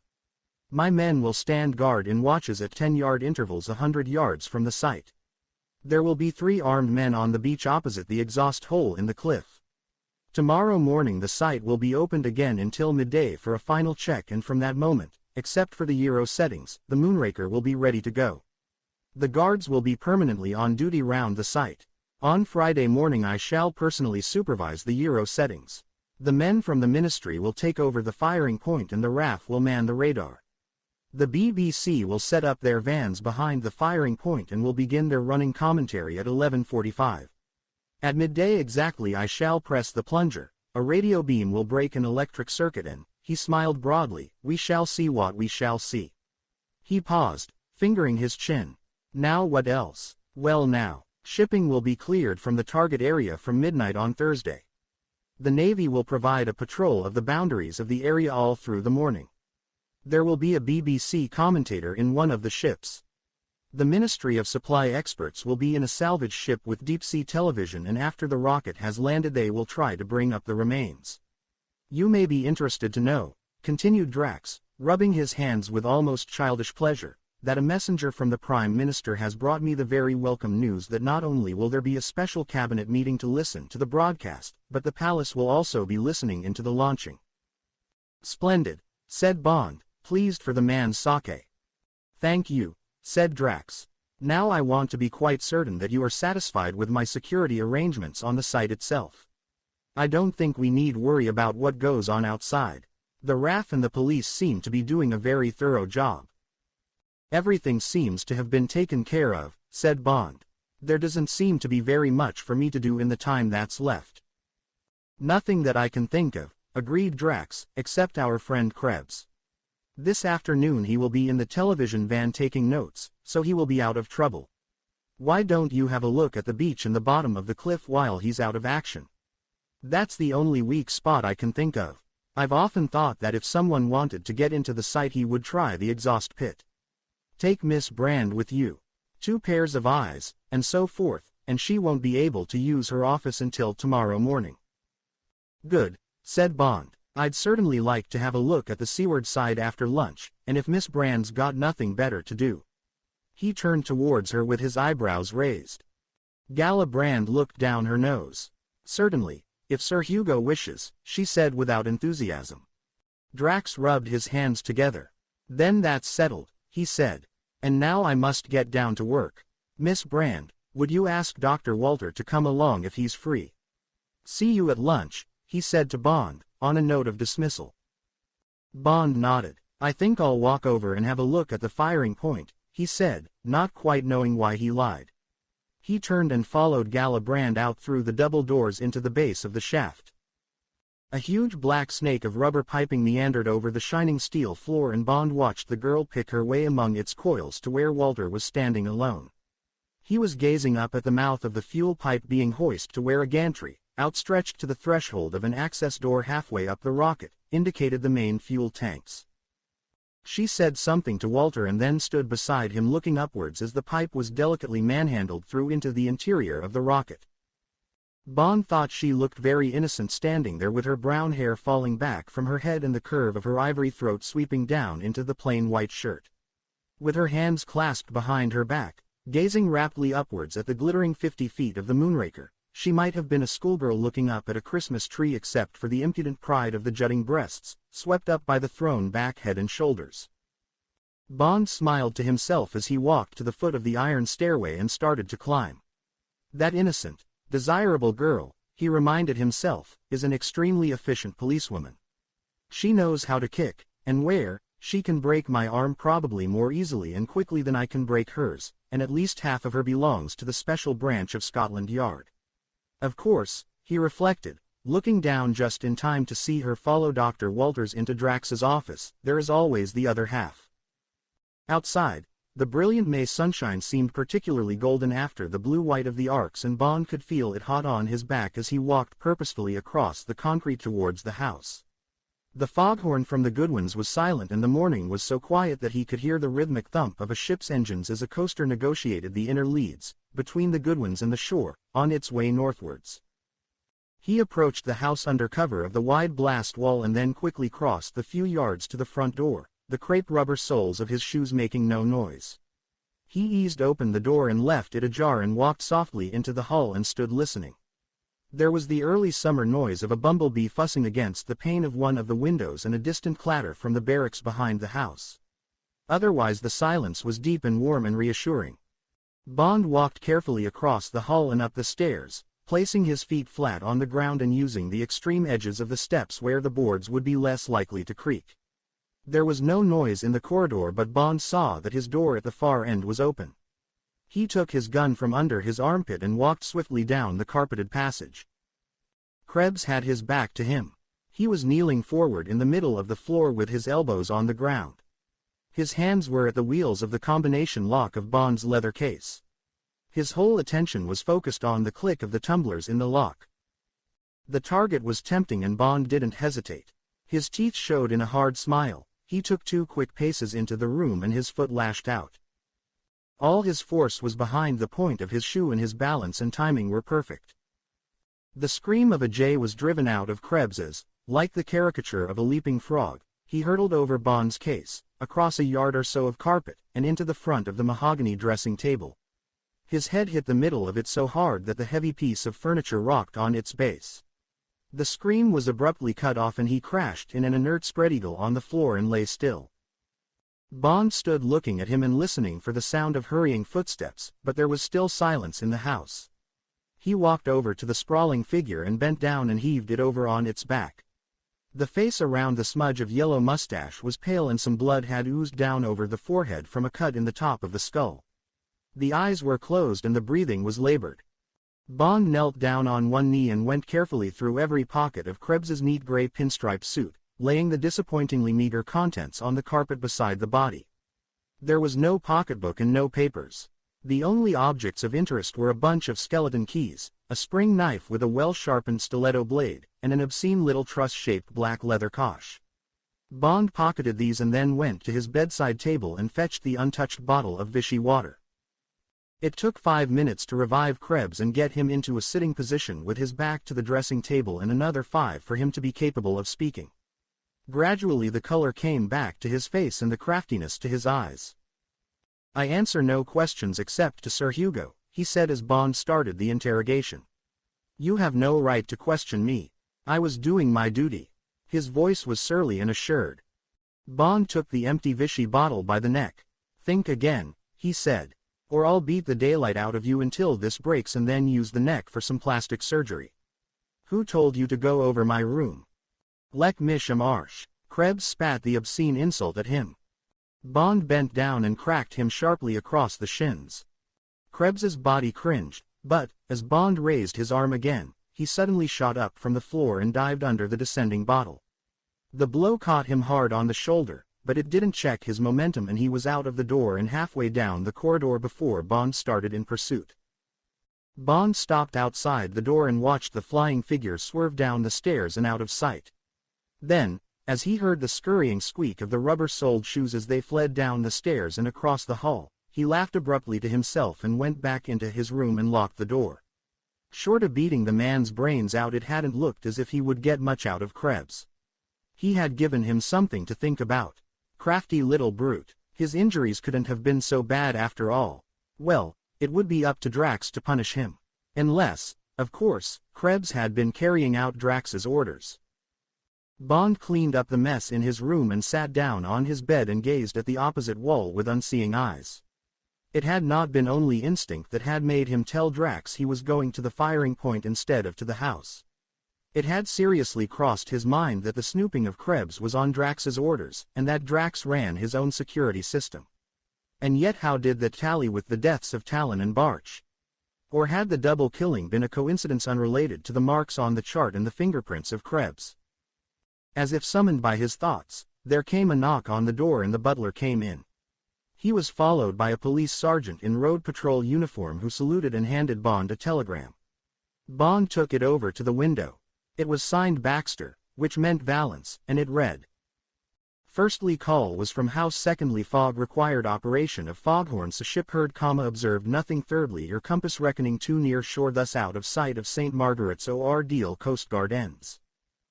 "Thank you," said Bond. No answer. When the door was closed, Bond put his lighter to the telegram and dropped it in the fireplace, scuffing the charred remains into powder with the sole of his shoe. Nothing much there except that Talon's call to the ministry might indeed have been heard by someone in the house, which might have resulted in the search of his room, which might have resulted in his death. But what about Barch? If all this was part of something much bigger, how could it be linked up with an attempt to sabotage the rocket? Wasn't it much simpler to conclude that Krebs was a natural snooper, or more likely that he was operating for Drax, who seemed to be meticulously security conscious and who might want to be sure of the loyalty of his secretary, of Talon, and certainly, after their encounter at Blades, of Bond? Wasn't it just acting like the chief and Bond had known many of them who would fit the picture of some super-secret project during the war who had reinforced official security with his own private spy system? If that theory was correct, there only remained the double killing. Now that Bond had caught the magic and the tension of the Moonraker, the facts of the hysterical shooting seemed more reasonable. As for the mark on the chart, that might have been made any day in the past year. The night glasses were just night glasses and the mustaches on the men were just a lot of mustaches. Bond sat on in the silent room, shifting the pieces in the jigsaw so that two entirely different pictures alternated in his mind. In one the sun shone and all was clear and innocent as the day. The other was a dark confusion of guilty motives, obscure suspicions, and nightmare queries. When the gong sounded for lunch he still did not know which picture to choose. To shelve a decision, he cleared his mind of everything but the prospect of his afternoon alone with Galabrand. Moonraker. Chapter 16. A Golden Day. It was a wonderful afternoon of blue and green and gold. When they left the concrete apron through the guard gate near the empty firing point, now connected by a thick cable with the launching site, they stopped for a moment on the edge of the great chalk cliff and stood gazing over the whole corner of England where Caesar had first landed 2,000 years before. To their left the carpet of green turf, bright with small wildflowers, sloped gradually down to the long pebble beaches of Walmer and Deal, which curved off towards Sandwich and the bay. Beyond, the cliffs of Margate, showing white through the distant haze that hid the North Foreland, guarded the grey scar of Manston Aerodrome above which American thunderjets wrote their white scribbles, in the sky. Then came the Isle of Thanet and, out of sight, the mouth of the Thames. It was low tide and the Goodwins were golden and tender in the sparkling blue of the straits with only the smattering of masts and spars that stretched along their length to tell the true story. The white lettering on the South Goodwin's lightship was easy to read and even the name of her sister ship to the north showed white against the red of her hull. Between the sands of the coast, along the 12-fathom channel of the inner leads, there were half a dozen ships beating up through the downs, the thud of their engines coming clearly off the quiet sea, and between the evil sands and the sharp outline of the French coast there were ships of all registries going about their business liners, merchantmen, ungainly Dutch shoots, and even a slim corvette hastening down south, perhaps to Portsmouth. As far as the eye could reach, the eastern approaches of England were dotted with traffic plying towards near or distant horizons, towards a home port, or towards the other side of the world. It was a panorama full of color and excitement and romance, and the two people on the edge of the cliff were silent as they stood for a time and watched it all. The peace was broken by two blasts on the siren from the house, and they turned to gaze back at the ugly concrete world that had been cleaned out of their minds. As they watched, a red flag was broken out above the dome of the launching site, and two RAF crash wagons with red crosses on their sides rolled out of the trees to the edge of the blast wall and pulled up. "Fueling's going to begin," said Bond. "Let's get on with our walk. There'll be nothing to see, and if there happened to be something we probably wouldn't survive it at this range." She smiled at him. "Yes," she said, "and I'm sick of the sight of all this concrete." They walked on down the gentle slope and were soon out of sight of the firing point and the high wire fence. The ice of Gala's reserve melted quickly in the sunshine. The exotic gaiety of her clothes, a black and white striped cotton shirt tucked into a wide hand-stitched black leather belt above a medium-length skirt in shocking pink, seemed to have infected her, and it was impossible for Bond to recognize the chill woman of the night before in the girl who now walked beside him and laughed happily at his ignorance of the names of the wildflowers, the samphire, viper's bug loss, and fumitory round their feet. Triumphantly she found a bee orchis and picked it. "You wouldn't do that if you knew that flowers scream when they are picked," said Bond. Gala looked at him. "What do you mean?" she asked, suspecting a joke. "Didn't you know?" He smiled at her reaction. "There's an Indian called Professor Bose, who's written a treatise on the nervous system of flowers. He measured their reaction to pain. He even recorded the scream of a rose being picked. It must be one of the most heartrending sounds in the world. I heard something like it as you picked that flower." "I don't believe it," she said, looking suspiciously at the torn root. "Anyway," she said maliciously, "I wouldn't have thought you were a person to get sentimental. Don't people in your section of the service make a business of killing? And not just flowers either. People." "Flowers can't shoot back," said Bond. She looked at the orchis. "Now you've made me feel like a murderer. It's very unkind of you. But," she admitted reluctantly, "I shall have to find out about this Indian, and if you're right I shall never pick a flower again as long as I live. What am I going to do with this one? You make me feel it's bleeding all over my hands." "Give it to me," said Bond. "According to you, my hands are dripping with blood already. A little more won't hurt." She handed it to him and their hands touched. "You can stick it in the muzzle of your revolver," she said to cover the flash of contact. Bond laughed. "So the eyes aren't only for decoration," he said. "Anyway, it's an automatic and I left it in my room." He drew the stalk of the flower through one of the buttonholes in his blue cotton shirt. "I thought a shoulder holster would look a bit conspicuous without a coat to cover it. And I don't think anyone will be going over my room this afternoon." By tacit agreement they edged away from the moment of warmth. Bond told her of his discovery of Krebs and of the scene in his bedroom. "Serves him right," she said. "I've never trusted him. But what did Sir Hugo say?" "I had a word with him before lunch," said Bond. "Gave him Krebs's knife and keys as proof. He was furious and went straight off to see the man, muttering with rage. When he came back he said that Krebs seemed to be in a pretty bad way, and was I satisfied that he'd been punished enough. All that business about not wanting to upset the team at the last moment and so forth. So I agreed that he'd be sent back to Germany next week and that meanwhile he would consider himself under open arrest, only allowed out of his room under surveillance. They scrambled down a steep cliff path to the beach and turned to the right beside the deserted small arms range of the Royal Marine Garrison at Deal. They walked along in silence until they came to the 2-mile stretch of shingle that runs at low tide beneath the towering white cliffs to St. Margaret's Bay. As they trudged slowly through the deep smooth pebbles, Bond told her of all that had gone through his mind since the previous day. He held nothing back, and he showed each false hair as it had been started and finally run to earth, leaving nothing but a thin scent of ill-founded suspicions and a muddle of clues that all ended in the same question mark. Where was a pattern? Where was a plan into which the clues would fit? And always the same answer, that nothing Bond knew or suspected seemed to have any conceivable bearing on the security from sabotage of the Moonraker. And that, when all was said and done, was the only matter with which he and the girl were concerned. Not with the death of Talon and Barch, not with the egregious Krebs, but only with the protection of the whole Moonraker project from its possible enemies. Isn't that so? Bond concluded. Gala stopped and stood for a moment looking out across the tumbled rocks and seaweed towards the quiet glimmering swell of the sea. She was hot and out of breath from the hard going through the shingle, and she thought how wonderful it would be to bathe, to step back for a moment into those childish days beside the sea before her life had been caught up in this strange cold profession with its tensions and hollow thrills. She glanced at the ruthless brown face of the man beside her. Did he have moments of longing for the peaceful simple things of life? Of course not. He liked Paris and Berlin and New York and trains and aeroplanes and expensive food, and, yes certainly, expensive women. Well, said Bond, wondering if she was going to come out with some piece of evidence that he had overlooked. What do you think? I'm sorry, said Gala. I was dreaming. No, she answered his question.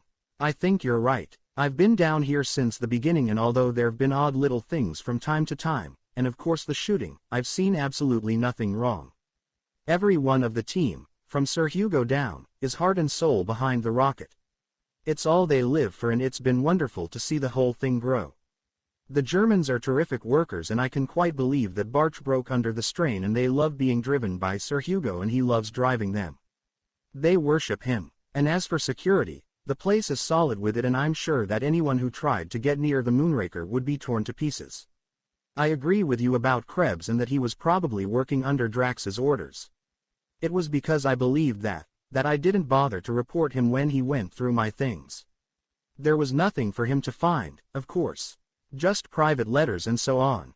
It would be typical of Sir Hugo to make absolutely sure. And I must say, she said candidly, that I admire him for it. He's a ruthless man with deplorable manners and not a very nice face under all that red hair. But I love working for him, and I'm longing for the Moonraker to be a success. Living with it for so long has made me feel just like his men do about it. She looked up to see his reactions. He nodded. After only a day I can understand that, he said. And I suppose I agree with you. There's nothing to go on except my intuition, and that will have to look after itself. The main thing is that the Moonraker looks as safe as the crown jewels, and probably safer. He shrugged his shoulders impatiently, dissatisfied with himself for disowning the intuitions that were so much of his trade. Come on, he said, almost roughly. We're wasting time. Understanding, she smiled to herself and followed.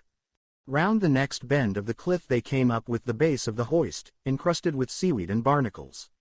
50 yards further on they reached the jetty, a strong tubular iron frame paved with latticed iron strips that ran out over the rocks and beyond.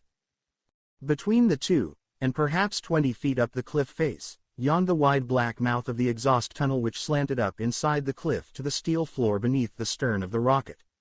From the under lip of the cave melted chalk drooled like lava, and there were splashes of the stuff all over the pebbles and rocks below.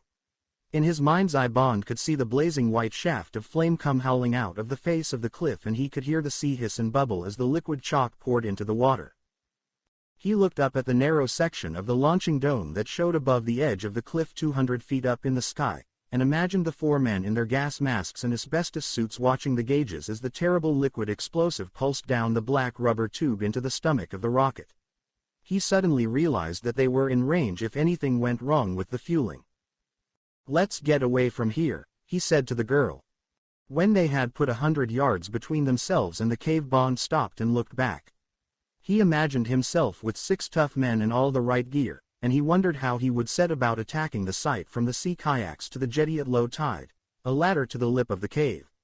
And then what? Impossible to climb the polished steel walls of the exhaust tunnel.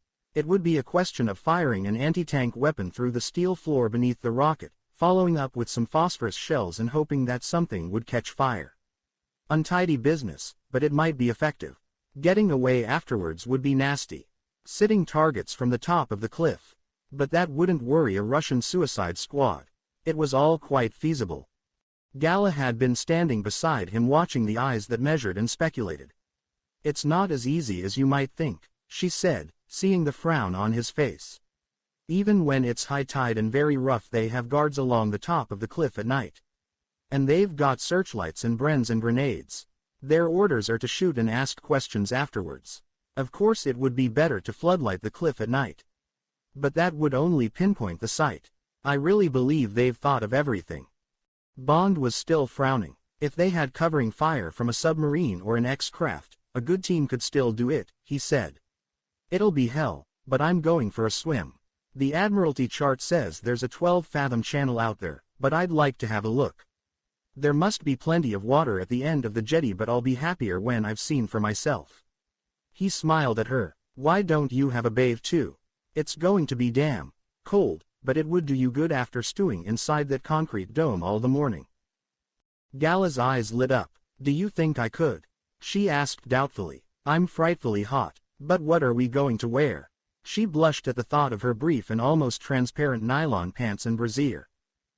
"To hell with that," said Bond airily. "You must have got some bits and pieces on underneath, and I've got pants on. We shall be perfectly respectable and there's no one to see, and I promise not to look," he lied cheerfully, leading the way round the next bend in the cliff. "You undress behind that rock and I'll use this one," he said. "Come on. Don't be a goose. It's all in the line of duty." Without waiting for her to answer, he moved behind the tall rock, taking off his shirt as he did so. "Oh, well," said Gala, relieved to have the decision taken out of her hands. She went behind her rock and slowly unbuttoned her skirt. When she peered nervously out, Bond was already halfway down the strip of coarse brown sand that led out among the pools to where the incoming tide eddied through the green and black moraine of the rocks. He looked lithe and brown. The blue pants were reassuring. Gingerly she followed him, and then suddenly she was in the water. At once nothing else mattered but the velvet ice of the sea and the beauty of the patches of sand between the waving hair of the seaweed that she could see in the clear green depths below her as she buried her head and swam along parallel with the shore in a fast crawl. When she was level with the jetty, she stopped for a moment to get her breath. There was no sign of Bond, whom she had last seen streaking along 100 yards ahead of her. She trod water hard to keep up her circulation and then started back again, unwillingly thinking of him. Thinking of the hard brown body that must be somewhere near her, among the rocks, perhaps, or diving to the sand to gauge the depth of water that would be available to an enemy. She turned back to look for him again, and it was then that he suddenly surged up from the sea beneath her. She felt the quick tight clasp of his arms round her and the swift hard impact of his lips on hers. "Damn you," she said furiously. But already he had dived again, and by the time she had spat out a mouthful of seawater and got her bearings, he was swimming blithely 20 yards away. She turned and swam aloofly out to sea, feeling rather ridiculous but determined to snub him. It was just as she had thought. These Secret Service people always seemed to have time for sex, however important their jobs might be. But her body obstinately tingled with the shock of the kiss, and the golden day seemed to have taken on a new beauty.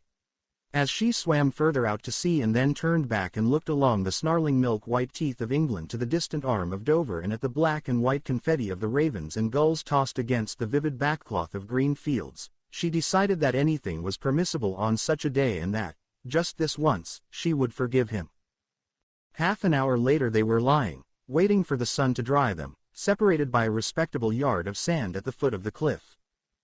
The kiss had not been mentioned, but Gala's efforts to preserve an atmosphere of aloofness had collapsed under the excitement of examining a lobster that Bond had dived for and caught with his hands. Reluctantly they put it back into one of the rock pools and watched it scuttle backwards into the shelter of the seaweed. And now they lay, tired and exhilarated by their icy swim, and prayed that the sun would not slip behind the clifftop high above their heads before they were warm and dry enough to get back into their clothes. But those were not Bond's only thoughts. The beautiful strapping body of the girl beside him, incredibly erotic in the tight emphasis of the clinging brassiere and pants, came between him and his concern about the Moonraker. And anyway, there was nothing he could do about the Moonraker for another hour. It was not yet 5 o'clock and the fueling would not be finished until after 6.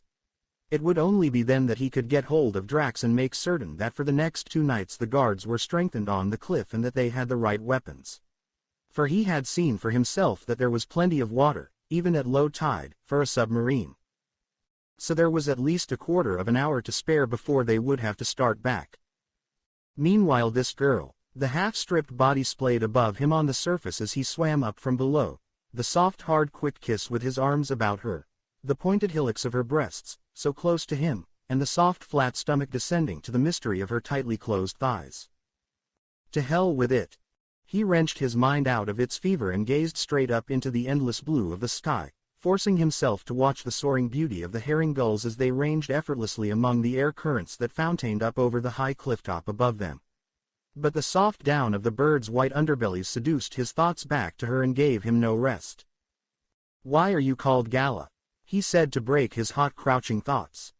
She laughed. "I was teased about it all through school," she said, and Bond was impatient at the easy, clear voice, and then through the Wrens and then by half the police force of London.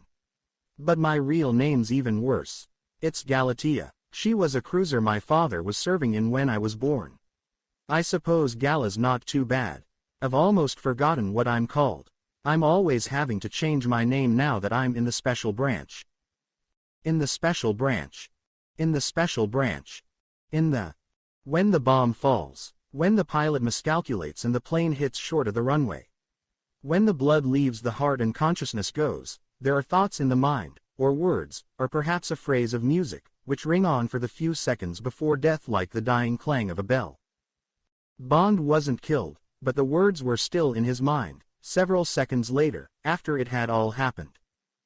Ever since they had lain down on the sand up against the cliff, while his thoughts had been of Gala, his eyes had been carelessly watching 2 gulls playing around a wisp of straw that was the edge of their nest on a small ledge about 10 feet below the distant top of the cliff. They would crane and bow in their love play, with only their heads visible to Bond against the dazzling white of the chalk, and then the male would soar out and away and at once back to the ledge to take up his love-making again. Bond was dreamily watching them as he listened to the girl, when suddenly both gulls dashed away from the ledge with a single shrill scream of fear. At the same moment there was a puff of black smoke and a soft boom from the top of the cliff, and a great section of the white chalk directly above Bond and Gala seemed to sway outwards, zigzag cracks snaking down its face. The next thing Bond knew was that he was lying on top of Gala, his face pressed into her cheek, that the air was full of thunder, that his breath was stifled and that the sun had gone out. His back was numb and aching under a great weight, and in his left ear, besides the echo of the thunder, there was the end of a choking scream. He was barely conscious and he had to wait until his senses came halfway back to life. The special branch. What was it she had said about the special branch? He made frantic efforts to move. Only in his right arm, the arm nearest to the cliff, was there any play at all, but as he jerked his shoulder the arm became freer until at last, with a great backward heave, light and air reached down to them. Retching in the fog of chalk dust, he widened the hole until his head could take its crushing weight off Gala. He felt the feeble movement as she turned her head sideways towards the light and air. A growing trickle of dust and stones into the hole he had cleared made him dig fiercely again.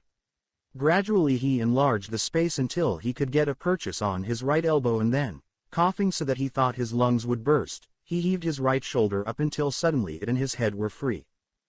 His first thought was that there had been an explosion in the Moonraker.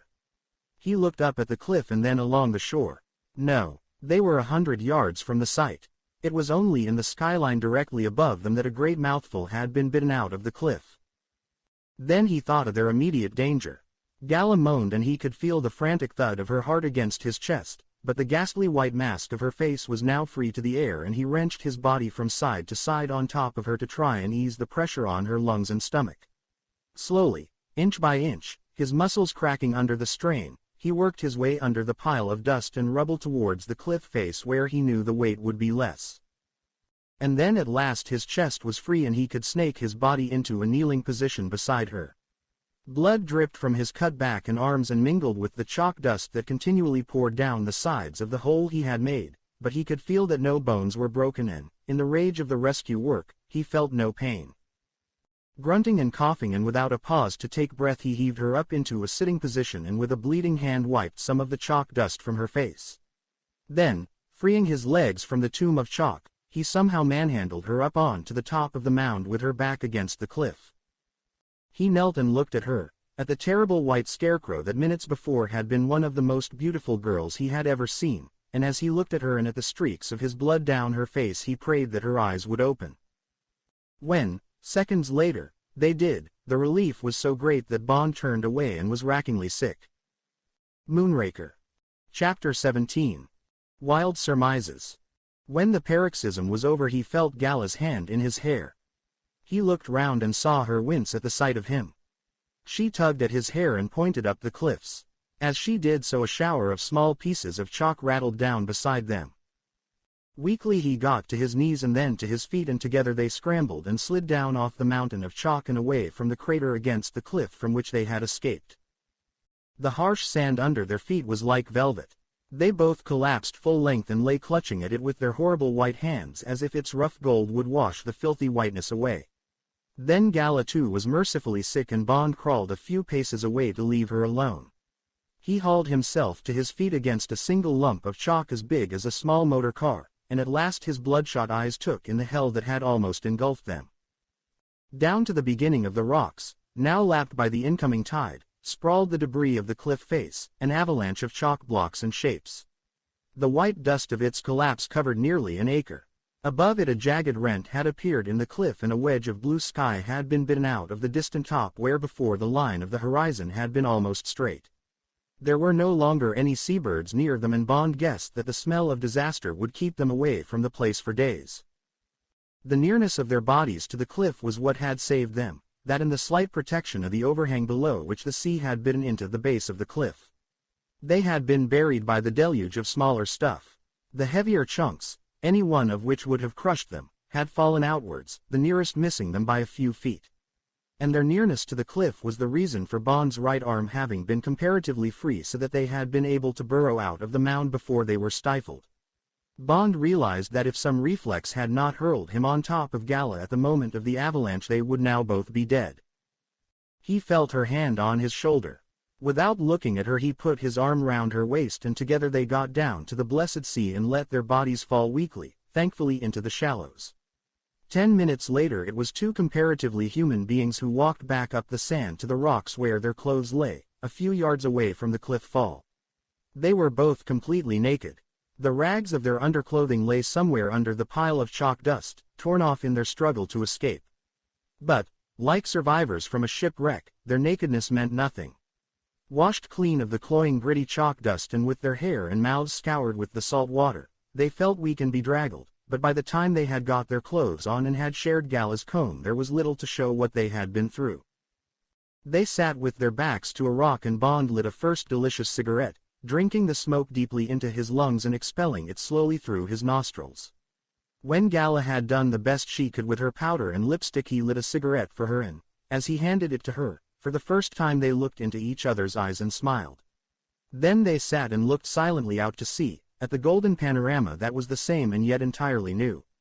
Bond broke the silence. "Well, by God," he said. "That was close." "I still don't know what happened," said Gala. "Except that you saved my life." She put her hand on his and then took it away. "If you hadn't been there I should be dead," said Bond. "If I'd stayed where I was," he shrugged his shoulders. Then he turned and looked at her.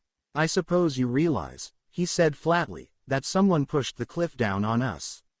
She looked back at him with wide eyes. "If we searched around in all that," he gestured towards the avalanche of chalk, "we would find the marks of 2 or 3 drill holes and traces of dynamite. I saw the smoke and I heard the bang of the explosion a split second before the cliff came down. And so did the gulls," he added.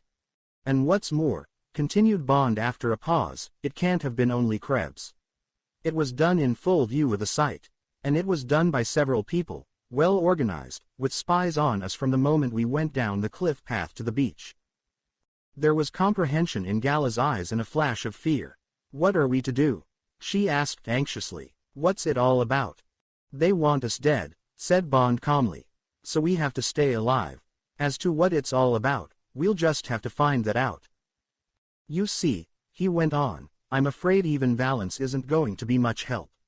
When they made up their minds we were properly buried, they'll have got away from the top of the cliff as fast as they could. They'd know that even if someone saw the cliff fall, or heard it, they wouldn't get very excited. There are 20 miles of these cliffs and not many people come here until the summer. If the Coast Guards heard it they may have made a note in the log. But in the spring I expect they get plenty of falls. The winter frosts thaw out in cracks that may be hundreds of years old. So our friends would wait until we didn't turn up tonight and then get the police and Coast Guards to search for us. They'd keep quiet until the high tide had made porridge out of a good deal of this. He gestured towards the shambles of fallen chalk. The whole scheme is admirable. And even if Valance believes us, there's not enough evidence to make the Prime Minister interfere with the Moonraker. The damn thing's so infernally important. All the world's waiting to see if it'll work or not. And anyway, what's our story? What the hell's it all about? Some of those bloody Germans up there seem to want us dead before Friday. But what for? He paused. It's up to us, Gala. It's a lousy business but we've simply got to solve it ourselves. He looked into her eyes. What about it? Gala laughed abruptly. Don't be ridiculous, she said. It's what we're paid for. Of course we'll take them on. And I agree we'd get nowhere with London. We'd look absolutely ridiculous telephoning reports about cliffs falling on our heads. What are we doing down here anyway, fooling around without any clothes on instead of getting on with our jobs? Bond grinned. We only lay down for 10 minutes to get dry, he protested mildly. How do you think we ought to have spent the afternoon? Taking everybody's fingerprints all over again. That's about all you police think about. He felt ashamed when he saw her stiffen. He held his hand up. I didn't really mean that, he said. But can't you see what we've done this afternoon? Just what had to be done. We've made the enemy show his hand. Now we've got to take the next step and find out who the enemy is and why he wanted us out of the way. And then if we've got enough evidence that someone's trying to sabotage the Moonraker we'll have the whole place turned inside out, the practice shoot postponed, and to hell with politics. She jumped to her feet. Oh, of course you're right, she said impatiently. It's just that I want to do something about it in a hurry. She looked for a moment out to sea, away from Bond. You've only just come into the picture. I've been living with this rocket for more than a year and I can't bear the idea that something may happen to it. So much seems to depend on it. For all of us, I want to get back there quickly and to find out who wanted to kill us. It may be nothing to do with the Moonraker, but I want to make sure. Bond stood up, showing nothing of the pain from the cuts and bruises on his back and legs. Come on, he said, it's nearly 6 o'clock. The tide's coming in fast but we can get to St. Margaret's before it catches us. We'll clean up at the Granville there and have a drink and some food and then we'll go back to the house in the middle of dinner. I shall be interested to see what sort of a reception we get. After that we'll have to concentrate on staying alive and seeing what we can see. Can you make it to St. Margaret's? Don't be silly, said Gala. Policewomen aren't made of gossamer. She gave a reluctant smile at Bond's ironically respectful, of course not, and they turned towards the distant tower of the South Foreland Lighthouse and set off through the shingle. At 8:30 the taxi from St. Margaret's dropped them at the second guard gate and they showed their passes and walked quietly up through the trees onto the expanse of concrete. They both felt keyed up and in high spirits. A hot bath and an hour's rest at the accommodating Granville had been followed by 2 stiff brandies and sodas for Gala and 3 for Bond, followed by delicious fried soles and Welsh rarebits and coffee. And now, as they confidently approached the house, it would have needed second sight to tell that they were both dead tired and that they were naked and bruised under their walking clothes. They let themselves quietly in through the front door and stood for a moment in the lighted hall. A cheerful mumble of voices came from the dining room. There was a pause followed by a burst of laughter which was dominated by the harsh bark of Sir Hugo Drax. Bond's mouth twisted wryly as he led the way across the hall to the door of the dining room. Then he fixed a cheerful smile on his face and opened the door for Gala to pass through. Drax sat at the head of the table, festive in his plum-colored smoking jacket. A forkful of food, halfway to his open mouth, had stopped in midair as they appeared in the doorway. Unnoticed, the food slid off the fork and fell with a soft, distinct plep onto the edge of the table. Krebs had been in the act of drinking a glass of red wine, and the glass, frozen against his mouth, poured a thin trickle down his chin and thence onto his brown satin tie and yellow shirt. Dr. Walter had had his back to the door, and it was not until he observed the unusual behavior of the others, the bulging eyes, the gape of the mouths, and the blood-drained faces, that he whipped his head round towards the door. His reactions, thought Bond, were slower than the others, or else his nerves were steadier. "Act so," he said softly. "Die Engeldeander." Drax was on his feet. "My dear chap," he said thickly. "My dear chap, we were really very worried. Just wondering whether to send out a search party. Few minutes ago one of the guards came in and reported there seemed to have been a cliff fall." He came round towards them, his napkin in one hand and the fork still erect in the other. With the movement the blood surged back into his face, which became first mottled and then its usual red. "You really might have let me know," he spoke to the girl, anger rising in his voice. "Most extraordinary behavior." "It was my fault," said Bond, moving forward into the room so that he could keep them all in view. "The walk was longer than I expected. I thought we might get caught by the tide, so we went on to St. Margaret's and had something to eat there and took a taxi. Miss Brand wanted to telephone, but I thought we would be back before 8. You must put the blame on me. But please go ahead with your dinner. Perhaps I might join you for coffee and dessert. I expect Miss Brand would prefer to go to her room. She must be tired after her long day." Bond walked deliberately round the table and took the chair next to Krebs. Those pale eyes, he noticed, after the first shock, had been fixed firmly on his plate. As Bond came up behind him he was delighted to see a large mound of elastoplast on the crown of Krebs's head. "Yes, go to bed, Miss Brand, I will talk to you in the morning," said Drax testily. Gala obediently left the room and Drax went to his chair and sat heavily down. "Most remarkable those cliffs," said Bond blithely. "Quite awe-inspiring walking along wondering if they're going to choose just that moment to collapse on one. Reminded me of Russian roulette. And yet one never reads of people being killed by cliffs falling on them. The odds against getting hurt must be terrific." He paused. "By the way, what was that you were saying about a cliff fall just now?" There was a faint groan on Bond's right, followed by a crash of glass and china as Krebs's head fell forward onto the table. Bond looked at him with polite curiosity. "Walter," said Drax sharply, "can't you see that Krebs is ill? Take the man out and put him to bed. And don't be too soft with him. The man drinks too much. Hurry up." Walter, his face crumpled and angry, strode round the table and jerked Krebs's head out of the debris. He took him by his coat collar and hauled him to his feet and away from his chair. "Du Scheisskerl," hissed Walter at the mottled, vacant face. "Marsh." He turned him round and hustled him to the swing door into the pantry and rammed him through. There were muffled sounds of stumbling and cursing, and then a door banged and there was silence. "He must have had a heavy day," said Bond looking at Drax. The big man was sweating freely. He wiped his face with a circular sweep of his napkin. "Nonsense," he said shortly. "He drinks." The butler, erect and unperturbed by the apparition of Krebs and Walter in his pantry, brought in the coffee. Bond took some and sipped it. He waited for the pantry door to close again. Another German, he thought. He'll already have passed the news back to the barracks. Or perhaps all the team weren't involved. Perhaps there was a team within a team.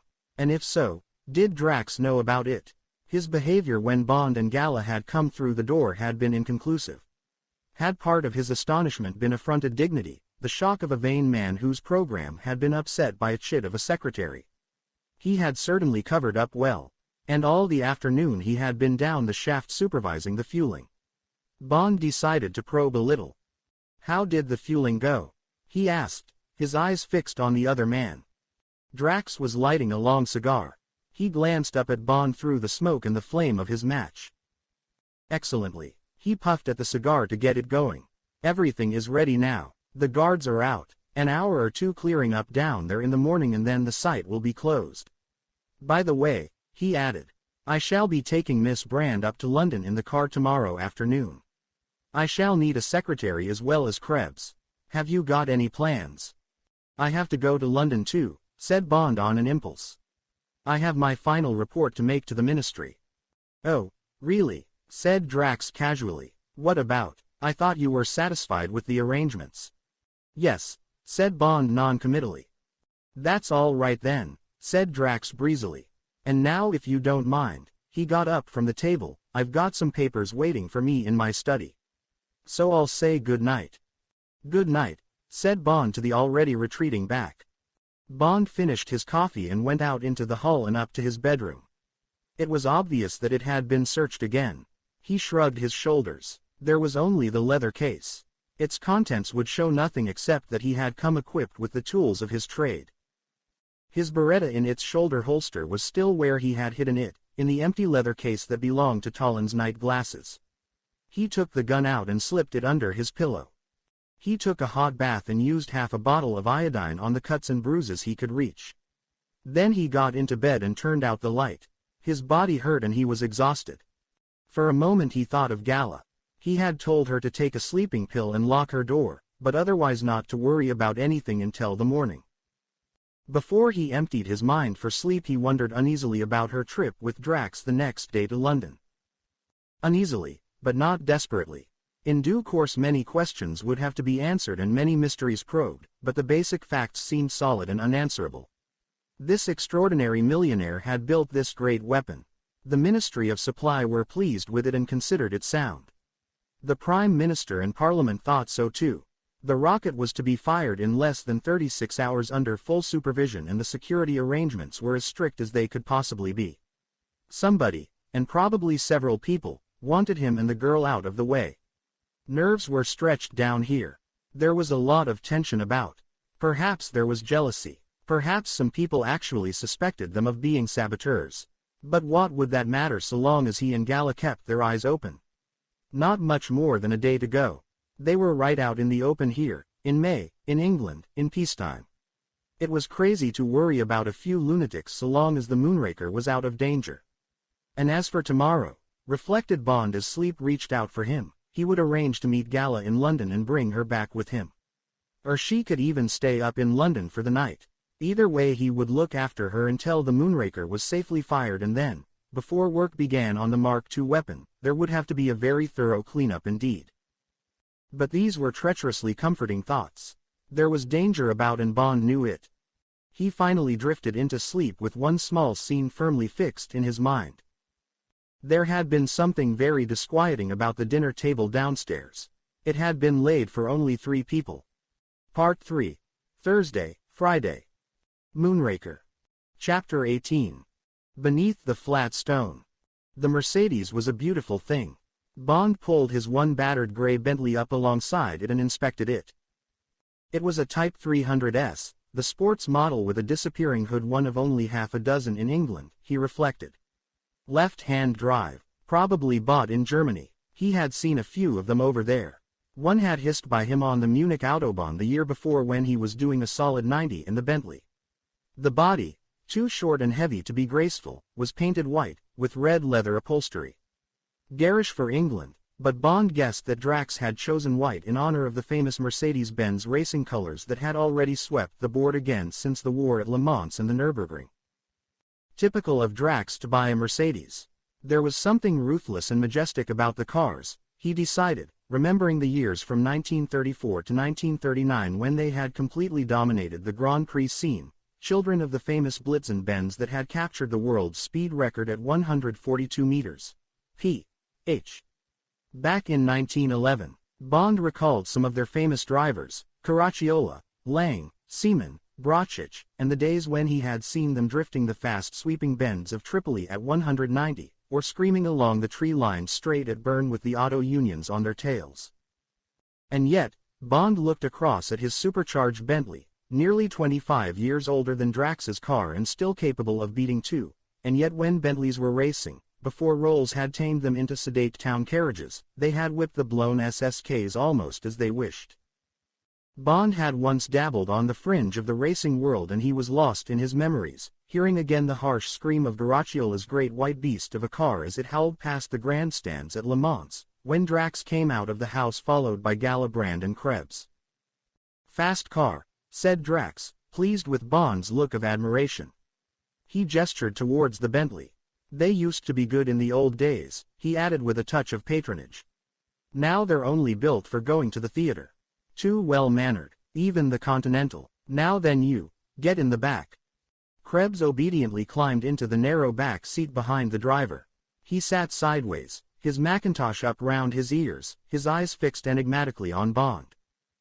Galibrand, smart in a dark gray tailor-made and black beret and carrying a lightweight black raincoat and gloves, climbed into the right half of the divided front seat. The wide door closed with the rich double click of a Faberge box. No sign passed between Bond and Gala.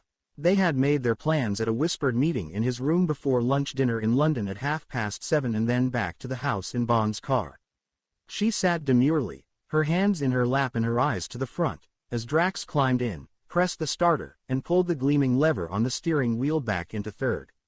The car surged away with hardly a purr from the exhaust and Bond watched it disappear into the trees before he climbed into the Bentley and moved off in leisurely pursuit. In the hastening Mercedes, Gala busied herself with her thoughts. The night had been uneventful and the morning had been devoted to clearing the launching site of everything that might possibly burn when the Moonraker was fired. Drax had not referred to the events of the previous day and there had been no change in his usual manner. She had prepared her last firing plan. Drax himself was to do it on the morrow, and as usual Walter had been sent for and through her spy hole she had seen the figures being entered in Drax's black book. It was a hot, sunny day and Drax was driving in his shirt-sleeves. She glanced down and to the left at the top of the little book protruding from his hip pocket. This drive might be her last chance. Since the evening before she had felt a different person.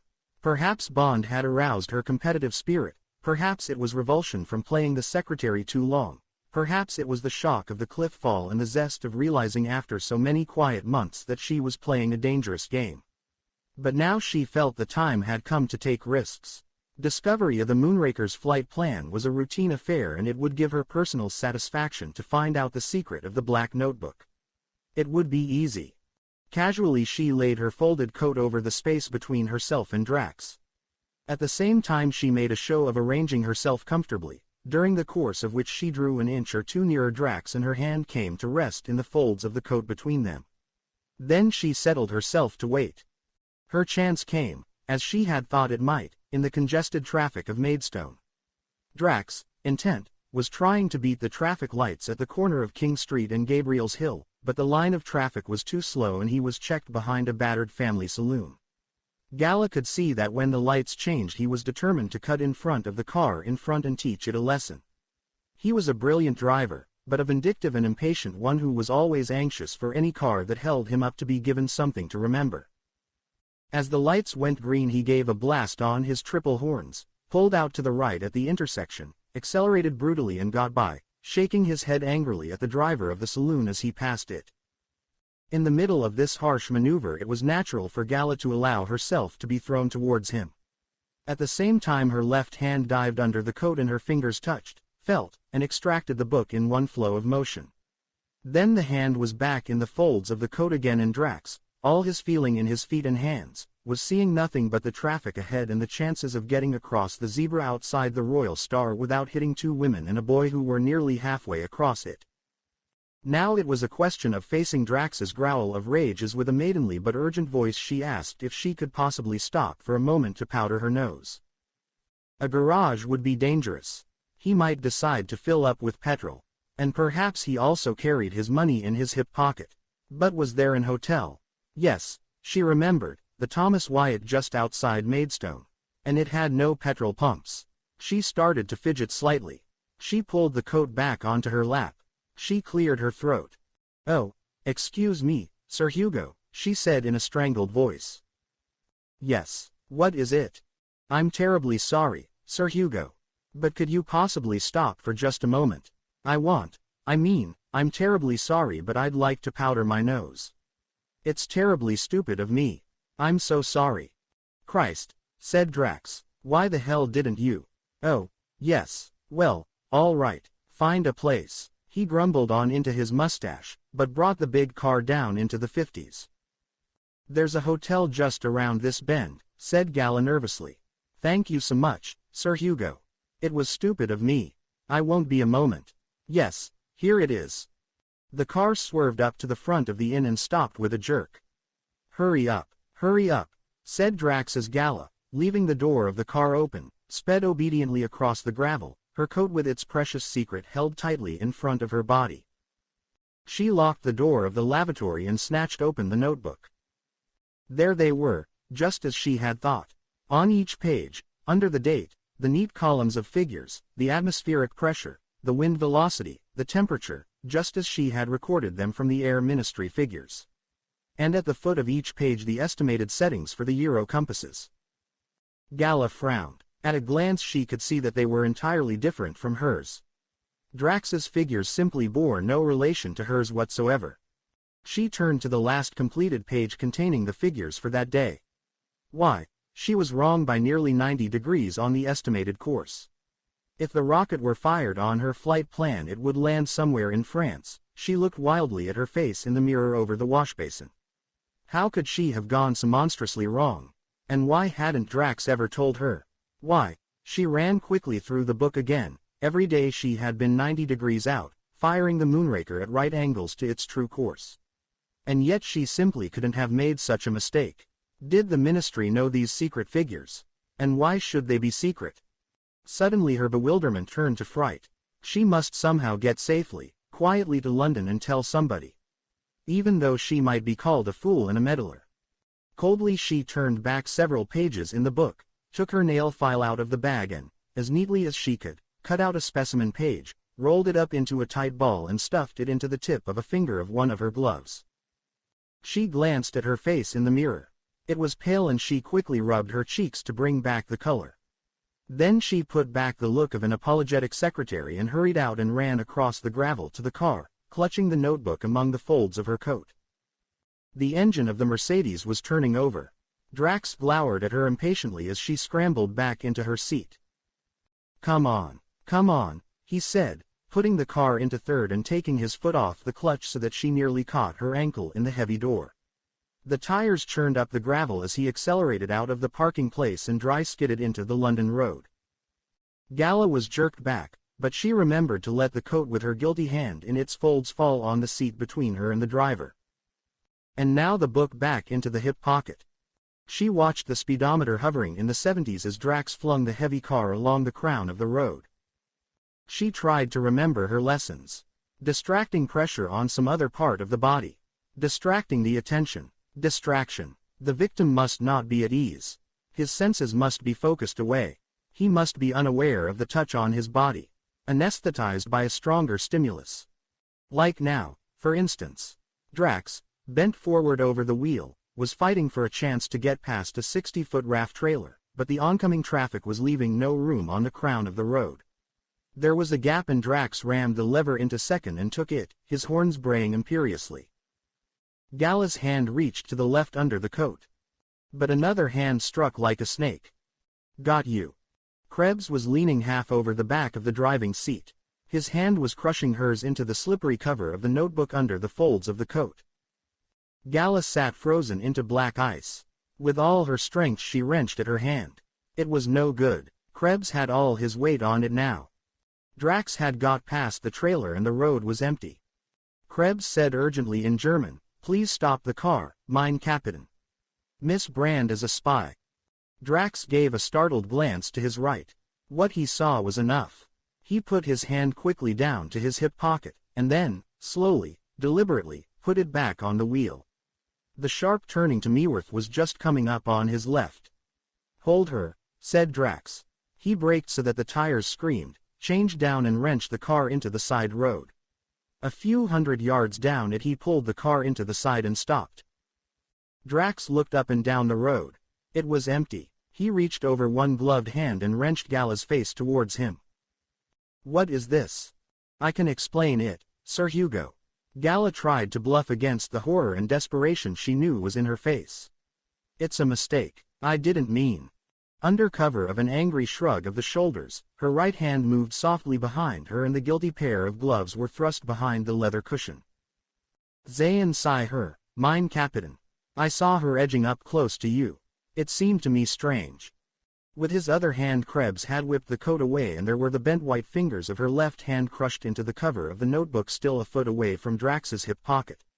So. The word was deadly cold and with a shivering finality.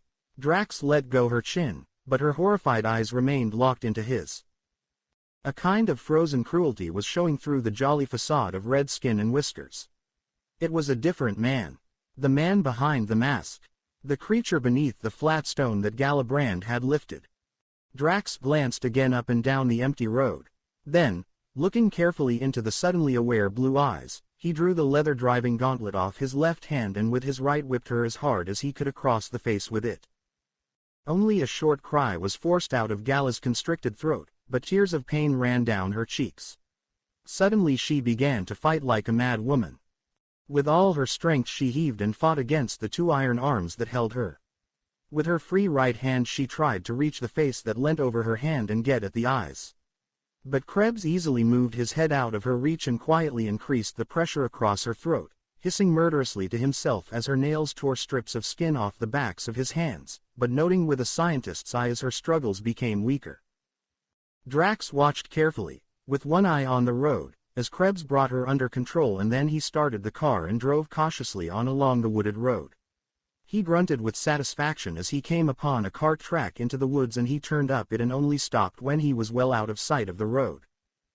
Gala had just realized that there were no noise from the engine when she heard Drax say, "There."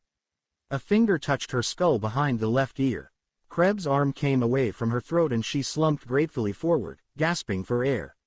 Then something crashed into the back of her head where the finger had touched it, and there was a flash of wonderfully releasing pain and blackness.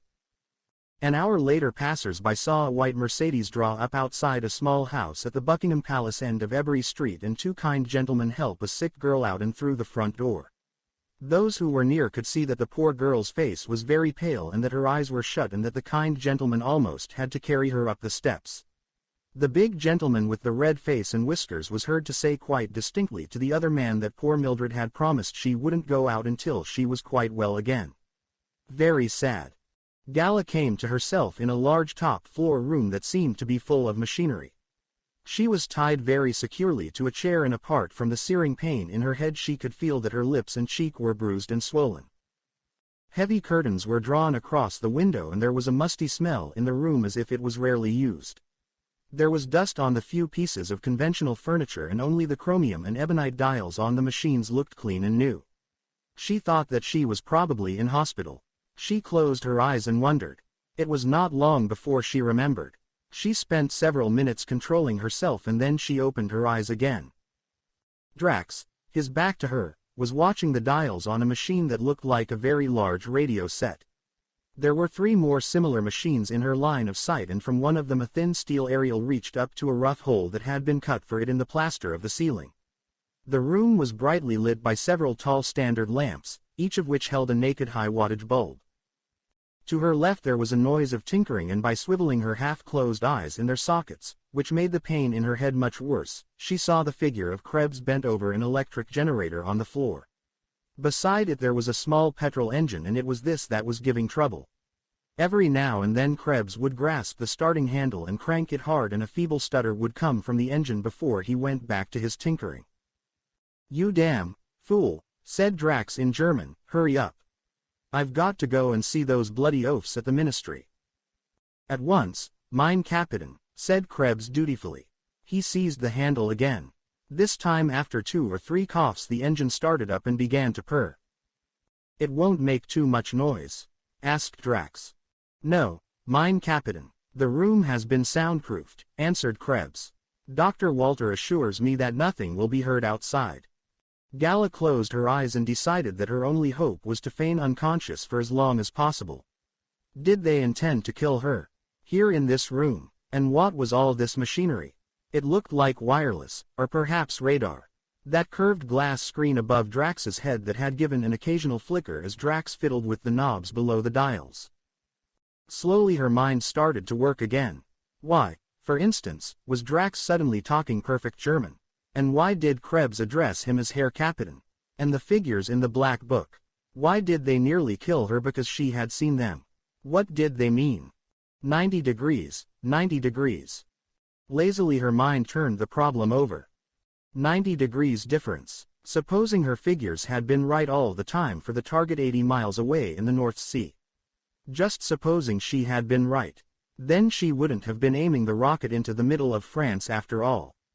But Drax's figures, 90 degrees to the left of her North Sea target. Somewhere in England presumably, 80 miles from Dover. Yes, of course, that was it. Drax's figures. The firing plan in the little black book. They would drop the Moonraker just about in the middle of London. But on London. On London. So one's heart really does go into one's throat. How extraordinary. Such a commonplace, and yet there it is, and it really does almost stop one breathing. And now, let me see, so this is a radar homing device. How ingenious. The same as there would be on the raft in the North Sea. This would bring the rocket down within 100 yards of Buckingham Palace. But would that matter with a warhead full of instruments?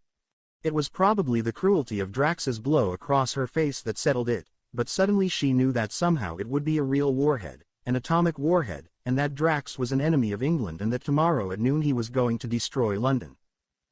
Gala made a last effort to understand. Through this ceiling, through this chair, into the ground, the thin needle of the rocket. Dropping fast as light out of a clear sky. The crowds in the streets. The palace. The nursemaids in the park. The birds in the trees. The great bloom of flame a mile wide. And then the mushroom cloud. And nothing left. Nothing. Nothing. Nothing. No. Oh. No. But the scream was only in her mind, and Gala, her body a twisted black potato crisp amongst a million others, had already fainted. Moonraker. Chapter 19. Missing person. Bond sat at his favorite restaurant table in London, the right-hand corner table for two on the first floor, and watched the people and the traffic in Piccadilly and down the Haymarket. It was 7:45 and his second vodka dry martini with a large slice of lemon peel had just been brought to him by Baker, the head waiter. He sipped it, wondering idly why Gala was late. It was not like her. She was the sort of girl who would telephone if she had been kept at the Yard. Valence, whom he had visited at 5, had said that Gala was due with him at 6. Valence had been very anxious to see her. He was a worried man, and when Bond reported briefly on the security of the Moonraker, Valence seemed to be listening with only half his mind. It appeared that all that day there had been heavy selling of sterling. It had started in Tangier and quickly spread to Zurich and New York. The pound had been fluctuating wildly in the money markets of the world, and the arbitrage dealers had made a killing. The net result was that the pound was a whole 3 cents down on the day, and the forward rates were still weaker. It was front-page news in the evening papers, and at the close of business the Treasury had got on to Valence and told him the extraordinary news that the selling wave had been started by Drax Metals Limited in Tangier. The operation had begun that morning, and by close of business the firm had managed to sell British currency short to the tune of £20 million. This had been too much for the markets, and the Bank of England had had to step in and buy in order to stop a still sharper run. It was then that Drax Metals had come to light as the seller. Now the Treasury wanted to know what it was all about, whether it was Drax himself selling or one of the big commodity interests who were clients of his firm. The first thing they did was to tackle Valence. Valence could only think that in some way the Moonraker was to be a failure, and that Drax knew it and wanted to profit by his knowledge. He at once spoke to the Ministry of Supply, but they pooh-poohed the idea. Here was no reason to think the Moonraker would be a failure, and even if its practice flight was not successful the fact would be covered up with talk of technical hitches and so forth. In any case, whether the rocket was a success or not, there could be no possible reaction on British financial credit. No, they certainly wouldn't think of mentioning the matter to the Prime Minister. Drax Metals was a big trading organization. They were probably acting for some foreign government. The Argentine, perhaps even Russia, someone with big sterling balances. Anyway, it was nothing to do with the ministry, or with the Moonraker, which would be launched punctually at noon the next day. This had made sense to Valence, but he was still worried. He didn't like mysteries, and he was glad to share his concern with Bond. Above all, he wanted to ask Gala if she had seen any Tangier cables and if so whether Drax had made any comment on them. Bond was sure Gala would have mentioned anything of the sort to him, and he said so to Valance. They had talked some more and then Bond had left for his headquarters where M was expecting him. M had been interested in everything, even the shaven heads and mustaches of the men. He questioned Bond minutely, and when Bond finished his story with the gist of his last conversation with Valance, M sat for a long time lost in thought. "007, he said at last, "I don't like any part of this. There's something going on down there but I can't for the life of me make any sense out of it. And I don't see where I can possibly interfere. All the facts are known to the special branch and to the ministry and, God knows, I've got nothing to add to them. Even if I had a word with the PM, which would be damned unfair on Valance, what am I to tell him? What facts? What's it all about? There's nothing but the smell of it all. And it's a bad smell. And," he added, "a very big one, if I'm not mistaken." "No." He looked across at Bond and his eyes held an unusual note of urgency. "It looks as if it's all up to you. And that girl, you're lucky she's a good one. Anything you want, anything I can do to help." "No, thank you, sir," Bond had said, and he had walked out through the familiar corridors and down in the lift to his own office where he had terrified Lolia Ponsonby by giving her a kiss as he said goodnight. The only times he ever did that were at Christmas, on her birthday, and just before there was something dangerous to be done. Bond drank down the rest of his martini and looked at his watch. Now it was 8 o'clock and suddenly he shivered. He got straight up from his table and walked out to the telephone. The switchboard at the yard said that the assistant commissioner had been trying to reach him. He had had to go to a dinner at the Mansion House. Could Commander Bond please stay by the telephone? Bond waited impatiently. All his fears surged up at him from the chunk of black bakelite. He could see the rows of polite faces. The uniformed waiter slowly edging his way round to Valance. The quickly pulled back chair. The unobtrusive exit. Those echoing stone lobbies. The discreet booth. The telephone screamed at him. "That you, Bond? Valance here. Seen anything of Miss Brand?" Bond's heart went cold. "No," he said sharply. "She's half an hour late for dinner. Didn't she turn up at 6?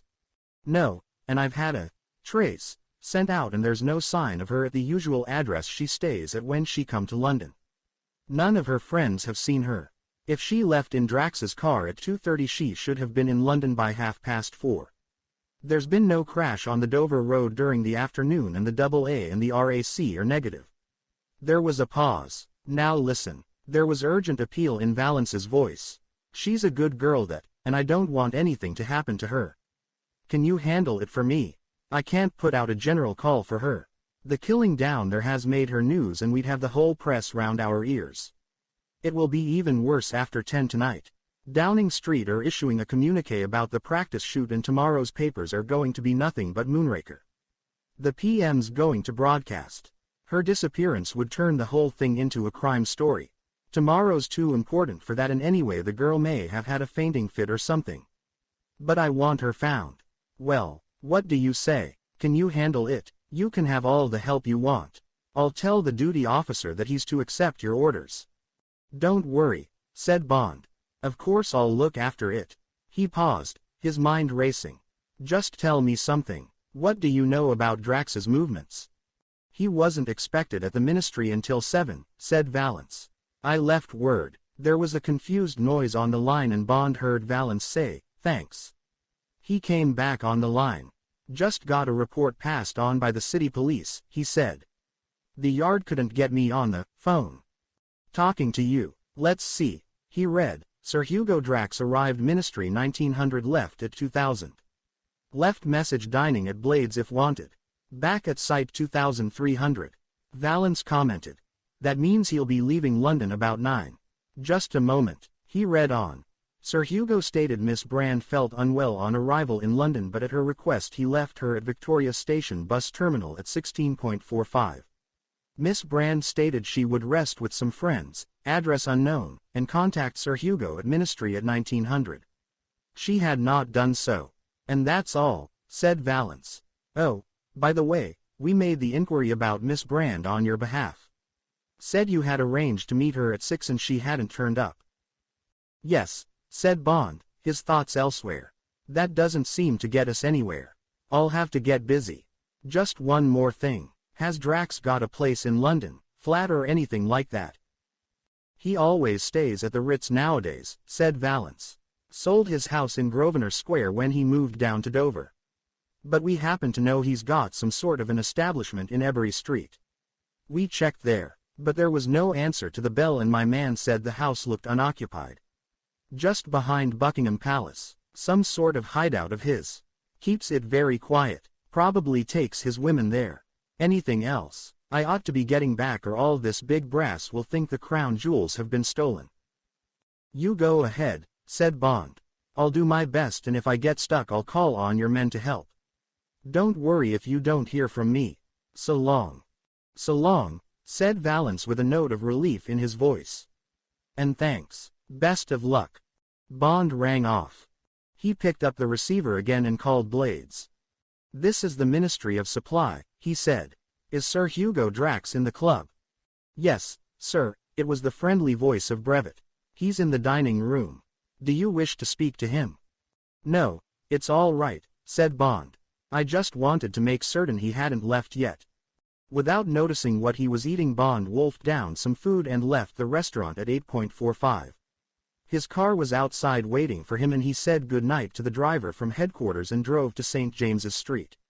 He parked under cover of the central row of taxis outside Boodle's and settled himself behind an evening paper over which he could keep his eyes on a section of Drax's Mercedes which he was relieved to see standing in Park Street, unattended. He had not long to wait. Suddenly a broad shaft of yellow light shone out from the doorway of Blades and the big figure of Drax appeared. He wore a heavy ulster up round his ears and a cap pulled down over his eyes. He walked quickly to the white Mercedes, slammed the door, and was away across to the left-hand side of St. James's Street and braking to turn opposite St. James's Palace while Bond was still in third. God, the man moves quickly, thought Bond, doing a racing change round the island in the Mall with Drax already passing the statue in front of the palace. He kept the Bentley in third and thundered in pursuit. Buckingham Palace Gate, so it looked like Ebury Street. Keeping the white car just in view, Bond made hurried plans. The lights at the corner of Lower Grosvenor Place were green for Drax and red for Bond. Bond jumped them and was just in time to see Drax swing left into the beginning of Ebury Street. Gambling on Drax making a stop at his house, Bond accelerated to the corner and pulled up just short of it. As he jumped out of the Bentley, leaving the engine ticking over, and took the few steps towards Ebury Street, he heard two short blasts on the Mercedes horn and as he carefully edged round the corner he was in time to see Krebs helping the muffled figure of a girl across the pavement. Then the door of the Mercedes slammed and Drax was off again. Bond raced back to his car, whipped into third, and went after him. Thank God the Mercedes was white. There it went, its stop lights blazing briefly at the intersections, the headlamps full on and the horn blaring at any hint of a check in the sparse traffic. Bond set his teeth and rode his car as if she was a Lipizzaner at the Spanish riding school in Vienna. He could not use headlights or horn for fear of betraying his presence to the car in front. He just had to play on his brakes and gears and hope for the best. The deep note of his 2-inch exhaust thundered back at him from the houses on either side and his tires screamed on the tarmac. He thanked heavens for the new set of racing Michelins that were only a week old. If only the lights would be kind. He seemed to be getting nothing but amber and red while Drax was always being swept on by the green. Chelsea Bridge, so it did look like the Dover Road by the South Circular. Could he hope to keep up with the Mercedes on A20? Drax had 2 passengers. His car might not be tuned. But with that independent springing he could corner better than Bond. The old Bentley was a bit high off the ground for this sort of work. Bond stamped on his brakes and risked to howl on his triple klaxons as a homeward-bound taxi started to weave over to the right. It jerked back to the left and Bond heard a 4-letter yell as he shot past Clapham Common and the flicker of the white car through the trees. Bond ran the Bentley up to 80 along the safe bit of road and saw the lights go red just in time to stop Drax at the end of it. He put the Bentley into neutral and coasted up silently. 50 yards away, 40, 30, 20. The lights changed and Drax was over the crossing and away again, but not before Bond had seen that Krebs was beside the driver and there was no sign of Gala except the hump of a rug over the narrow back seat. So there was no question. You don't take a sick girl for a drive like a sack of potatoes. Not at that speed for the matter of that. So she was a prisoner. Why, what had she done? What had she discovered? What the hell, in fact, was all this about? Each dark conjecture came and for a moment settled like a vulture on Bond's shoulder and croaked into his ear that he had been a blind fool. Blind, blind, blind. From the moment he had sat in his office after the night at Blades and made his mind up about Drax being a dangerous man, he should have been on his toes. At the first smell of trouble, the marks on the chart for instance, he should have taken action. But what action? He had passed on each clue, each fear. What could he have done except kill Drax? And get hanged for his pains? Well, then, what about the present? Should he stop and telephone the yard? And let the car get away? For all he knew, Gala was being taken for a ride and Drax planned to get rid of her on the way to Dover. And that Bond might conceivably prevent if only his car could take it. As if to echo his thoughts, the tortured rubber screamed as he left the South Circular Road into A20 and took the roundabout at 40. No, he had told M that he would stay with it. He had told Valance the same. The case had been dumped firmly into his lap and he must do what he could. At least if he kept up with the Mercedes he might shoot up its tires and apologize afterwards. To let it get away would be criminal. So be it, said Bond to himself. He had to slow for some lights and he used the pause to pull a pair of goggles out of the dashboard compartment and cover his eyes with them. Then he leant over to the left and twisted the big screw on the windscreen and then eased the one beside his right hand. He pressed the narrow screen flat down on the bonnet and tightened the screws again. Then he accelerated away from Swanley Junction and was soon doing 90 astride the Cat's Eyes down the Farningham bypass, the wind howling past his ears and the shrill scream of his supercharger riding with him for company. A mile ahead the great eyes of the Mercedes hooded themselves as they went over the crest of Rotham Hill and disappeared down into the moonlit panorama of the Weald of Kent. Moonraker. Chapter XX. Drax's Gambit. There were 3 separate sources of pain in Gala's body. The throbbing ache behind her left ear, the bite of the flex at her wrists, and the chafing of the strap round her ankles. Every bump in the road, every swerve, every sudden pressure of Drax's foot on the brakes or the accelerator awoke one or another of these pains and rasped at her nerves. If only she had been wedged into the back seat more tightly.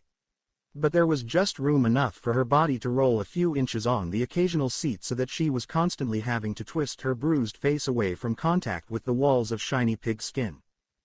The air she breathed was stuffy with a smell of new leather upholstery, exhaust fumes, and the occasional sharp stench of burning rubber as Drax flayed the tires on a sharp corner. And yet the discomfort and pain were nothing. Krebs. Curiously enough, her fear and loathing of Krebs tormented her most. The other things were too big. The mystery of Drax and his hatred of England. The riddle of his perfect command of German. The Moonraker. The secret of the atomic warhead. How to save London. These were matters which she had long ago put away in the back of her mind as insoluble. But the afternoon alone with Krebs was present and dreadful, and her mind went back and back to the details of it like a tongue to an aching tooth. Long after Drax had gone she had kept up her pretense of unconsciousness. At first Krebs had occupied himself with the machines, talking to them in German in a cooing baby talk. There, my Liebchen, that's better now, isn't it? A drop of oil for you, my pupperl. But certainly, coming up at once. No, no, lazybones. I said 1,000 revolutions. Not 900. Come along now. We can do better than that, can't we? Yes, my shots. That's it. Round and round we go. Up and down. Round and round. Let me wipe your pretty face for you so that we can see what the little dial is saying. Jesu Maria, hist du ein braves kind. And so it had gone on with intervals of standing in front of Gala, picking his nose and sucking his teeth in a horribly ruminative way. Until he stayed longer and longer in front of her, forgetting the machines, wondering, making up his mind. And then she had felt his hand undo the top button of her dress and the automatic recoil of her body had to be covered by a realistic groan and a pantomime of consciousness returning. She had asked for water and he had gone into a bathroom and fetched some for her in a toothglass. Then he had pulled a kitchen chair up in front of her and had sat down astride it, his chin resting on the top rail of its back, and had gazed at her speculatively from under his pale drooping lids. She had been the first to break the silence. "Why have I been brought here?" she asked. "What are all those machines?" He licked his lips and the little pouting red mouth opened under the smudge of yellow mustache and formed itself slowly into a rhomboid-shaped smile. "That is a lure for little birds," he said. "Soon it will lure a little bird into this warm nest. Then the little bird will lay an egg. Oh, such a big round egg. Such a beautiful fat egg." The lower half of his face giggled with delight while his eyes mooned. "And the pretty girl is here because otherwise she might frighten the little bird away. And that would be so sad, wouldn't it?" He spat out the next 3 words, "Filthy English bitch." His eyes became intent and purposeful. He hitched his chair nearer so that his face was only a foot away from hers and she was enveloped in the miasma of his breath. "Now, English bitch, who are you working for?" He waited. "You must answer me, you know," he said softly. "We are all alone here. There is no one to hear you scream." "Don't be stupid," said Gala desperately. "How could I be working for anyone except Sir Hugo?" Krebs smiled at the name. "I was just curious about the flight plan." She went into a rambling explanation about her figures and Drax's figures and how she had wanted to share in the success of the Moonraker. "Try again," whispered Krebs when she had finished. "You must do better than that," and suddenly his eyes had turned hot with cruelty and his hands had reached towards her from behind the back of his chair. In the rear of the hurtling Mercedes, Gala ground her teeth together and whimpered at the memory of the soft crawling fingers on her body, probing, pinching, pulling, while all the time the hot vacant eyes gazed curiously into hers until finally she gathered the saliva in her mouth and spat full in his face. He hadn't even paused to wipe his face, but suddenly he had really hurt her and she had screamed once and then mercifully fainted. And then she had found herself being pushed into the back of the car, a rug was thrown over her, and they were hurtling through the streets of London and she could hear other cars near them, the frantic ringing of a bicycle bell, an occasional shout, the animal growl of an old klaxon, the whirring putter of a motor scooter, a scream of brakes, and she had realized that she was back in the real world, that English people, friends, were all around her. She had struggled to get to her knees and scream, but Krebs must have felt her movement because his hands were suddenly at her ankles, strapping them to the footrail along the floor, and she knew that she was lost and suddenly the tears were pouring down her cheeks and she was praying that somehow, somebody would be in time. That had been less than an hour ago and now she could tell from the slow pace of the car and the noise of other traffic that they had reached a large town Maidstone if she was being taken back to the site. In the comparative silence of their progress through the town she suddenly heard Krebs's voice. There was a note of urgency in it. "Mein Captain," he said. "I have been watching a car for some time. It is certainly following us. It has seldom been using its lights.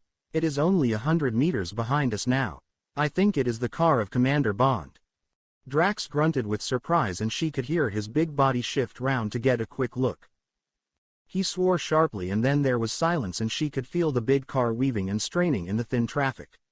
"Ja, so is," said Drax finally. His voice was thoughtful, "so that old museum piece of his can still move. So much the better, my dear Krebs. He seems to be alone." He laughed harshly. "So we will give him a run for his money and if he survives it we will get him in the bag with the woman. Turn on the radio. Home service. We will soon find out if there is a hitch."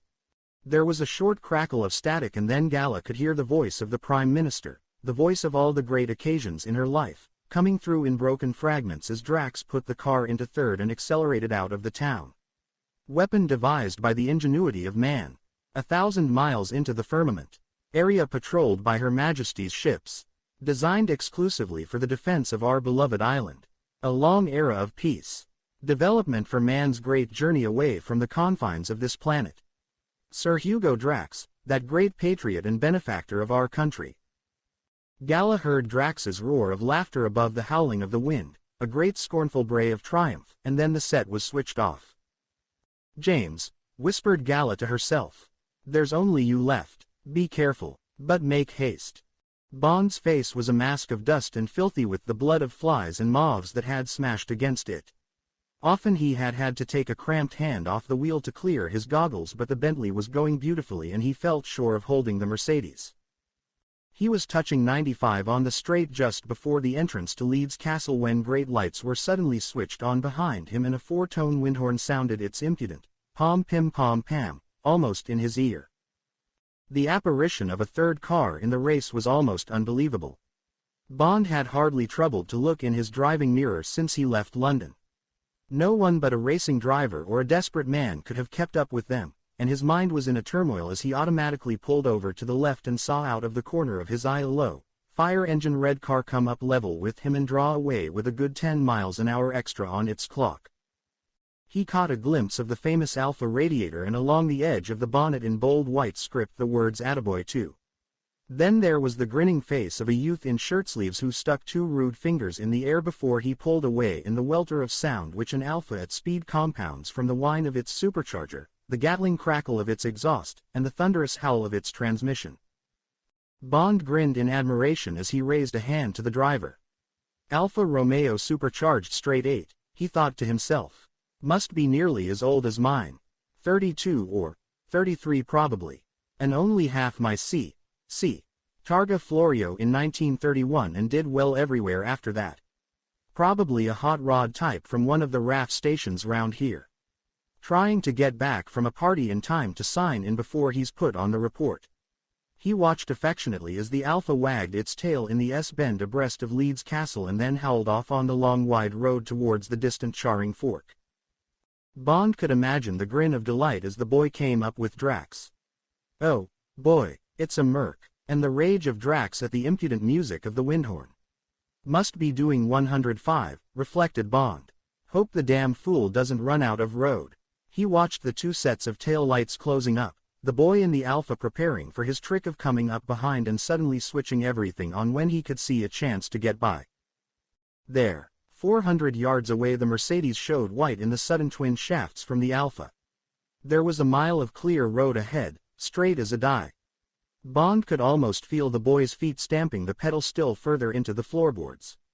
Attaboy. Up front in the Mercedes Krebs had his mouth close to Drax's ear.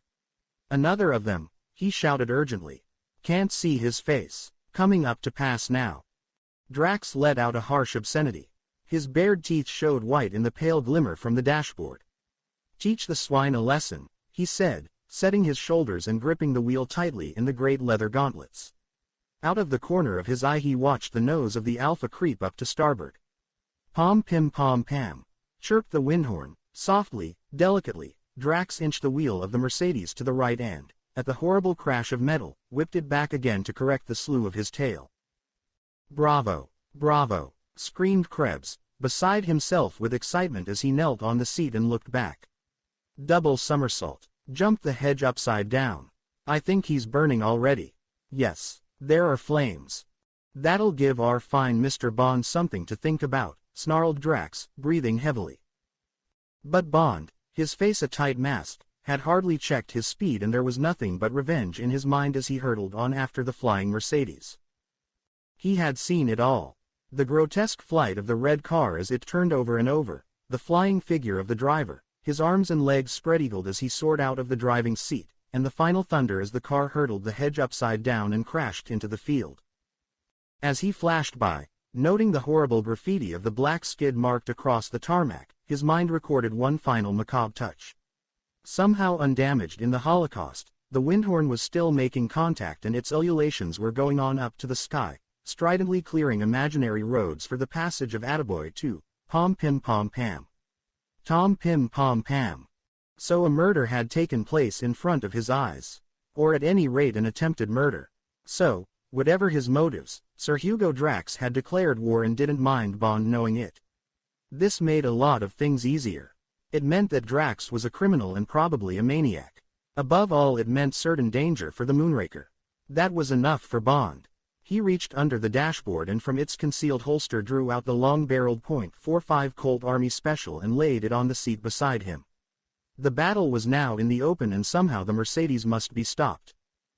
Using the road as if it was Donington, Bond rammed his foot down and kept it there. Gradually, with the needle twitching either side of the 100 mark he began to narrow the gap. Drax took the left-hand fork at charring and hissed up the long hill. Ahead, in the giant beam of his headlights, one of the water's huge 8-wheeled AEC diesel carriers was just grinding into the first bend of the hairpin, laboring under the 14 tons of newsprint it was taking on a night run to one of the East Kent newspapers. Drax cursed under his breath as he saw the long carrier with the 20 gigantic rolls, each containing 5 miles of newsprint, roped to its platform. Right in the middle of the tricky S-bend at the top of the hill. He looked in the driving mirror and saw the Bentley coming into the fork. And then Drax had his idea. "Krebs," the word was a pistol shot. "Get out your knife." There was a sharp click and the stiletto was in Krebs's hand. One didn't dawdle when there was that note in the master's voice. "I am going to slow down behind this lorry. Take your shoes and socks off and climb out onto the bonnet, and when I come up behind the lorry jump onto it. I shall be going at walking pace. It will be safe. Cut the ropes that hold the rolls of paper. The left ones first, then the right. I shall have pulled up level with the lorry, and when you have cut the second lot, jump into the car. Be careful you are not swept off with the paper. Verstanden. Also, Hals und Beinbruch." Drax doused his headlights and swept round the bend at 80. The lorry was 20 yards ahead and Drax had to brake hard to avoid crashing into its tail. The Mercedes executed a dry skid until its radiator was almost underneath the platform of the carrier. Drax changed down to second. Now, he held the car steady as a rock as Krebs, with bare feet, went over the windscreen and scrambled along the shining bonnet, his knife in his hand. With a leap he was up and hacking at the left-hand ropes. Drax pulled away to the right and crawled up level with the rear wheels of the diesel, the oily smoke from its exhaust in his eyes and nostrils. Bond's lights were just showing round the bend. There was a series of huge thuds as the left-hand rolls poured off the back of the lorry into the road and went hurtling off into the darkness. And more thuds as the right-hand ropes parted. One roll burst as it landed and Drax heard a tearing rattle as the unwinding paper crashed back down the 1 in 10 gradient. Released of its load, the lorry almost bounded forward and Drax had to accelerate a little to catch the flying figure of Krebs, who landed half across Gala's back and half in the front seat. Drax stamped his foot into the floor and sped off up the hill, ignoring a shout from the lorry driver above the clatter of the diesel pistons as he shot ahead. As he hurtled round the next bend he saw the shaft of 2 headlights curve up into the sky above the tops of the trees until they were almost vertical. They wavered there for an instant and then the beams whirled away across the sky and went out. A great barking laugh broke out of Drax as for a split second he took his eyes off the road and raised his face triumphantly towards the stars. Moonraker. Chapter 21. The Persuader. Krebs echoed the maniac laugh with a high giggle. "A master stroke, mein Captain. You should have seen them charge off down the hill. The one that burst, Wunderschön, like the lavatory paper of a giant. That one will have made a pretty parcel of him. He was just coming round the bend. And the second salvo was as good as the first. Did you see the driver's face? Zum Kotzen. And the firma Bowater. A fine paper chase they have got on their hands." "You did well," said Drax briefly, his mind elsewhere. Suddenly he pulled into the side of the road with a scream of protest from the tires. "Donnerwetter," he said angrily, as he started to turn the car. "But we can't leave the man there.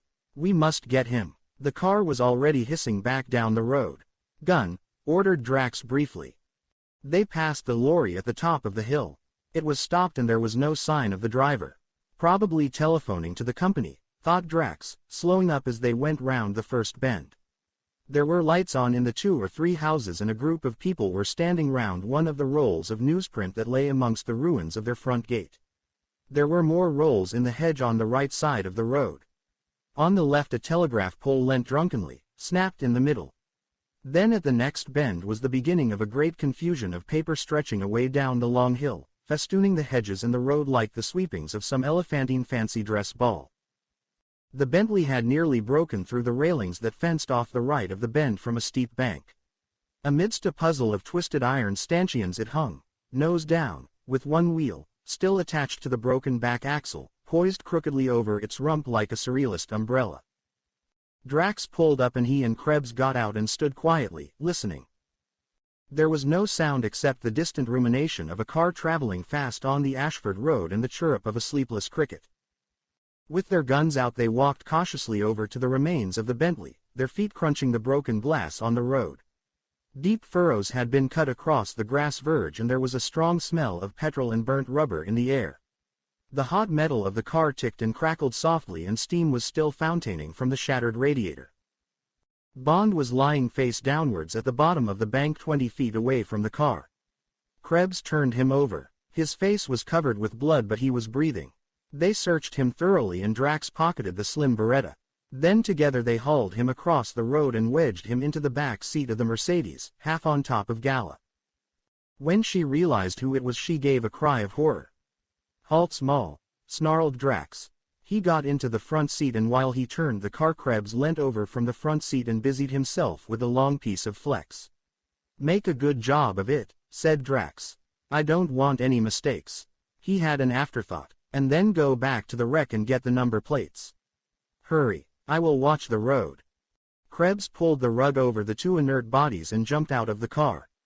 Using his knife as a screwdriver he was soon back with the plates, and the big car started to move just as a group of the local residents appeared walking nervously down the hill shining their torches over the scene of devastation. Krebs grinned happily to himself at the thought of the stupid English having to clean up all this mess.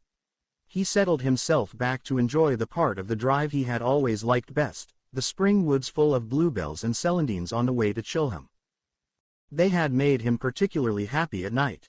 Lit up amongst the green torches of the young trees by the great headlamps of the Mercedes, they made him think of the beautiful forests of the Ardennes and of the devoted little band with which he had served, and of driving along in a captured American Jeep with, just like tonight, his adored leader at the wheel. Der Tag had been a long time coming, but now it was here. With young Krebs in the van. At last the cheering crowds, the medals, the women, the flowers. He gazed out at the fleeting hosts of bluebells and felt warm and happy. Gala could taste Bond's blood. His face was beside hers on the leather seat and she shifted to give him more room. His breathing was heavy and irregular and she wondered how badly he was hurt. Tentatively she whispered into his ear. And then louder. He groaned and his breath came faster. "James," she whispered urgently. "James." He mumbled something and she pushed hard against him. He uttered a string of obscenities and his body heaved. He lay still again and she could almost feel him exploring his sensations. "It's me, Gala." She felt him stiffen. "Christ," he said, "hell of a mess. Are you all right? Is anything broken?" She felt him tense his arms and legs. "Seems all right," he said. "Crack on the head. Am I talking sense?" "Of course," said Gala. "Now listen." Hurriedly she told him all she knew, beginning with the notebook. His body was as rigid as a board against her, and he hardly breathed as he listened to the incredible story. Then they were running into Canterbury and Bond put his mouth to her ear.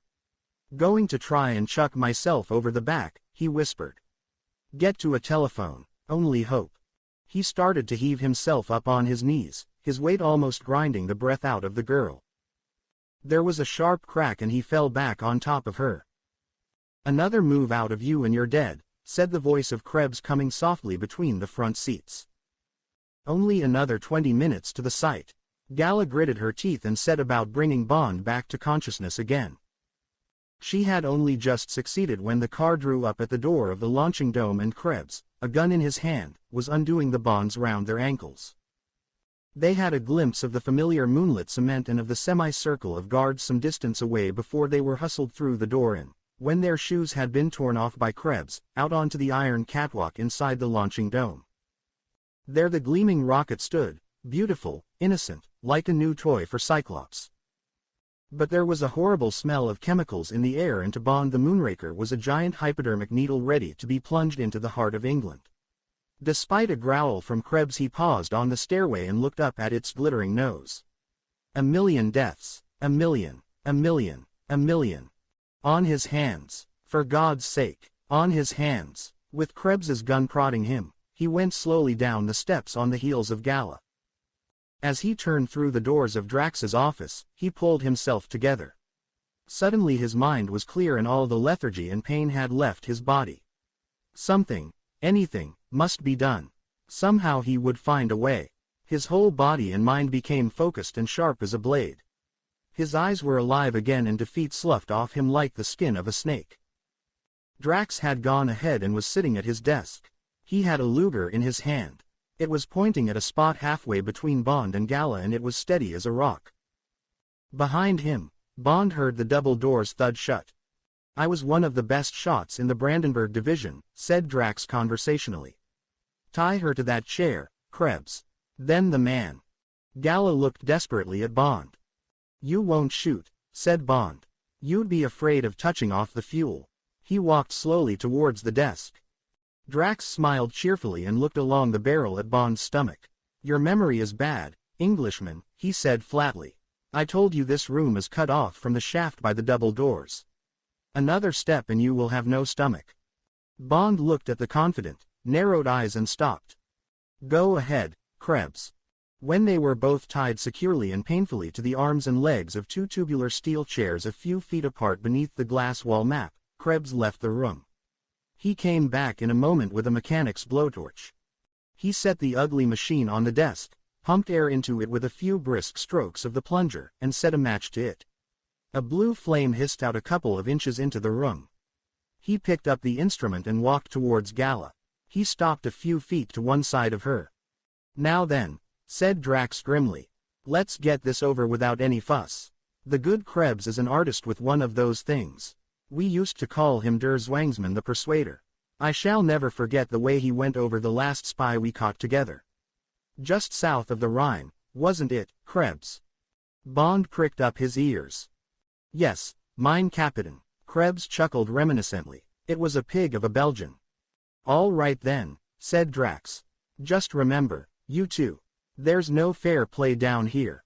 No jolly good sports and all that.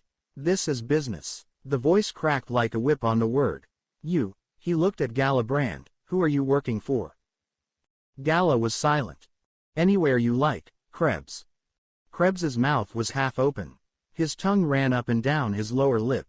He seemed to be having difficulty with his breathing as he took a step towards the girl. The little flame roared greedily. "Stop," said Bond coldly. "She works for Scotland Yard. So do I." These things were pointless now.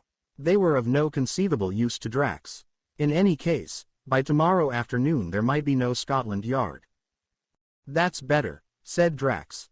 "Now, does anybody know you are prisoners? Did you stop and telephone anyone?" "If I say yes," thought Bond, "he will shoot us both and get rid of the bodies and the last chance of stopping the Moonraker will be gone. And if the Yard knows, why aren't they here already? No, our chance may come. The Bentley will be found. Valance may get worried when he doesn't hear from me." "No," he said, "if I had, they'd be here by now." "True," said Drax reflectively. "In that case I am no longer interested in you and I congratulate you on making the interview so harmonious. It might have been more difficult if you had been alone. A girl is always useful on these occasions. Krebs, put that down. You may go. Tell the others what is necessary. They will be wondering. I shall entertain our guests for a while and then I shall come up to the house. See the car gets properly washed down. The back seat, and get rid of the marks on the right-hand side. Tell them to take the whole panel off if necessary. Or they can set fire to the damn thing. We shan't be needing it any more," he laughed abruptly. "Verstanden." "Yes, mein Captain." Krebs reluctantly placed the softly roaring blowtorch on the desk beside Drax. "In case you need it," he said, looking hopefully at Gala and Bond. He went out through the double doors. Drax put the Luger down on the desk in front of him. He opened a drawer and took out a cigar and lit it from a Ronson desk lighter. Then he settled himself comfortably. There was silence in the room for several minutes while Drax puffed contentedly at his cigar. Then he seemed to make up his mind. He looked benevolently at Bond. "You don't know how I have longed for an English audience," he said as if he was addressing a press conference. "You don't know how I have longed to tell my story. As a matter of fact, a full account of my operations is now in the hands of a very respectable firm of Edinburgh solicitors. I beg their pardon, writers to the signet. Well out of danger." He beamed from one to the other. "And these good folk have instructions to open the envelope on the completion of the first successful flight of the Moonraker. But you lucky people shall have a preview of what I have written and then, when tomorrow at noon you see through those open doors, He gestured to his right. The first wisp of steam from the turbines, and know that you are to be burnt alive in about half a second. You will have the momentary satisfaction of knowing what it is all in aid of, as, he grinned wolfishly, we Englishmen say. You can spare us the jokes, said Bond roughly. Get on with your story, Kraut. Drax's eyes blazed momentarily. A Kraut. Yes, I am indeed a Reichsdeutscher. The mouth beneath the red mustache savored the fine word, and even England will soon agree that they have been licked by just one single German. And then perhaps they'll stop calling us Krauts by order. The words were yelled out and the whole of Prussian militarism was in the parade ground bellow. Drax glowered across the desk at Bond, the great splayed teeth under the red mustache tearing nervously at one fingernail after another. Then, with an effort, he crammed his right hand into his trouser pocket, as if to put it out of temptation, and picked up his cigar with his left.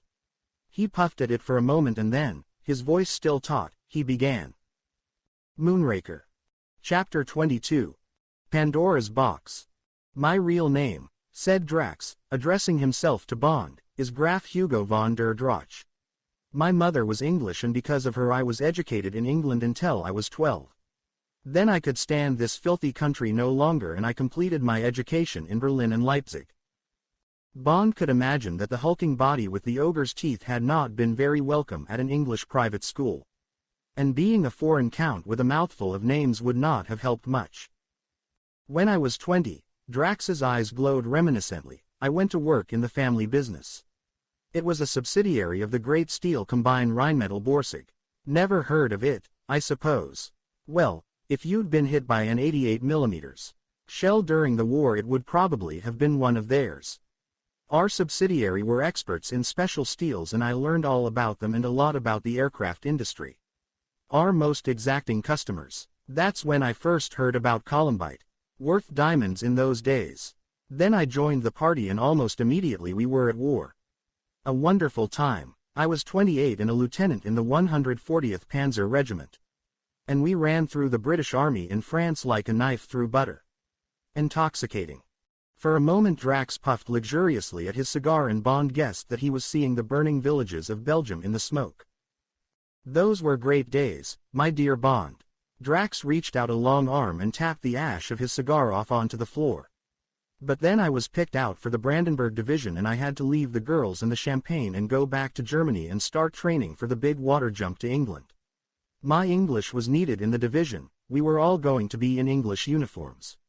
It would have been fun, but the damned generals said it couldn't be done and I was transferred to the Foreign Intelligence Service of the SS. The RSHA it was called, and SS Obergruppenführer Kaltenbrunner had just taken over the command after Heydrich was assassinated in 42. He was a good man and I was under the direct orders of a still better one, Obersturmbannführer. He rolled out the delicious title with relish, Otto Skorzeny. His job in the RSHA was terrorism and sabotage. A pleasant interlude, my dear Bond, during which I was able to bring many an Englishman to book which, Drax beamed coldly at Bond, gave me much pleasure. But then, Drax's fist crashed down on the desk. Hitler was betrayed again by those swinish generals and the English and Americans were allowed to land in France. Too bad, said Bond dryly. Yes, my dear Bond, it was indeed too bad. Drax chose to ignore the irony. But for me it was the high spot of the whole war. Skorzeny turned all his saboteurs and terrorists into SS Jagdverband for use behind the enemy lines. Each Jagdverband was divided into Strafkorps and then into commandos, each carrying the names of its commanding officer. With the rank of Oberleutnant, Drax swelled visibly. At the head of Commando, Drache, I went right through the American lines with the famous 150 Panzer Brigade in the Ardennes breakthrough in December, 44. No doubt you will remember the effect of this brigade in its American uniforms and with its captured American tanks and vehicles.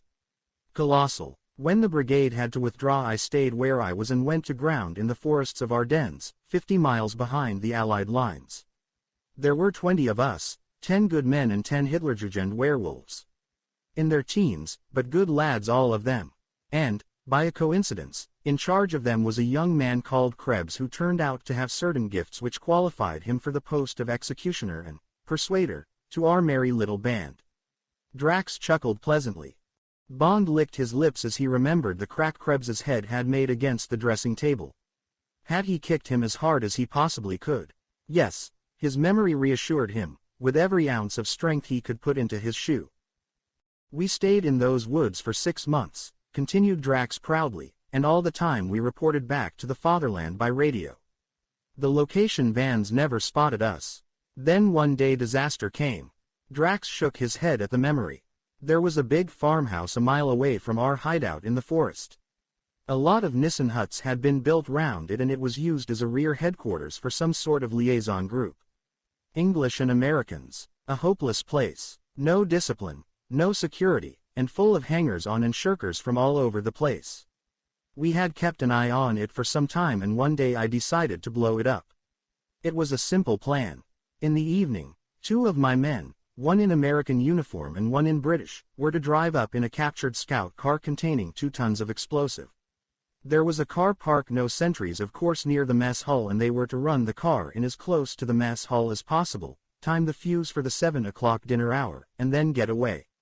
All quite easy, and I went off that morning on my own business and left the job to my second in command. I was dressed in the uniform of your signal corps and I set off on a captured British motorcycle to shoot a dispatch rider from the same unit who made a daily run along a nearby road.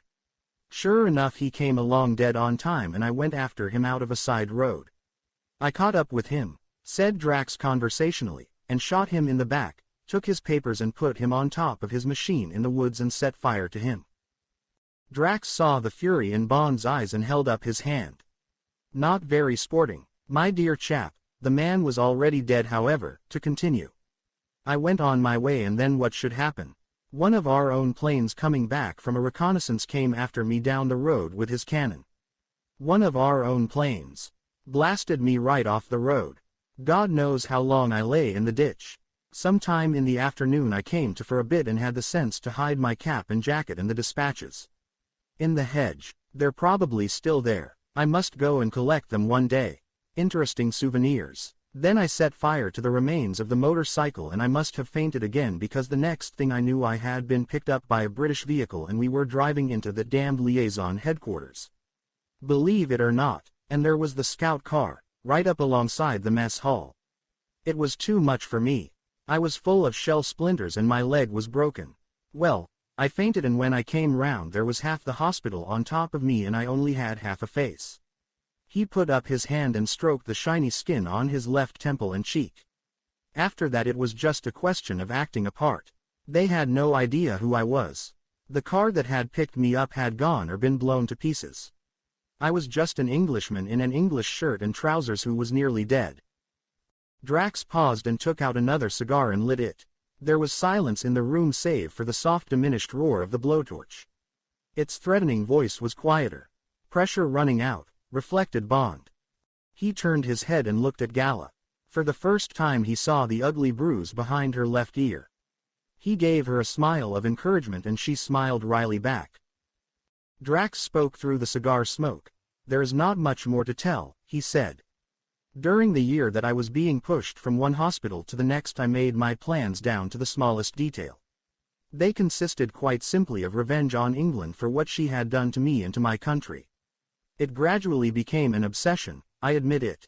Every day during the year of the rape and destruction of my country my hatred and scorn for the English grew more bitter.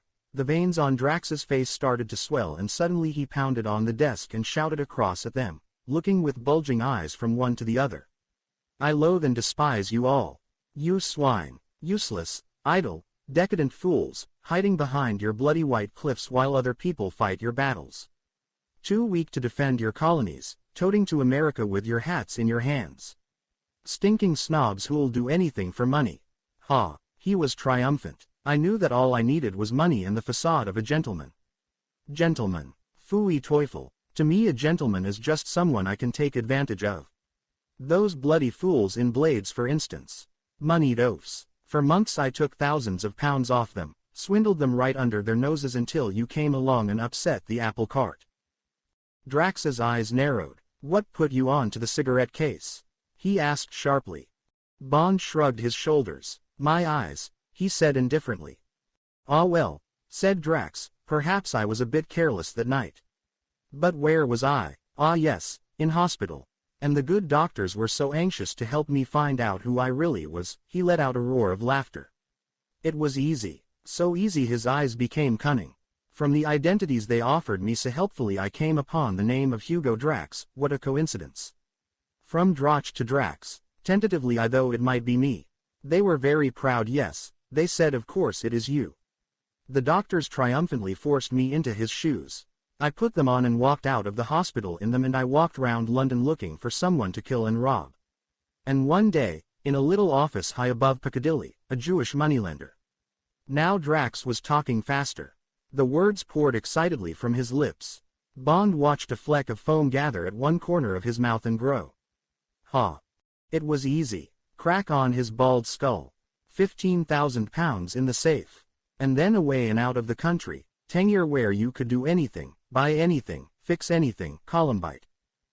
Rarer than platinum, and everyone would want it. The jet age. I knew about these things. I had not forgotten my own profession.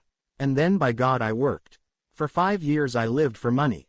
And I was brave as a lion. I took terrible risks. And suddenly the first million was there. Then the second. Then the 5th. Then the 20th. I came back to England. I spent 1 million of it, and London was in my pocket. And then I went back to Germany. I found Krebs. I found 50 of them. Loyal Germans. Brilliant technicians. All living under false names like so many others of my old comrades. I gave them their orders and they waited, peacefully, innocently. And where was I? Drax stared across at Bond, his eyes wide. I was in Moscow. Moscow. A man with Columbite to sell can go anywhere. I got to the right people. They listened to my plans. They gave me Walter, the new genius of their guided missile station at Peenemund, and the good Russians started to build the atomic warhead. He gestured up to the ceiling, that is now waiting up there. Then I came back to London. A pause. The coronation. My letter to the palace. Triumph. Hooray for Drax. He burst into a roar of laughter. England at my feet. Every bloody fool in the country. And then my men come over and we start. Under the very skirts of Britannia. On top of her famous cliffs. We work like devils. We built a jetty into your English Channel. For supplies. For supplies from my good friends the Russians that came in dead on time last Monday night. But then Talon had to hear something. The old fool. He talks to the ministry. But Krebs is listening. There were 50 volunteers to kill the man. Lots are drawn and Barch dies a hero's death. Drax paused. He will not be forgotten. Then he went on. The new warhead is hoisted into place. It fits. A perfect piece of design. The same weight. Everything perfect. And the old one, the tin can full of the ministry's cherished instruments, is now instead behind the Iron Curtain. And the faithful submarine is on her way back here and will soon, he looked at his watch, be creeping under the waters of the English Channel to take us all off at 1 minute past midday tomorrow. Drax wiped his mouth with the back of his hand and lay back in his chair gazing up at the ceiling, his eyes full of visions. Suddenly he chuckled and squinted quizzically down his nose at Bond. And do you know what we shall do first when we go on board? We shall shave off those famous mustaches you were so interested in. You smelt a mouse, my dear Bond, where you ought to have smelt a rat. Those shaven heads and those mustaches we all cultivated so assiduously. Just a precaution, my dear fellow. Try shaving your own head and growing a big black mustache. Even your mother wouldn't recognize you. It's the combination that counts. Just a tiny refinement. Precision, my dear fellow. Precision in every detail. That has been my watchword. He chuckled fatly and puffed away at his cigar. Suddenly he looked sharply, suspiciously up at Bond. Well, say something. Don't sit there like a dummy. What do you think of my story? Don't you think it's extraordinary, remarkable? For one man to have done all that. Come on, come on. A hand came up to his mouth and he started tearing furiously at his nails. Then it was plunged back into his pocket and his eyes became cruel and cold. Or do you want me to have to send for Krebs? He made a gesture towards the house telephone on his desk. The persuader. Poor Krebs. He's like a child who's had his toys taken away from him. Or perhaps Walter. He would give you both something to remember. There's no softness in that one. Well. Yes, said Bond. He looked levelly at the great red face across the desk. It's a remarkable case history. Galloping paranoia. Delusions of jealousy and persecution. megalomaniac hatred and desire for revenge.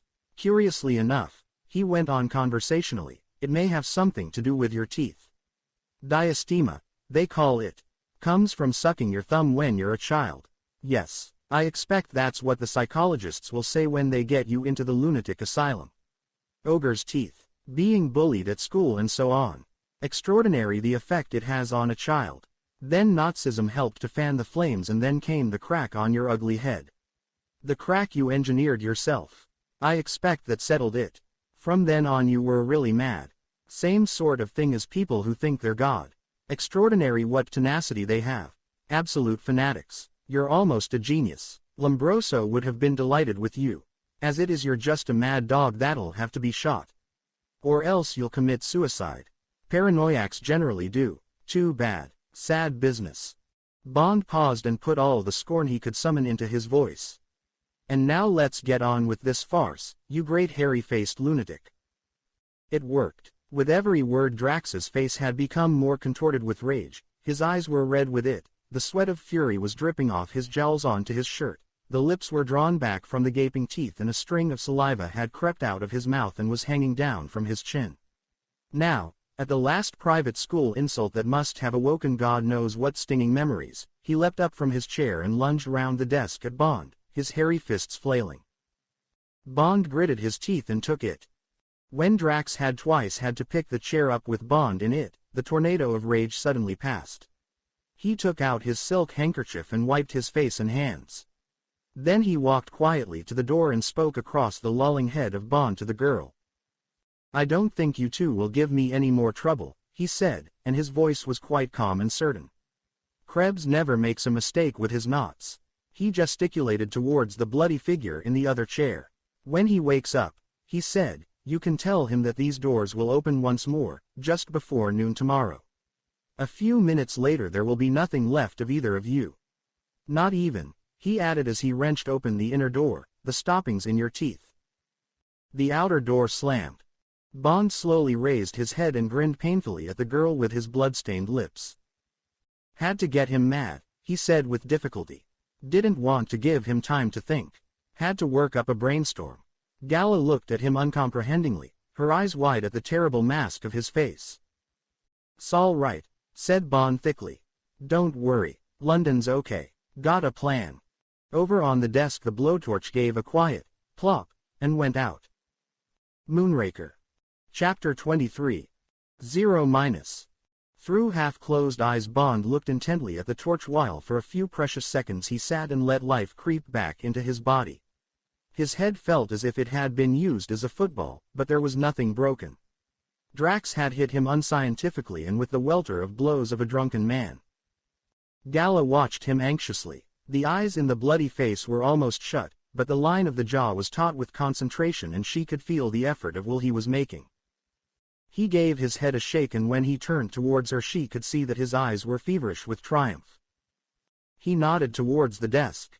"The lighter," he said urgently. "I had to try and make him forget it. Follow me, I'll show you." He started to rock the light steel chair inch by inch towards the desk. "For God's sake don't tip over or we've had it. But make it fast or the blowlamp'll get cold." Uncomprehendingly, and feeling almost as if they were playing some ghastly children's game, Gala carefully rocked her way across the floor in his wake. Seconds later Bond told her to stop beside the desk while he went rocking on round to Drax's chair. Then he maneuvered himself into position opposite his target and with a sudden lurch heaved himself and the chair forward so that his head came down. There was a painful crack as the Ronson desk lighter connected with his teeth, but his lips held it and the top of it was in his mouth as he heaved the chair back with just enough force to prevent it spilling over. Then he started his patient journey back to where Gala was sitting at the corner of the desk on which Krebs had left the blowlamp. He rested until his breath was steady again. "Now we come to the difficult part," he said grimly. "While I try to get this torch going, you get your chair round so that your right arm is as close in front of me as possible." Obediently she edged herself round while Bond swayed his chair so that it leant against the edge of the desk and allowed his mouth to reach forward and grip the handle of the blowtorch between his teeth. Then he eased the torch towards him and after minutes of patient work he had the torch and the lighter arranged to his liking at the edge of the desk. After another rest he bent down, closed the valve of the torch with his teeth, and proceeded to get pressure back by slowly and repeatedly pulling up the plunger with his lips and pressing it back with his chin.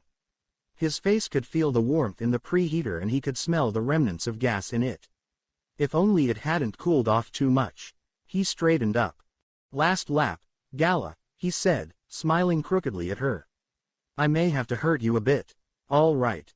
"Of course," said Gala. "Then here goes," said Bond, and he bent forward and released the safety valve on the left of the canister. Then he quickly bent forward over the Ronson, which was standing at right angles and just below the neck of the torch, and with his two front teeth pressed down sharply on the ignition lever. It was a horrible maneuver, and though he whipped back his head with the speed of a snake, he let out a gasp of pain as the jet of blue fire from the torch seared across his bruised cheek and the bridge of his nose. But the vaporized paraffin was hissing out its vital tongue of flame, and he shook the water out of his streaming eyes and bent his head almost at right angles and again got his teeth to the handle of the blowtorch. He thought his jaw would break with the weight of the thing, and the nerves of his front teeth screamed at him, but he swayed his chair carefully upright away from the desk and then strained his bent neck forward until the tip of blue fire from the torch was biting into the flex that bound Gala's right wrist to the arm of her chair. He tried desperately to keep the flame steady, but the breath rasped through the girl's teeth as the handle shifted between his jaws and the flame of the torch brushed her forearm. But then it was over. Melted by the fierce heat, the copper strands parted one by one, and suddenly Gala's right arm was free and she was reaching to take the torch out of Bond's mouth. Bond's head fell back onto his shoulders and he twisted his neck luxuriously to get the blood moving in the aching muscles. Almost before he knew it, Gala was bending over his arms and legs and he too was free. As he sat still for a moment, his eyes closed, waiting for the life to come back into his body, he suddenly, delightedly felt Gala's soft lips on his mouth. He opened his eyes. She was standing in front of him, her eyes shining. "That's for what you did," she said seriously. "You're a wonderful girl," he said simply. But then, knowing what he was going to have to do, knowing that while she might conceivably survive, he had only another few minutes to live, he closed his eyes so that she should not see the hopelessness in them. Gala saw the expression on his face and she turned away. She thought it was only exhaustion and the culminative effect of what his body had suffered, and she suddenly remembered the peroxide in the washroom next to her office. She went through the communicating door. How extraordinary it was to see her familiar things again. It must be someone else who had sat at that desk and typed letters and powdered her nose. She shrugged her shoulders and went into the little washroom. God, what a sight, and God, how tired she felt. But first she took a wet towel and some peroxide and went back and spent 10 minutes attending to the battlefield, which was Bond's face. He sat silent, a hand resting on her waist, and watched her gratefully. Then when she had gone back into her room and he heard her shut the door of the washroom behind her, he got up, turned off the still hissing blowtorch, and walked into Drax's shower, stripped, and stood for 5 minutes under the icy water. Preparing the corpse, he reflected ruefully as he surveyed his battered face in the mirror. He put on his clothes and went back to Drax's desk, which he searched methodically. It yielded only one prize, office bottle, a half-full bottle of Hague & Hague. He fetched 2 glasses and some water and called to Gala. He heard the door of the washroom open. "What is it?" "Whiskey." "You drink. I'll be ready in a minute." Bond looked at the bottle and poured himself 3/4 of a toothglass and drank it straight down in 2 gulps. Then he gingerly lit a blessed cigarette and sat on the edge of the desk and felt the liquor burn down through his stomach into his legs. He picked up the bottle again and looked at it. Plenty for Gala and a whole full glass for himself before he walked out through the door. Better than nothing. It wouldn't be too bad with that inside him so long as he walked quickly out and shut the doors behind him. No looking back. Gala came in, a transformed Gala, looking as beautiful as the night he had first seen her, except for the lines of exhaustion under the eyes that the powder could not quite conceal and the angry welts at her wrists and ankles. Bond gave her a drink and took another one himself, and their eyes smiled at each other over the rims of their glasses. Then Bond stood up. "Listen, Gala," he said in a matter-of-fact voice. "We've got to face it and get it over, so I'll make it short and then we'll have another drink." He heard her catch her breath, but he went on. In 10 minutes or so I'm going to shut you into Drax's bathroom and put you under the shower and turn it full on. James, she cried. She stepped close to him. Don't go on. I know you're going to say something dreadful. Please stop, James. Come on, Gala, said Bond roughly. What the hell does it matter? It's a bloody miracle we've got the chance. He moved away from her. He walked to the doors leading out into the shaft. And then, he said, and he held up the precious lighter in his right hand, I shall walk out of here and shut the doors and go and light a last cigarette under the tail of the Moonraker. God, she whispered, what are you saying? You're mad. She looked at him through eyes wide with horror. Don't be ridiculous, said Bond impatiently. What the hell is there else to do? The explosion will be so terrific that one won't feel anything. And it's bound to work with all that fuel vapor hanging around. It's me or a million people in London. The warhead won't go off. Atom bombs don't explode like that. It'll be melted probably. There's just a chance you may get away. Most of the explosion will take the line of least resistance through the roof and down the exhaust pit, if I can work the machinery that opens up the floor. He smiled. Cheer up, he said, walking over to her and taking one of her hands. The boy stood on the burning deck. I've wanted to copy him since I was 5. Gala pulled her hand away. I don't care what you say, she said angrily. We've got to think of something else. You don't trust me to have any ideas. You just tell me what you think we've got to do. She walked over to the wall map and pressed down the switch. Of course if we have to use the lighter we have to. She gazed at the map of the false flight plan, barely seeing it. But the idea of you walking in there alone and standing in the middle of all those ghastly fumes from the fuel and calmly flicking that thing and then being blown to dust. And anyway, if we have to do it, we'll do it together. I'd rather that than be burnt to death in here. And anyway, she paused, I'd like to go with you. We're in this together. Bond's eyes were tender as he walked towards her and put an arm round her waist and hugged her to him. Gala, you're a darling, he said simply. And if there's any other way we'll take it. But, he looked at his watch, it's past midnight and we've to decide quickly. At any moment it may occur to Drax to send guards down to see that we're all right, and God knows what time he'll be coming down to set the gyros. Gala twisted her body round like a cat. She gazed at him with her mouth open, her face taut with excitement. The gyros, she whispered, to set the gyros. She leant weakly back against the wall, her eyes searching Bond's face. Don't you see? Her voice was on the edge of hysteria. After he's gone, we could alter the gyros back to the old flight plan, then the rocket will simply fall into the North Sea where it's supposed to go. She stepped away from the wall and seized his shirt in both hands and looked imploringly at him. Can't we? She said. Can't we? Do you know the other settings? Asked Bond sharply.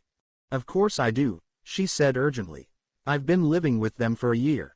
We won't have a weather report but we'll just have to chance that. The forecast this morning said we would have the same conditions as today. By God, said Bond. We might do it, if only we can hide somewhere and make Drax think we've escaped. What about the exhaust pit? If I can work the machine to open the floor. It's a straight 100-foot drop, said Gala, shaking her head. And the walls are polished steel. Just like glass. And there's no rope or anything down here. They cleared everything out of the workshop yesterday. And anyway there are guards on the beach. Bond reflected. Then his eyes brightened. I've got an idea, he said. But first of all, what about the radar, the homing device in London? Won't that pull the rocket off its course and back onto London? Gala shook her head. It's only got a range of about 100 miles, she said. The rocket won't even pick up its signal. If it's aimed into the North Sea it will get into the orbit of the transmitter on the raft. There's absolutely nothing wrong with my plans. But where can we hide? One of the ventilator shafts, said Bond. Come on. He gave a last look round the room. The lighter was in his pocket. That would still be the last resort. There was nothing else they would want. He followed Gala out into the gleaming shaft and made for the instrument panel which controlled the steel cover to the exhaust pit. After a quick examination he threw over a heavy lever from Zoo to Alf. There was a soft hiss from the hydraulic machinery behind the wall and the two semicircles of steel opened beneath the tail of the rocket and slid back into their grooves. He walked over and looked down. The arcs in the roof above glinted back at him from the polished walls of the wide steel funnel until they curved away out of sight towards the distant hollow boom of the sea. Bond went back into Drax's office and pulled down the shower curtain in the bathroom. Then Gala and he tore it into strips and tied them together. He made a jagged rent at the end of the last strip so as to give an impression that the escape rope had broken. Then he tied the other end firmly round the pointed tip of one of the Moonraker's 3 fins and dropped the rest so that it hung down the shaft. It was not much of a false scent, but it might gain some time. The big round mouths of the ventilator shafts were spaced about 10 yards apart and about 4 feet off the floor. Bond counted. There were 50 of them. He carefully opened the hinged grating that covered one of them and looked up. 40 feet away there was a faint glimmer from the moonlight outside. He decided that they were tunneled straight up inside the wall of the site until they turned at right angles towards the gratings in the outside walls. Bond reached up and ran his hand along the surface. It was unfinished rough-cast concrete and he grunted with satisfaction as he felt first one sharp protuberance and then another. They were the jagged ends of the steel rods reinforcing the walls, cut off where the shafts had been bored. It was going to be a painful business, but there was no doubt they could inch their way up one of these shafts, like mountaineers up a rock chimney, and, in the turn at the top, lie hidden from anything but the sort of painstaking search that would be difficult in the morning with all the officials from London round the site. Bond knelt down and the girl climbed onto his back and started up. An hour later, their feet and shoulders bruised and cut, they lay exhausted, squeezed tight in each other's arms, their heads inches away from the circular grating directly above the outside door, and listened to the guards restlessly shifting their feet in the darkness 100 yards away. 5 o'clock, 6, 7. Slowly the sun came up behind the dome and the seagulls started to call in the cliffs, and then suddenly there were the 3 figures walking towards them in the distance, passed by a fresh platoon of guards doubling, chins up, knees up, to relieve the night watch. The figures came nearer and the squinting, exhausted eyes of the hidden couple could see every detail of Drax's blood-orange face, the lean, pale foxiness of Dr. Walter, the sooty, overslept puffiness of Krebs. The 3 men walked like executioners, saying nothing. Drax took out his key and they silently filed through the door a few feet below the taut bodies of Bond and Gala. Then for 10 minutes there was silence except for the occasional boom of voices up the ventilator shaft as the 3 men moved about down on the steel floor round the exhaust pit. Bond smiled to himself at the thought of the rage and consternation on Drax's face, the miserable Krebs wilting under the lash of Drax's tongue, the bitter accusation in Walter's eyes.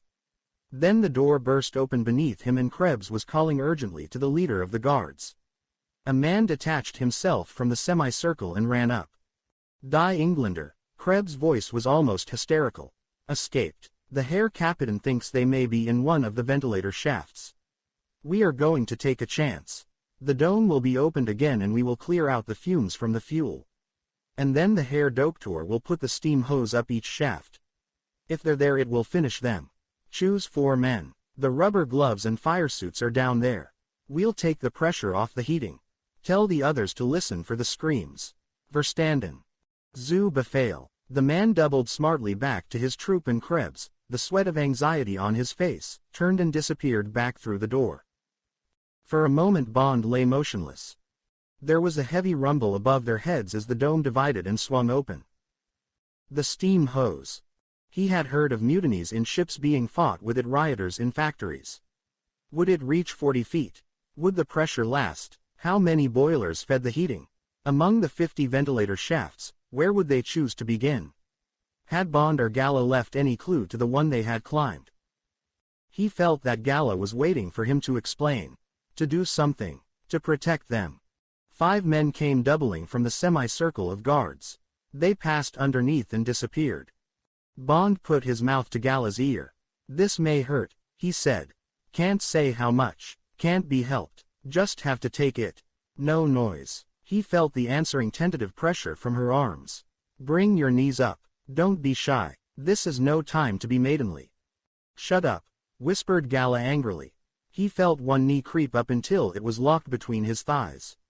His own knee followed suit until it would go no further. She squirmed furiously. Don't be a bloody fool, whispered Bond, pulling her head in close to his chest so that it was half covered by his open shirt. He overlaid her as much as possible. There was nothing to be done about their ankles or his hands. He pulled his shirt collar up as far over their heads as possible. They held tightly to each other. Hot, cramped, breathless. Waiting, it suddenly occurred to Bond, like two lovers in the undergrowth. Waiting for the footsteps to go by so that they could start again. He smiled grimly to himself and listened. There was silence down the shaft. They must be in the engine room.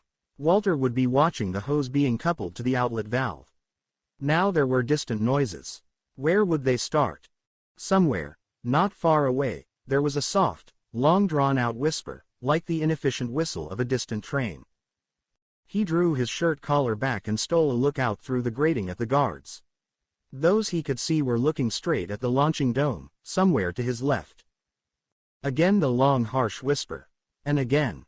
It was getting louder. He could see the heads of the guards pivoting towards the grating in the wall which hid him and Gala. They must be watching, fascinated, as the thick white jets of steam shot out through the gratings high up in the cement wall, wondering if this one, or that one, or that one, would be accompanied by a double scream. He could feel Gala's heart beating against his. She didn't know what was coming. She trusted him. It may hurt, he whispered to her again. It may burn. It won't kill us. Be brave. Don't make a sound. I'm all right, she whispered angrily. But he could feel her body press closer into his. Whoosh. It was getting closer. Whoosh. 2 away. Whoosh. Next door. A suspicion of the wet smell of steam came to him. Hold tight, Bond said to himself. He smothered her in towards him and held his breath.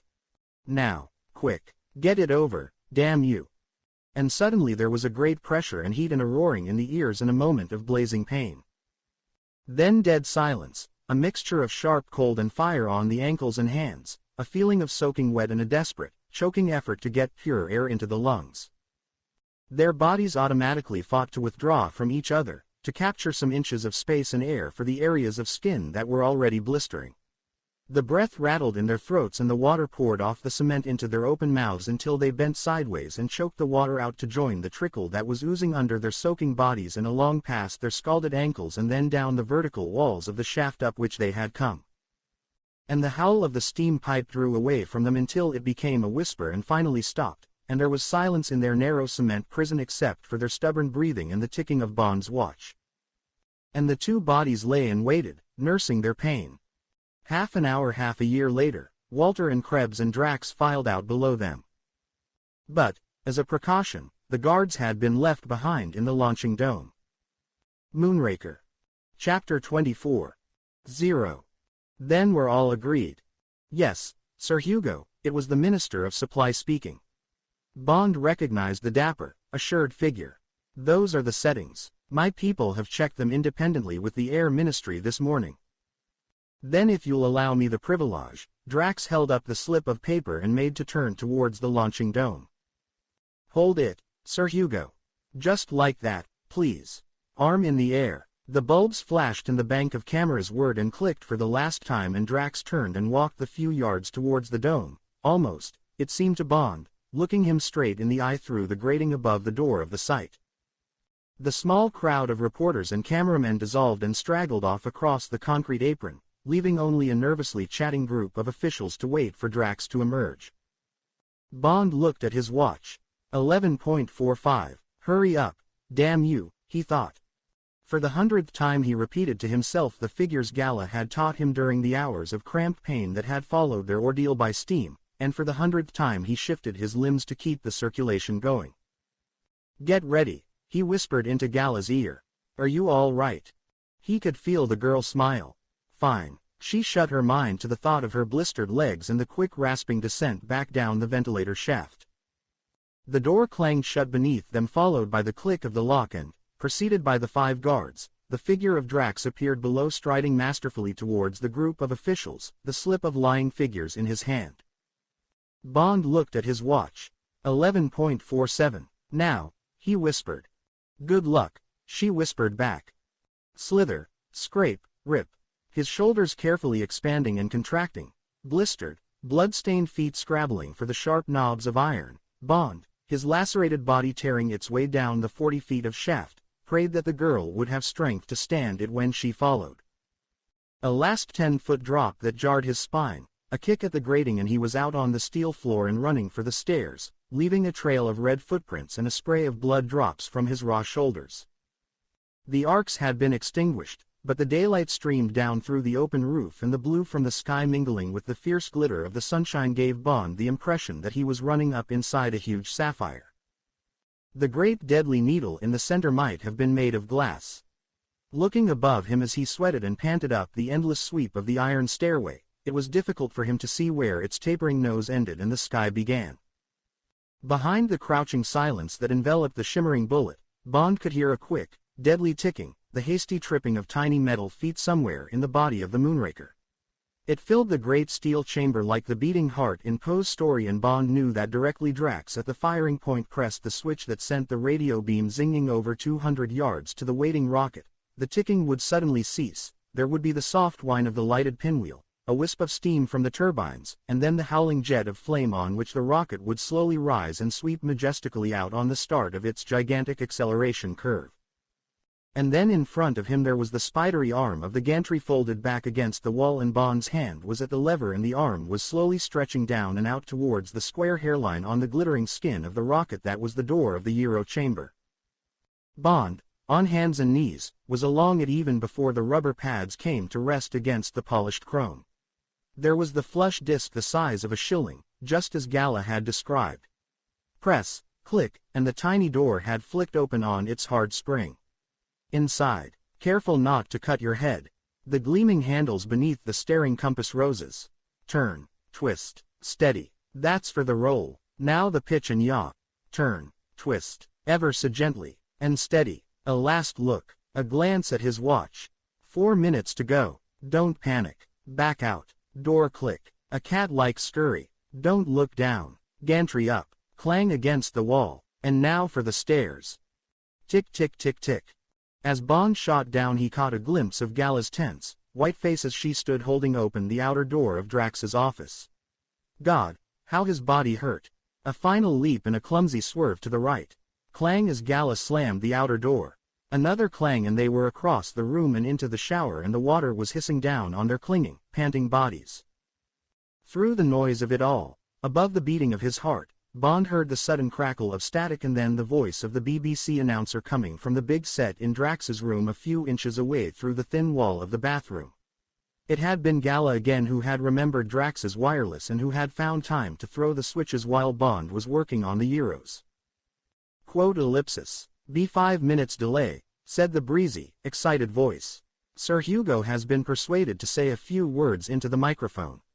Bond turned off the shower and the voice came to them more clearly. He looks very confident, just saying something into the minister's ear. They're both laughing. Wonder what it was. Ah, here's my colleague with the latest weather report from the Air Ministry. What's that? Perfect at all altitudes. Good show. It certainly is a wonderful day down below here. Ha ha. Those crowds in the distance by the Coast Guard station will be getting quite a sunburn. There must be thousands. What's that you say? 20,000. Well, it certainly looks like it. And Walmer Beach is black with them too. The whole of Kent seems to be out. Terrible crick in the neck we're all going to get, I'm afraid. Worse than Wimbledon. Ha ha. Hello. What's going on down there by the jetty? By Jove. There's a submarine just surfaced alongside. I say, what a sight. One of our biggest, I should say. And Sir Hugo's team is down there too. Lined up on the jetty as if they were on parade. Magnificent body of men. Now they're filing on board. Perfect discipline. Must be an idea of the Admiralty's. Give them a special grandstand out in the channel. Splendid show. Wish you could be here to see it. Now Sir Hugo is coming towards us. In a moment he'll be speaking to you. Fine figure of a man. Everyone in the firing point is giving him a cheer. I'm sure we all feel like cheering him today. He's coming into the firing point. I can see the sun glinting on the nose of the Moonraker way over there behind him. Just showing out of the top of the launching dome. Hope somebody's got a camera. Now here he is. A pause. Sir Hugo Drax. Bond looked into Gala's dripping face. Soaked and bleeding they stood in each other's arms, speechless and trembling slightly with the storm of their emotions. Their eyes were blank and fathomless as they met and held each other's gaze. "Your Majesty, men and women of England," the voice was a velvet snarl. "I am about to change the course of England's history." A pause. "In a few minutes' time the lives of all of you will be altered, in some cases, drastically, by the, impact of the Moonraker. I am very proud and pleased that fate has singled me out, from amongst all my fellow countrymen, to fire this great arrow of vengeance into the skies and thus to proclaim for all time, and for all the world to witness, the might of my fatherland. I hope that this occasion will be forever a warning that the fate of my country's enemies will be written in dust, in ashes, in tears, and, a pause, in blood. And now thank you all for listening, and I sincerely hope that those of you who are able will repeat my words to your children, if you have any, tonight." A rattle of rather hesitant applause sounded out of the machine, and then came the breezy voice of the announcer. "And that was Sir Hugo Drax saying a few words to you before he walks across the floor of the firing point to the switch on the wall which will fire the Moonraker. The first time he has spoken in public. Very, forthright.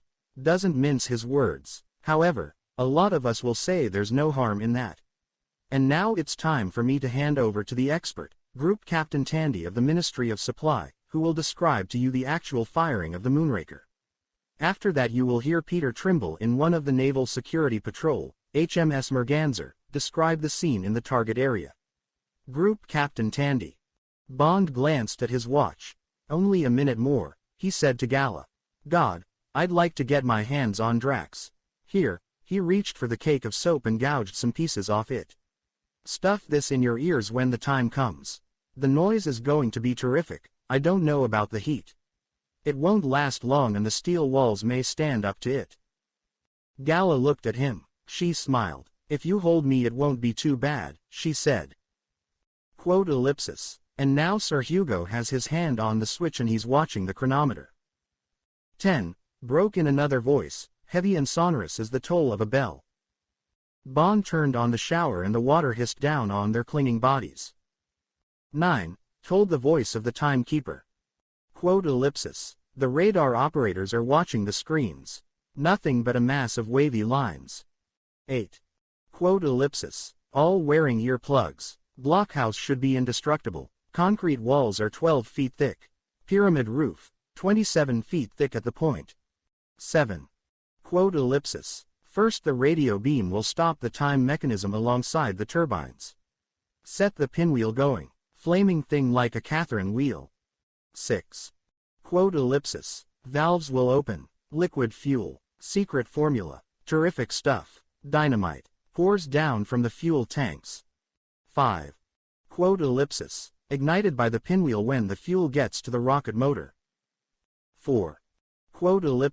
Meanwhile the peroxide and permanganate have mixed, made steam and the turbine pumps begin to turn. 3. Pumping the flaming fuel through the motor out of the stern of the rocket into the exhaust pit. Gigantic heat, 3,500 degrees. 2. Sir Hugo is about to press the switch. He's staring out through the slit. Perspiration on his forehead, absolute silence in here, terrific tension. 1. Nothing but the noise of the water, steadily pouring down on the two clinging bodies. Fire. Bond's heart jumped into his throat at the shout. He felt Gala shudder. Silence. Nothing but the hissing of the water. Sir Hugo's left the firing point. Walking calmly over to the edge of the cliff. So confident. He's stepped onto the hoist. He's going down. Of course. He must be going out to the submarine. Television screen shows a little steam coming out of the tail of the rocket. A few more seconds. Yes, he's out on the jetty. He looked back and raised his arm in the air. Good old Sir Who. A soft thunder came to Bond and Gala. Louder, louder. The tiled floor began to tremble under their feet. A hurricane scream. They were being pulverized by it. The walls were quaking, steaming. Their legs began going out of control under their teetering bodies. Hold her up. Hold her up. Stop it. Stop it. Stop that noise. Christ. He was going to faint. The water was boiling. Must turn it off. Got it. No. Pipes burst. Steam. Smell. Iron. Paint. Get her out. Get her out. Get her out. And then there was silence. Silence you could feel, hold, squeeze. And they were on the floor of Drax's office. Only the light in the bathroom still shining out. And the smokies clearing. And the filthy smell of burning iron and paint being sucked out by the air conditioner. And the steel wall is bent towards them like a huge blister. Gala's eyes are open and she's smiling. But the rocket, what happened? London, North Sea, the radio, looks all right. He shook his head and the deafness slowly cleared. He remembered the soap, gouged it out. Quote ellipsis, through the sound barrier, traveling perfectly right in the center of the radar screen. A perfect launching. Afraid you couldn't hear anything because of the noise. Terrific. First of all the great sheet of flame coming out of the cliff from the exhaust pit, and then you should have seen the nose slowly creep up out of the dome. And there she was like a great silver pencil, standing upright on this huge column of flame and slowly climbing into the air, and the flame splashing for hundreds of yards over the concrete. The howl of the thing must have nearly burst our microphones. Great bits have fallen off the cliff and the concrete looks like a spider's web. Terrible vibration. And then she was climbing faster and faster. 100 miles an hour. 1,000. And, he broke off. What's that you say? Really? And now she's traveling at over 10,000 miles an hour. She's 300 miles up. Can't hear her anymore, of course. We could only see her flame for a few seconds. Like a star. Sir Hugo must be a proud man. He's out there in the channel now. The submarine went off like a rocket. Haha, must be doing more than 30 knots. Throwing up a huge wake. Off the East Goodwins now. Traveling north. She'll soon be up with the patrol ships. They'll have a view of the launching and of the landing. Quite a surprise trip that. No one here had an inkling. Even the naval authorities seem a bit mystified. C&G Nor has been on the telephone. But now that's all I can tell you from here, and I'll hand you over to Peter Trimble on board HMS Merganser somewhere off the east coast. Nothing but the pumping lungs showed that the two limp bodies in the creeping pool of water on the floor were still alive, but their battered eardrums were desperately clinging to the crackle of static that came briefly from the blistered metal cabinet. Now for the verdict on their work. And this is Peter Trimble speaking. It's a beautiful morning, afternoon here. Just north of the Goodwin Sands. Calm as a millpond, no wind, bright sunshine, and the target area is reported clear of shipping. Is that right, Commander Edwards? Yes, the captain says it's quite clear. Nothing on the radar screens yet. I'm not allowed to tell you the range we shall pick her up at. Security and all that, but we shall only catch the rocket for a split second. Isn't that right, Captain? But the target's just showing on the screen. Out of sight from the bridge, of course. Must be 70 miles north of here. We could see the Moonraker going up. Terrific sight. Noise like thunder. Long flame coming out of the tail. Must have been 10 miles away, but you couldn't miss the light. Yes, Captain. Oh yes, I see. Well, that's very interesting. Big submarine coming up fast. Only about a mile away. Suppose it's the one they say Sir Hugo's aboard with his men. None of us here were told anything about her. Captain Edwards says she doesn't answer the Aldous lamp. Not flying colors. Very mysterious. I've got her now. Quite clear in my glasses. We've changed course to intercept her. Captain says she isn't one of ours. Thinks she must be a foreigner. Hello. She's broken out her colors. What's that? Good heavens. The captain says she's a Russian. I say. And now she's hauled down her colors and she's submerging. Bang. Did you hear that? We fired a shot across her bows. But she's disappeared. What's that? The ASDIC operator says she's going even faster underwater. 25 knots. Terrific. Well, she can't see much underwater. But she's right in the target area now. 12 minutes past noon. The Moonraker must have turned and be on her way down. 1,000 miles up, coming down at 10,000 miles an hour. She'll be here any second now. Hope there's not going to be a tragedy. The Russian's well inside the danger zone. The radar operator's holding up his hand. That means she's due. She's coming. She's coming. Phew. Not even a whisper. God. What's that? Look out. Look out. Terrific explosion. Black cloud going up into the air. There's a tidal wave coming at us. Great wall of water tearing down. There goes the submarine. God. Thrown out of the water upside down. It's coming. It's coming. Moonraker. Chapter 25. 0 plus.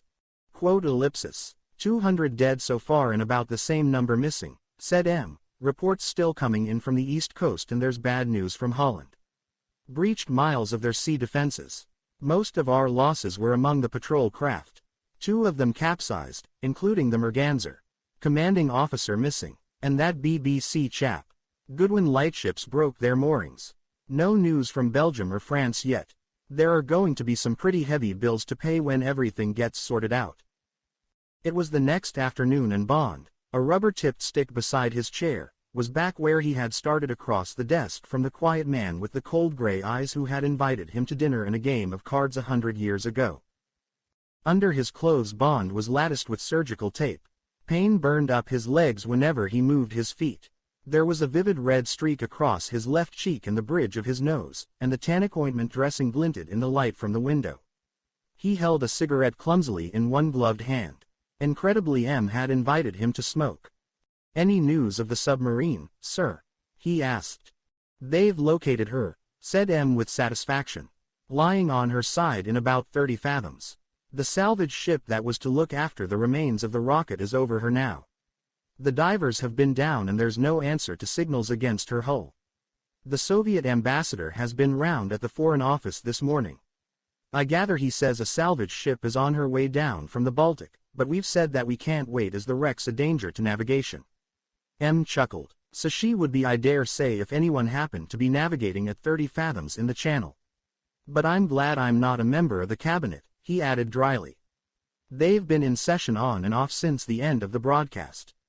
Valance got hold of those Edinburgh solicitors before they'd opened Drax's message to the world. I gather it's a terrific document. Reads as if it had been written by Jehovah. Valance took it to the cabinet last night and stayed at number 10 to fill in the blanks. I know, said Bond. He kept on telephoning me at the hospital for details until after midnight. I could hardly think straight for all the dope they'd pushed into me. What's going to happen? They're going to try the biggest cover-up job in history, said M. A lot of scientific twaddle about the fuel having been only half used up. Unexpectedly powerful explosion on impact. Full compensation will be paid. Tragic loss of Sir Hugo Drax and his team. Great patriot. Tragic loss of one of his submarines. Latest experimental model. Orders misunderstood. Very sad. Fortunately only a skeleton crew. Next of kin will be informed. Tragic loss of BBC man. Unaccountable error in mistaking White Ensign for Soviet naval colors. Very similar design. White Ensign recovered from the wreck. But what about the atomic explosion? Asked Bond. Radiation and atomic dust and all that. The famous mushroom-shaped cloud. Surely that's going to be a bit of a problem. Apparently it's not worrying them too much, said M. The cloud is going to be passed off as the normal formation after an explosion of that size. The Ministry of Supply know the whole story. Had to be told. Their men were down on the East Coast all last night with Geiger counters and there's not been a positive report yet. M smiled coldly. The clouds got to come down somewhere, of course, but by a happy chance such wind as there is drifting it up north. Back home, as you might say. Bond smiled painfully. I see, he said. How very appropriate. Of course, continued M, picking up his pipe and starting to fill it, there are going to be some nasty rumors. They've begun already. A lot of people saw you and Miss Brand being brought out of the site on stretchers. Then there's the Bowaters case against Drax for the loss of all that newsprint. There'll be the inquest on the young man who was killed in the Alfa Romeo. And somebody's got to explain away the remains of your car, amongst which, he looked accusingly at Bond, a long-barrel Colt was found. And then there's the Ministry of Supply. Valance had to call some of their men yesterday to help clean out that house in Ebury Street. But those people are trained to keep secrets. You won't get a leak there. Naturally it's going to be a risky business. The big lie always is.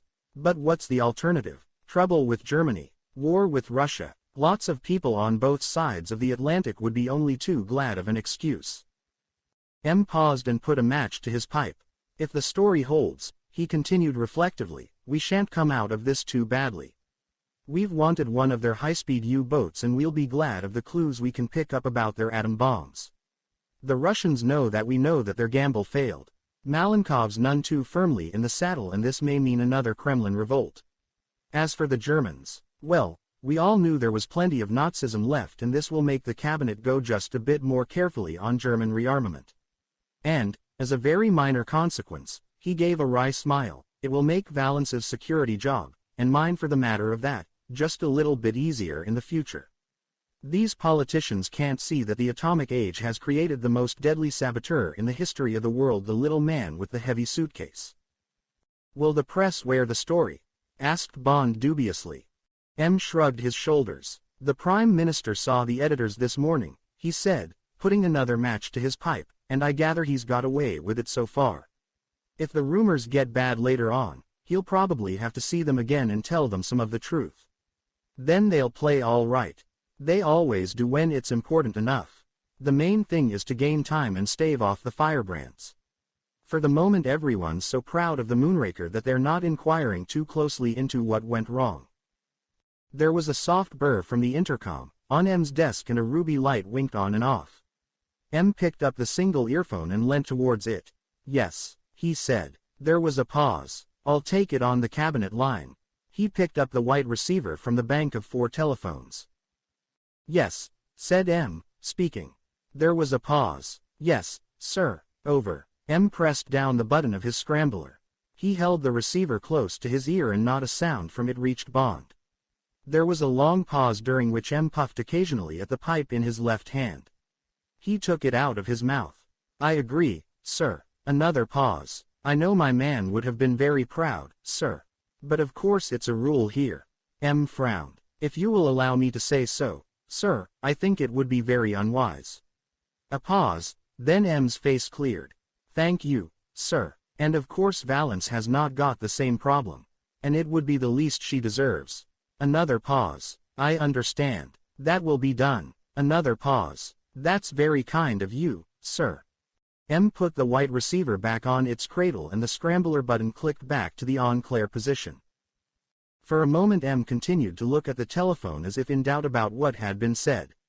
Then he twisted his chair away from the desk and gazed thoughtfully out of the window.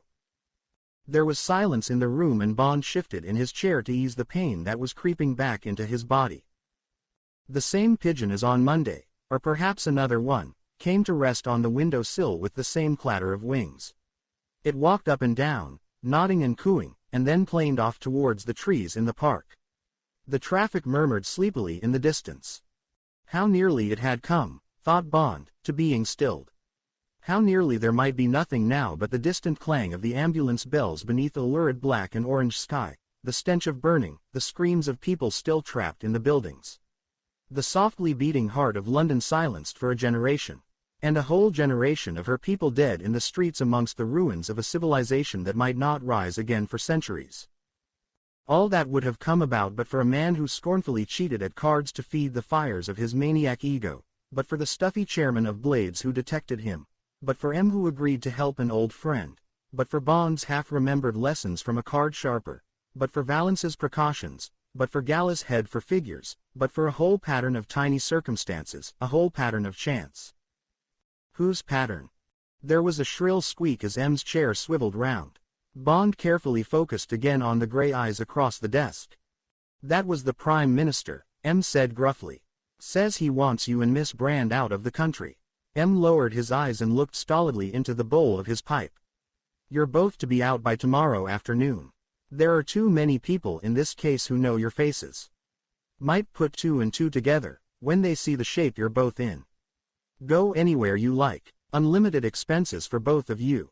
Any currency you like, I'll tell the paymaster. Stay away for a month.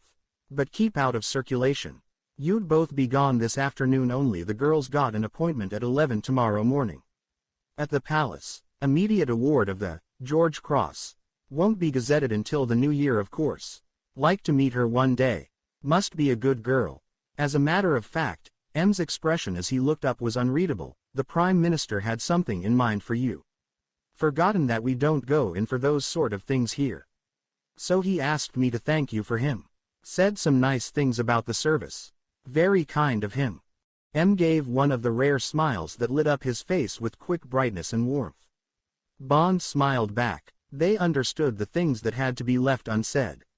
Bond knew it was time to go. He got up. "Thank you very much, sir," he said. "And I'm glad about the girl." "All right then," said M on a note of dismissal. "Well, that's the lot. See you in a month. Oh, and by the way," he added casually, "call in at your office. You'll find something there from me. Little memento." James Bond went down in the lift and limped along the familiar corridor to his office. When he walked through the inner door, he found his secretary arranging some papers on the next desk to his. "008 coming back?" he asked. "Yes," she smiled happily. "He's being flown out tonight." "Well, I'm glad you'll have company," said Bond. "I'm going off again." "Oh," she said. She looked quickly at his face and then away. "You look as if you needed a bit of a rest." "I'm going to get one," said Bond. "A month's exile." He thought of Gala. "It's going to be pure holiday. Anything for me." "Your new car's downstairs. I've inspected it. The man said you'd ordered it on trial this morning. It looks lovely. Oh, and there's a parcel from M's office. Shall I unpack it?" "Yes, do," said Bond.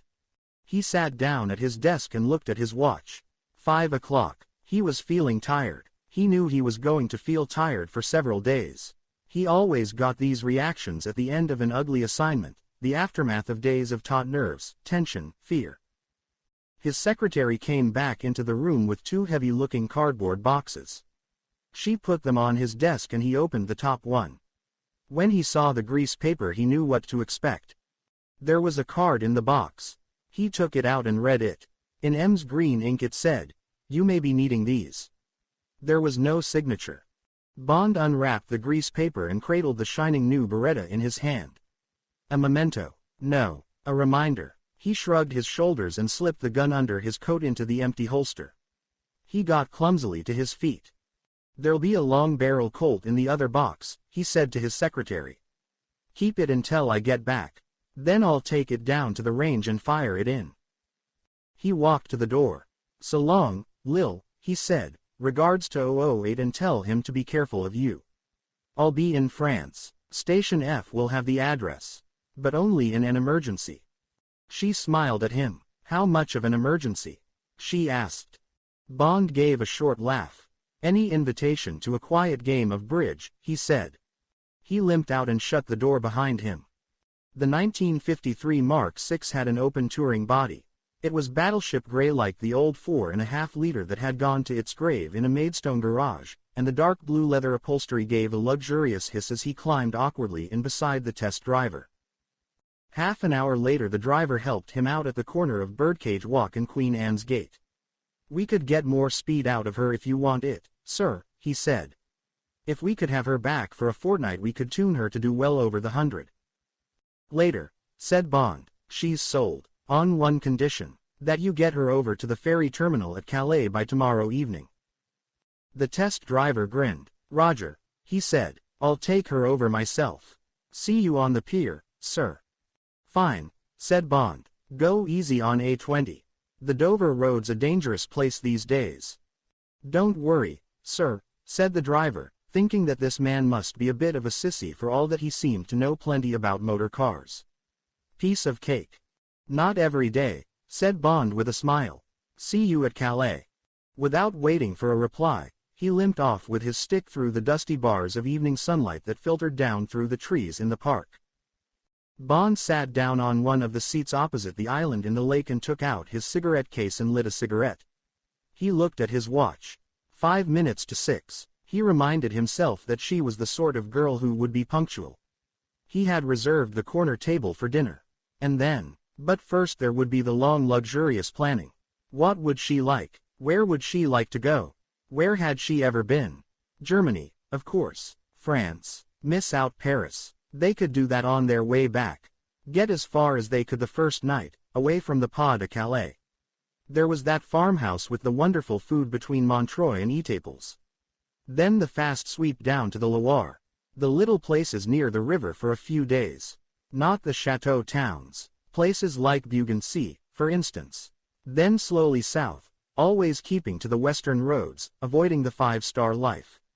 Slowly exploring. Bond pulled himself up. Exploring what? Each other. Was he getting serious about this girl? James. It was a clear, high, rather nervous voice. Not the voice he had expected. He looked up. She was standing a few feet away from him. He noticed that she was wearing a black beret at a rakish angle and that she looked exciting and mysterious, like someone you see driving by abroad, alone in an open car, someone unattainable and more desirable than anyone you have ever known. Someone who was on her way to make love to somebody else. Someone who is not for you. He got up and they took each other's hands.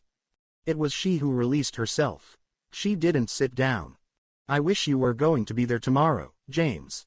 Her eyes were soft as she looked at him. Soft, but, he thought, somehow evasive. He smiled. Tomorrow morning or tomorrow night? Don't be ridiculous, she laughed, blushing. I meant at the palace. What are you going to do afterwards? Asked Bond. She looked at him carefully. What did the look remind him of? The Morphe look, the look he had given Drax on that last hand at Blades. No, not quite. There was something else there. Tenderness. Regret. She looked over his shoulder. Bond turned round. 100 yards away there was the tall figure of a young man with fair hair trimmed short. His back was towards them and he was idling along, killing time. Bond turned back and Gala's eyes met his squarely. I'm going to marry that man, she said quietly. Tomorrow afternoon. And then, as if no other explanation was needed, his name's Detective Inspector Vivian. Oh, said Bond. He smiled stiffly. I see. There was a moment of silence during which their eyes slid away from each other. And yet why should he have expected anything else? A kiss. The contact of two frightened bodies clinging together in the midst of danger. There had been nothing more. And there had been the engagement ring to tell him. Why had he automatically assumed that it had only been worn to keep Drax at bay? Why had he imagined that she shared his desires, his plans? And now what? Wondered Bond. He shrugged his shoulders to shift the pain of failure that is so much greater than the pleasure of success. The exit line. He must get out of these two young lives and take his cold heart elsewhere. There must be no regrets. No false sentiment. He must play the role which she expected of him. The tough man of the world. The secret agent. The man who was only a silhouette. She was looking at him rather nervously, waiting to be relieved of the stranger who had tried to get his foot in the door of her heart. Bond smiled warmly at her. I'm jealous, he said. I had other plans for you tomorrow night. She smiled back at him, grateful that the silence had been broken. What were they? She asked. I was going to take you off to a farmhouse in France, he said. And after a wonderful dinner I was going to see if it's true what they say about the scream of a rose. She laughed. I'm sorry I can't oblige. But there are plenty of others waiting to be picked. Yes, I suppose so, said Bond. Well, goodbye, Gala. He held out his hand. Goodbye, James. He touched her for the last time and then they turned away from each other and walked off into their different lives.